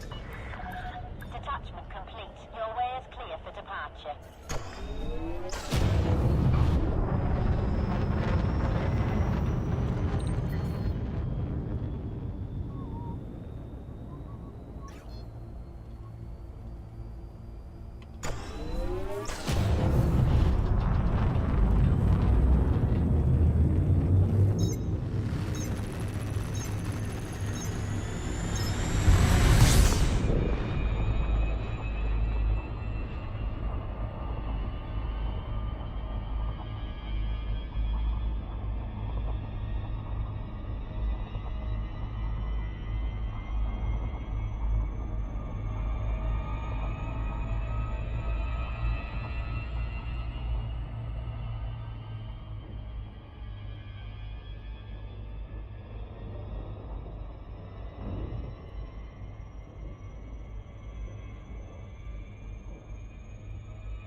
Right, lock in.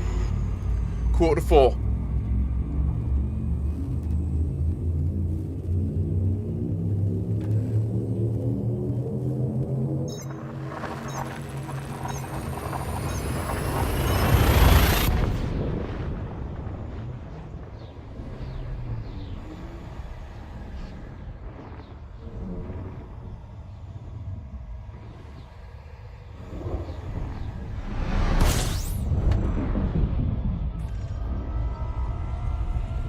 As we are about here, I'm using the cadence. Once we hit it, we hit the system map, or the gal map, we paste.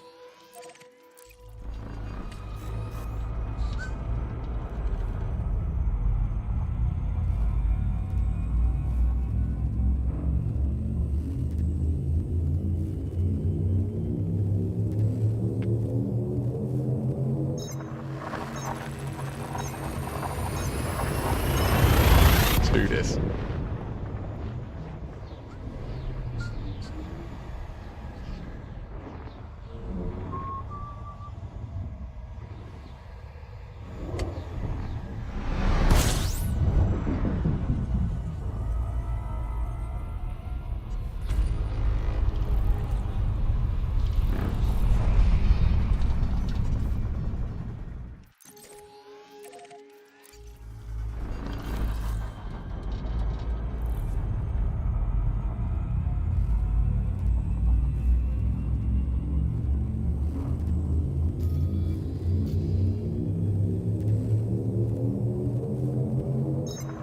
Love it. I love doing this.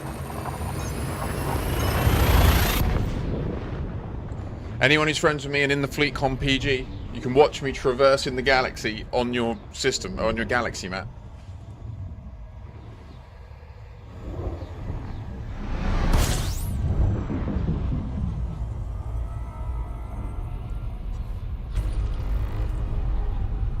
Hi Ross, how are you?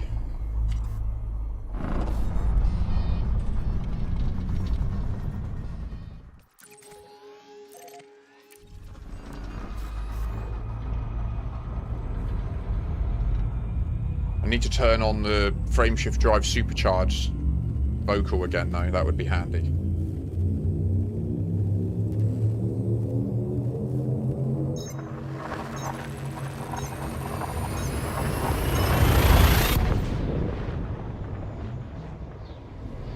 Oh, sorry, Magna. Spent some time watching Type 11 buy or not buy a mileage tourism room while doing an errand. Is it me or do people not know how to make a proper YouTube tutorial? Is that falling off? 3-month-old kid on Type 11 guys using it for combat. I mean, yeah, it sounds like I should, it sounds like yeah, that sounds like I should do that because I've got a brilliant build.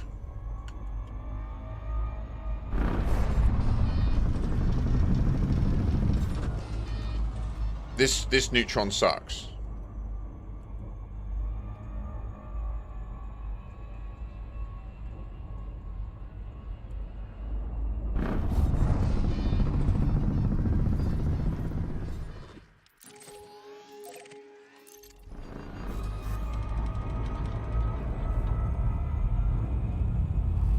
No, Ross. Neutron stars don't refuel you. They supercharge your FSD. So that's why I'm jumping 458 light years. No, it doesn't. No, it doesn't make you go faster in the system you're in. It multiplies your jump range on all ships by 4, or in the Caspian by 6.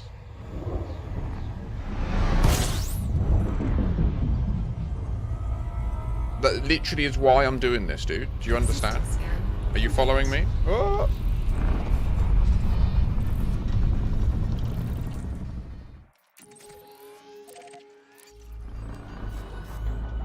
So, like, the jump range of this ship is like... Okay, yeah. So the jump range of this ship is like, what? 6 for this. It's like 70-odd. But, so when you scoop a neutron star, it increases your max jump range by, in a Caspian, with the Mark II SCO frameshift drive, it increases it by 6 times.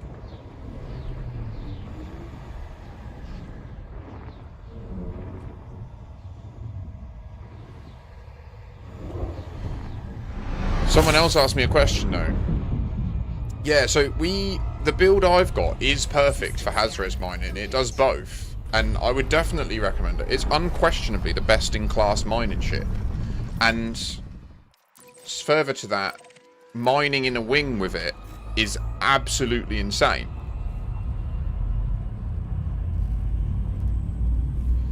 Like, you'll only ever jump as far as you tell the ship to go.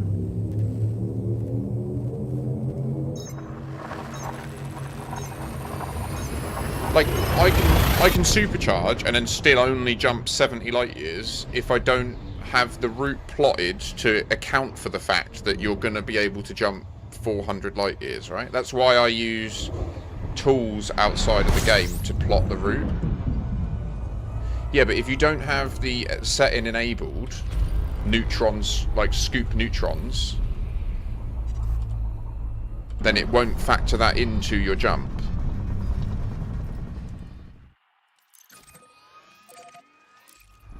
I'm not going to show you now because I'm in the middle of a speed run, but I'll show you when I get back.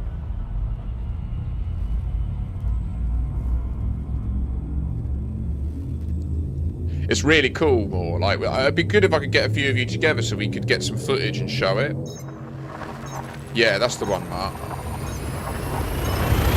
It's, you know the bit of where you change it from economical to fast routing? Underneath fast routing, it's got a little drop down and it says use use cone boost, because it counts for both white dwarfs and neutron stars. We're gonna get kicked, I think. Alright.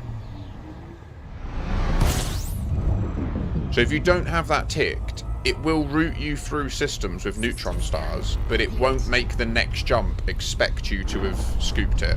Because people are scared of them and they don't like doing it, so they make it an optional thing.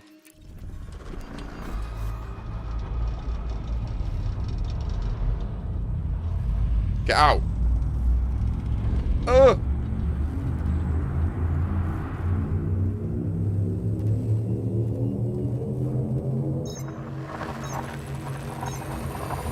And correct. Rosen is 100% correct. You do not want to do white dwarfs. I just did one in this, and it was horrendous. We nearly crashed into the star.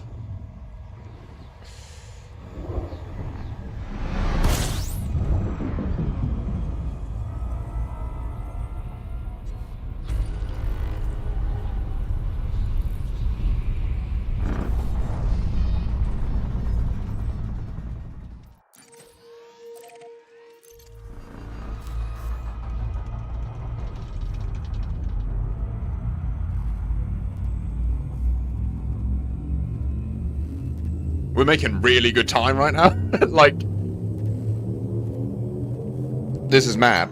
I've been going like 8 minutes. We're 11 jumps in. We've done like 6,000 light years already. What the fuck?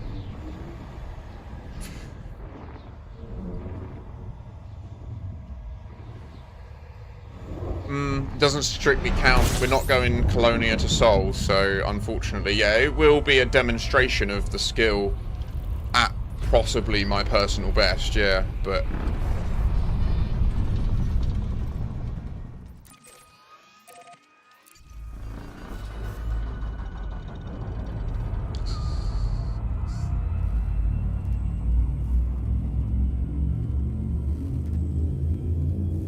$25% of the way.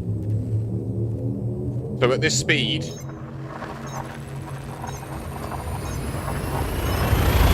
if we can maintain this, we'll get there in half an hour.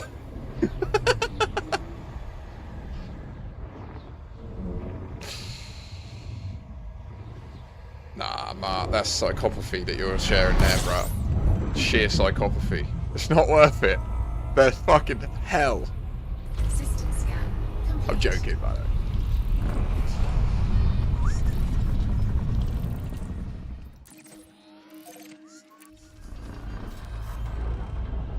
So the technique there, you see me do it? So I approach, I align vertically with the cone.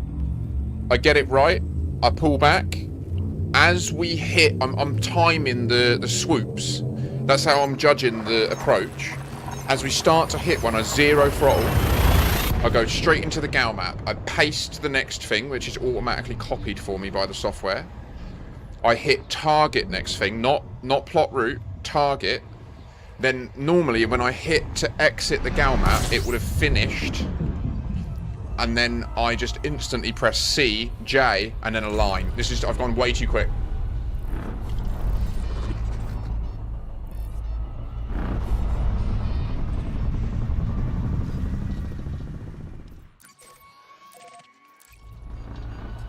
C, J, align. Next.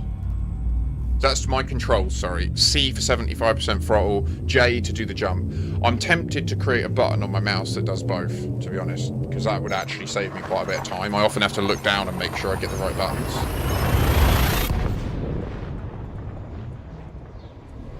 To be fair, I do already have C and J on, so I could just focus on, yeah, I should do that.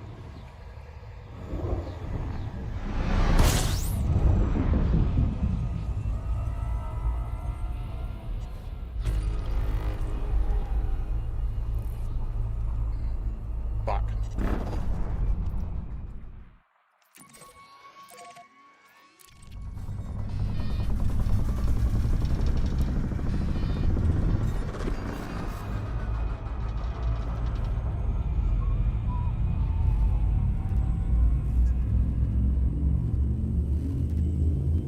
Yeah, 75% throttle makes most of the game just one button click.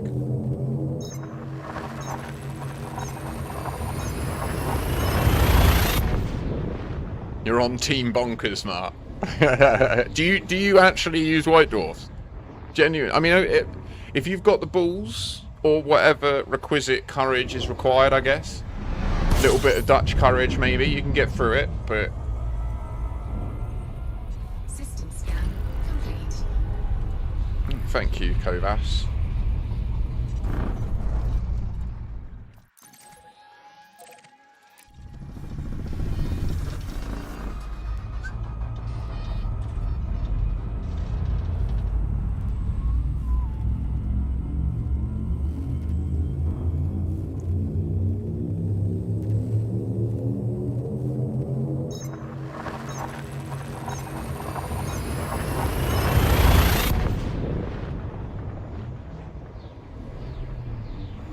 Yeah, valid. Yeah. They suck. Yeah. I wish there was a way we could do a campaign to delete all of the White Dwarfs. Some sort of. Oh my gosh. Okay, brace. Okay, we're in. That's aggressive.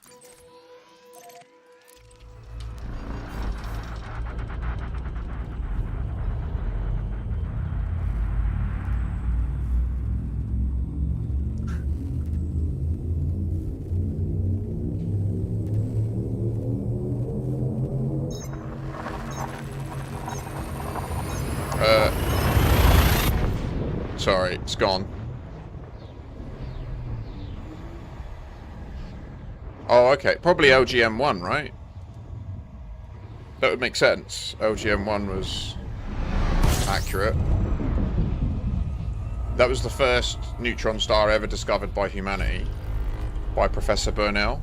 Irish female astrophysicist. Experimental physicist, not theoretical.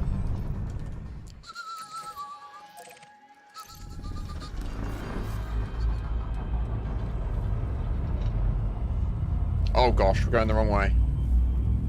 U-turn.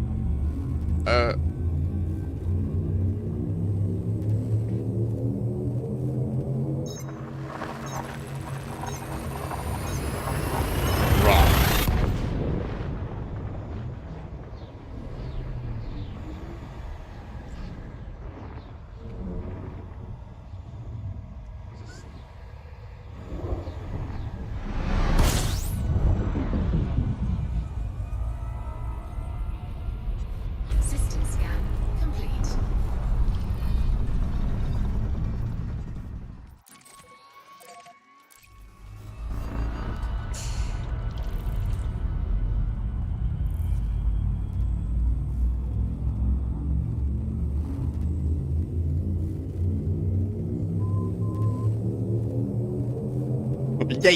Yeah.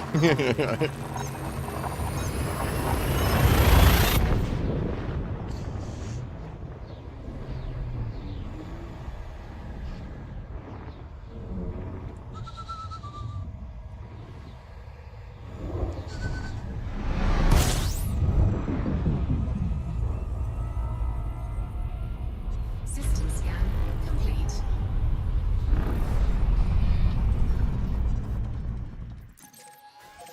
Bastard. Okay, so here you want to go clear route, select, move back.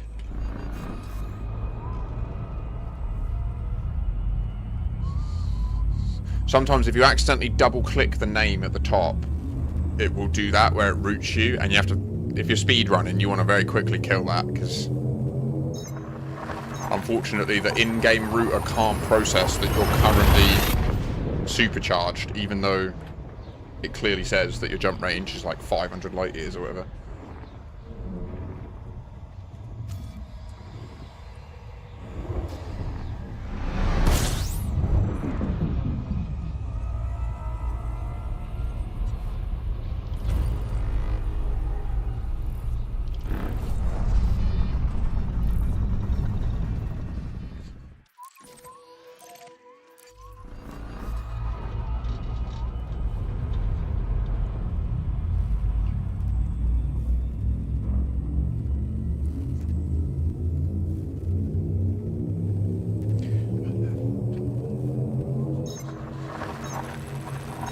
I'm loving this. I'm having well a good stream today. I'm really enjoying it. There's life's varied things. Do you know what I mean? Like, we've had a little potter about Colonia, visited the planet of death, nailed it, spent an hour on the surface cruising about, looking at different sites, got absolutely nearly had a heart attack when a white dwarf appeared, literally like at the end of my arm. Oh.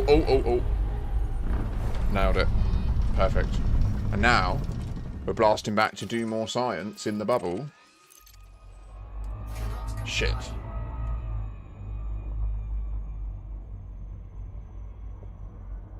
I do manually honk, yeah. I don't like automation. I won't automate it.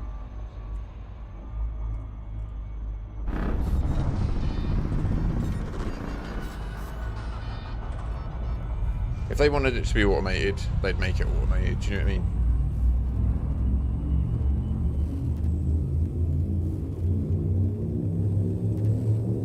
You don't have to honk, sorry. No, I just like to collect the data as I go, because it's routing me through neutrons I've never been through before.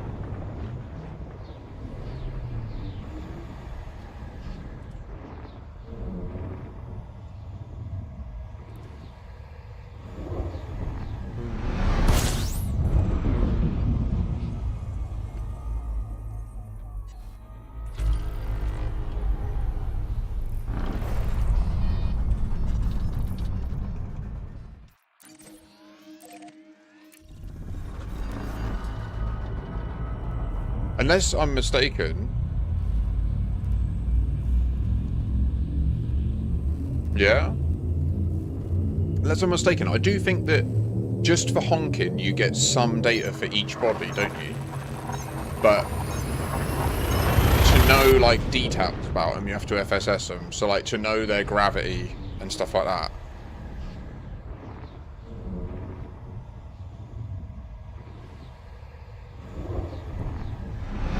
To the best of my knowledge, just honking. I mean, we'll check when we get back. We'll see how much I earn.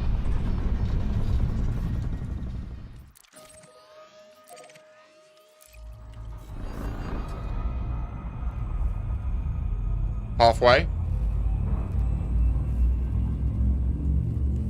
Okay, halfway in 25 minutes. We departed at... Was it 3:48, yeah? 17 minutes. No.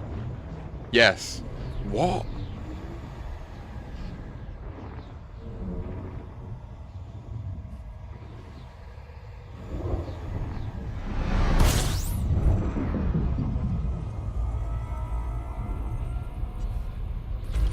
So with these ones, you want to really slow down because you can easily just slam through the other side.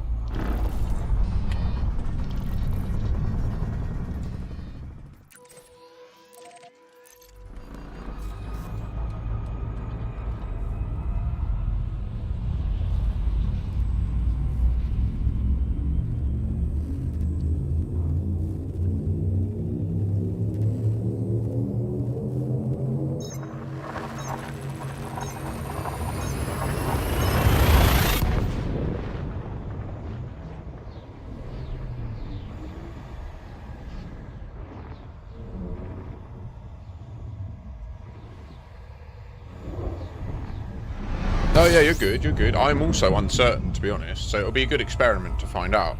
I'm pretty certain, though, that there is an amount of the data that you get. Like, scanning is a 3-stage thing. Stage 1 is the honk, stage 2 is the FSS, and stage 3 is the probe. Oh, no.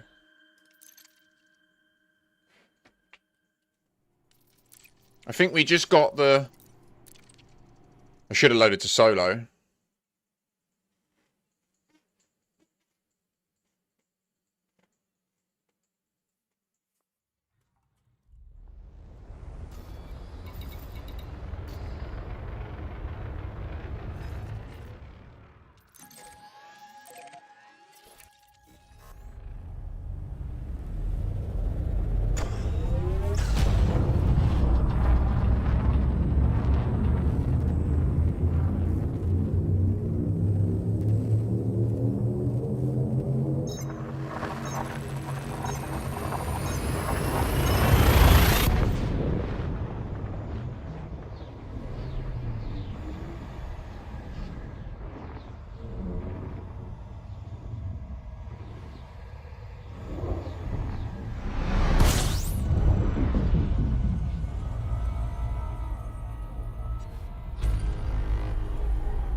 We're now entering the inner Orion Spur galactic region. We are back. We've travelled through the whole galactic region of Colonia, and we are back in the in the area where Sol is already.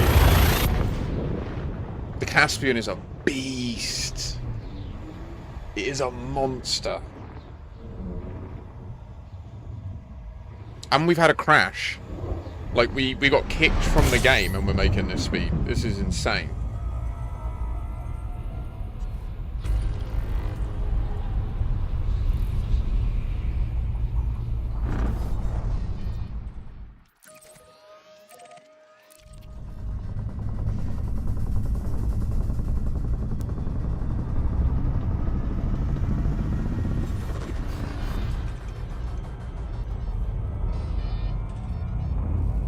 We're now officially more efficient than a fleet carrier, jumping 500 light years a pop.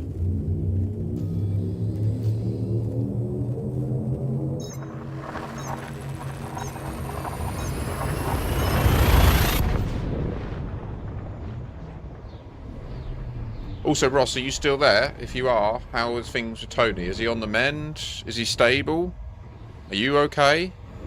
If you're happy sharing, obviously. I appreciate it's a bit busy in here these days.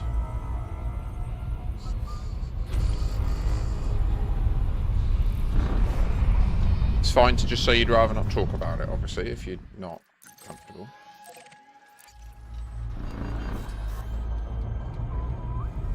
Or just not be there as well, that's also fine.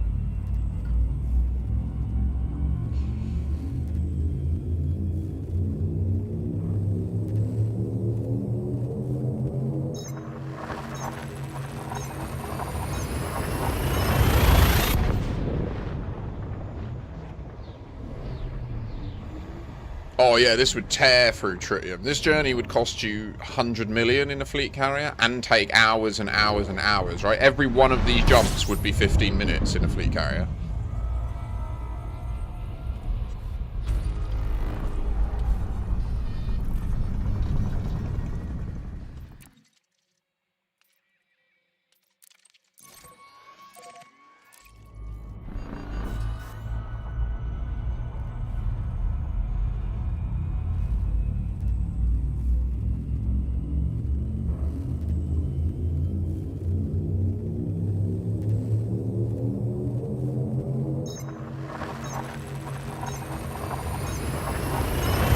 I think this is going to work out perfect. I think we'll get back just in time. I'm going to take a break. I'm going to cook dinner. I have dinner with my mum. She's going to go out. I'll come back. We'll lock into some evening science. Obviously, just know that that's what I'm doing. So if you want to witness that, do come back. We've usually got another half an hour yet, but just letting you all, setting your expectations. I think that's the wisest thing to do. Otherwise, if I know you're all up here keeping the stream alive, I'll feel like I need to rush. And that's not on for my mum at dinner time or me cooking a good meal. Do you know what I mean?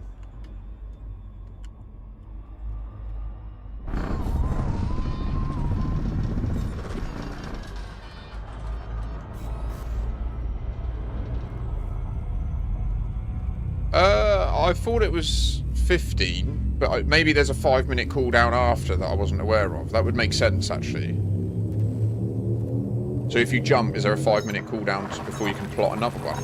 I've never done back-to-back jumps before, so I just use my carrier around the bubble, you know? Oh, okay, wow, so it's 3 jumps an hour.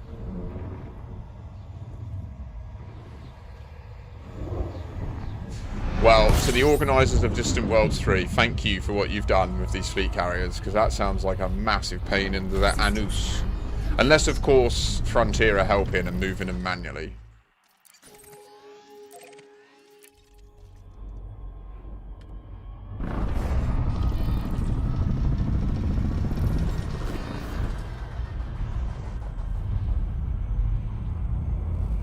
Ah, you've been... Oh, that much... Ugh. The concept of not being connected to the internet is, like, harrowing to me. Like, I'd be very concerned.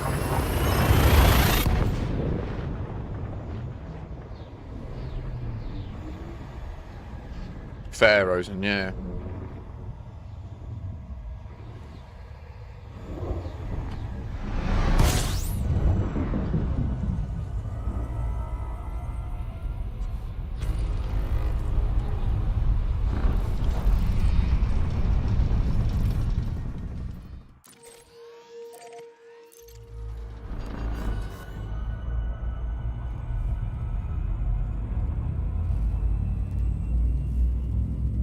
We left at 15:48.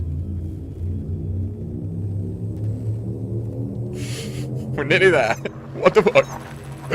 This is insane speed. And we didn't even have a pocket neutron at the beginning. Damn, this could have been a world record, I think.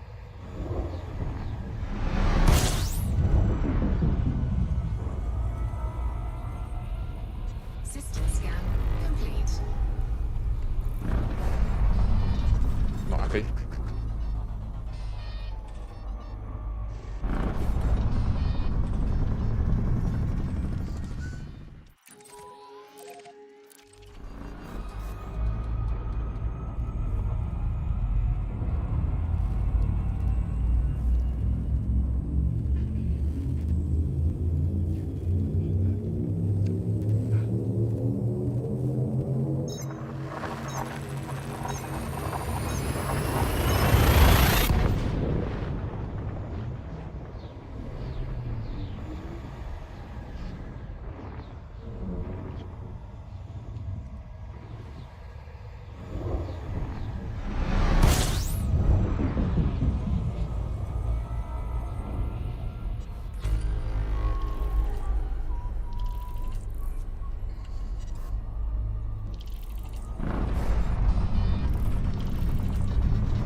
$510 light years. What are we doing?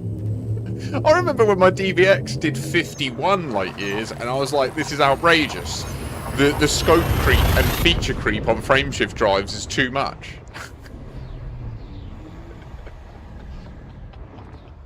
And then they added neutron boost in. I was like, what? I can do 200 light years? Are you joking?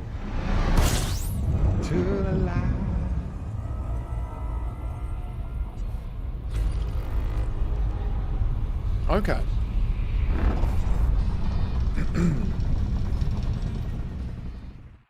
I haven't played Ark Raiders in ages. I mean, I'm currently committed to doing a bunch of science on Elite, which is what I'm rushing back for.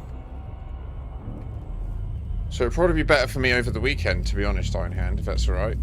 I'd be bang up for that though. Maybe Saturday night I could knock the stream off and do some of that with you. Or if you fancy streaming, we could both dual stream it or something. Depends how busy you are this weekend though.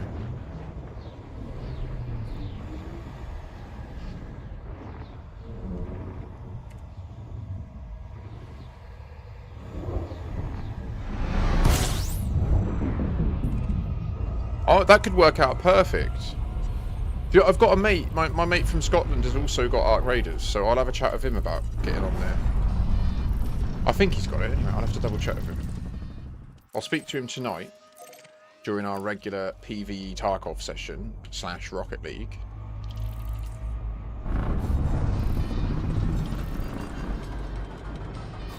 Oh yeah. That's a pain, isn't it? Touché. Godspeed, Ironhand. Thanks for the sub and the lurk, etc. I really appreciate it.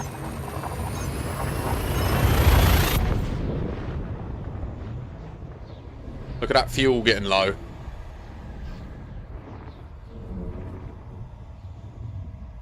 Bit scary, isn't it? We can do it, though.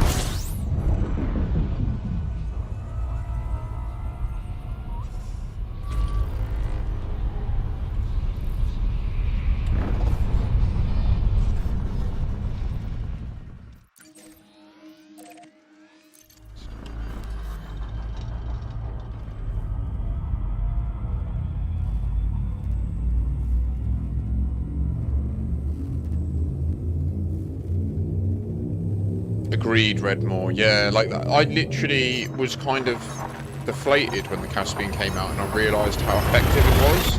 I felt like it had made my Mandalays redundant and I was like, what? Like, I love the Mandalay. I don't want it to go. But it hasn't. It hasn't. It's almost like the Caspian's only good for this. Do you know what I mean? And don't get me wrong, this is really useful. Very high utility ship.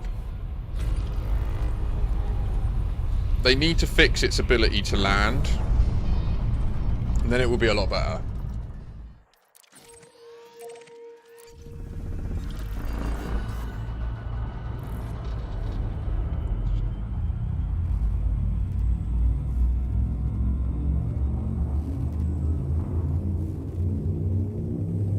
That's it.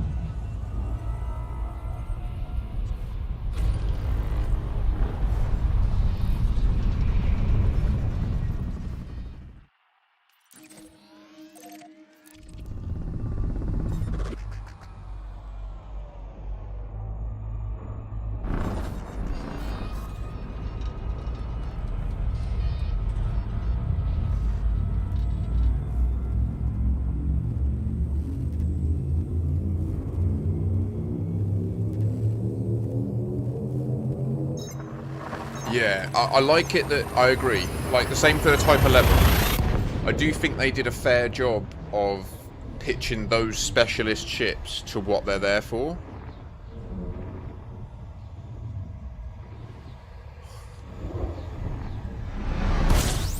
Yeah, landing it sucked. And it annoys me that they literally said when they launched it, it's going to be really easy to land when you're doing exo-bio, and it's like, bollocks.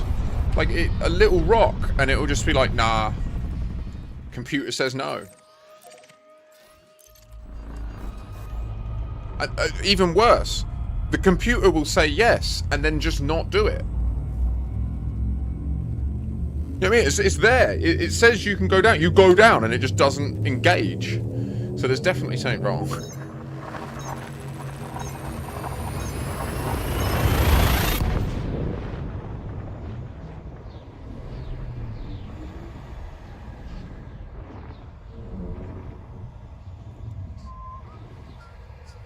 Did you see Barnard's Loop appear there?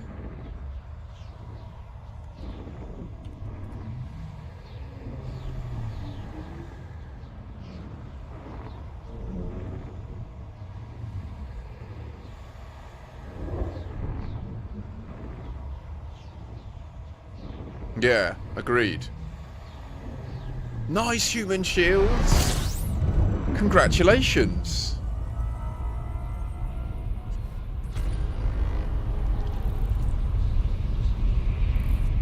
I know it can feel pretty harrowing, can't it? Like you're just trying to go from one place to another. And it's like, why is this so hard? But again, I've said it a few times this stream, and I'll keep saying it. Once you master it, that feeling of mastery, unlike any other game. What, Hydra in this? I've never soloed a Hydra, dude. I don't even think I can solo anything above a Basilisk, can I? I really need to master FA off cold orbiting.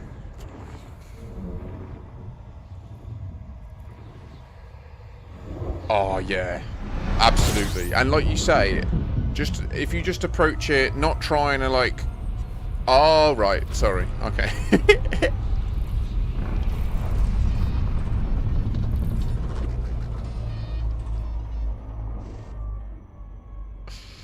Fucking Hydras. If you just take it easy and just enjoy the sights, you know? It's the closest you're probably ever going to come to exploring space in your life.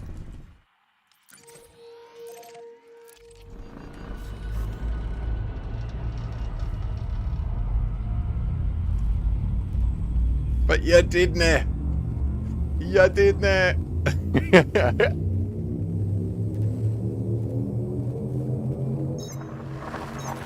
Look how close we're getting on fuel. This is stressing me out, man.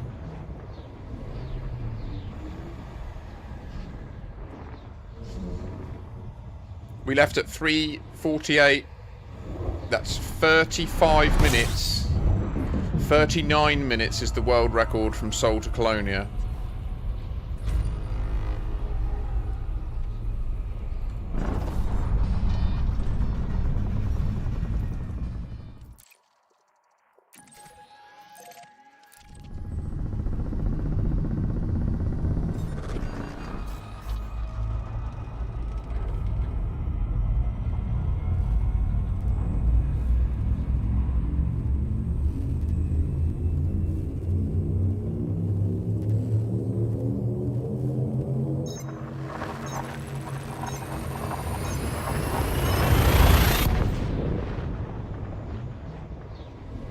Yeah, agreed, agreed. Just that, like, fumbling in the dark, trying not to fall down the stairs sort of thing.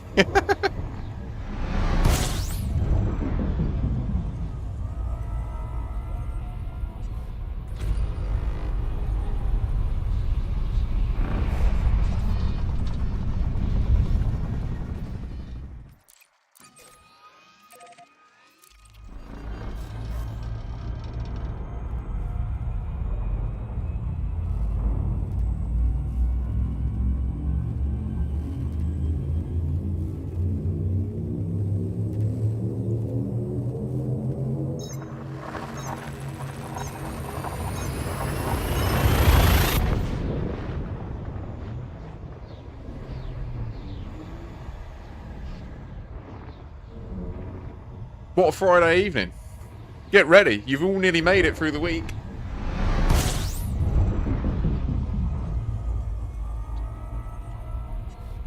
System scan complete.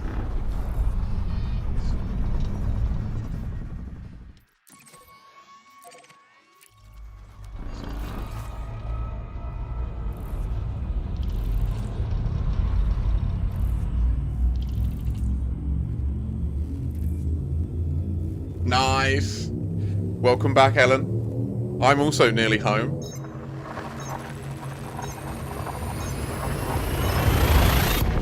Don't mind the fuel gauge.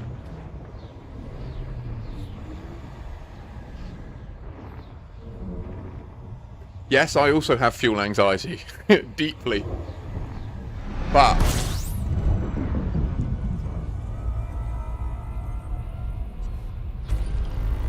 oh, nice. I love cooking Italian food. It's my absolute favourite. My dad was from Malta, which is just south of Italy. So So we always love different pasta dishes. Taught me lots, bless him, while he was still with us. Rip. Second to last jump. This is our last neutron boost. I'm well chuffed with this run. We're literally like we're about to hit, wait. Yeah, 39 minutes. We're at the world record right now. Unquestionably, this is a PB.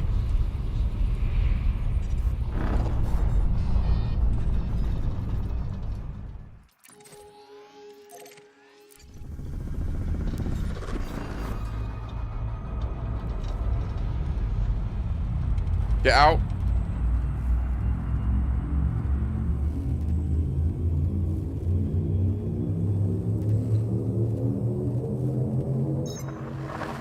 Nice. Nice. I did it. We're back in the bubble. 15:48 to 16:28. 40 minutes.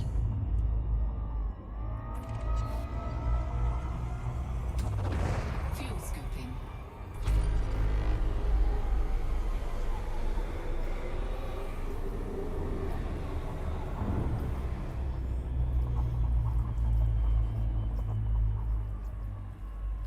Wow. I'm well chuffed with this stream. I've really enjoyed myself. I hope yourselves have enjoyed yourselves too. We've got some new commanders learning a lot, asking all the good questions. We had a damn clean run there. That was within seconds of the world record. We did really well there. I'm really pleased. I feel like we've got a good thing going on. So I am going to call the stream to an end here. And then take like an hour and a half, 2 hour break just to have dinner with my old dear and just like bottom out. And then on my return, we'll be doing a nice little evening of science around this time shift thing. So my goal is to invoke the time shifted state and then go to the core worlds. So Sol, Lave, all them, Tion Isla, like all the old school core worlds from the first game, to see if perhaps there is something to find. We'll see. Probably not, but we'll see. The only way to find out is to check. Diesel or bust. Diesel or bust. But just for those that aren't aware, this is, if we go to Sol,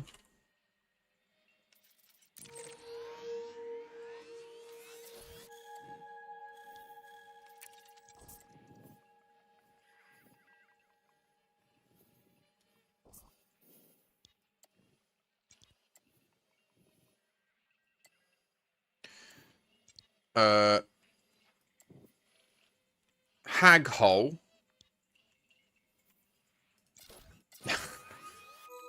What the fuck? Who named that?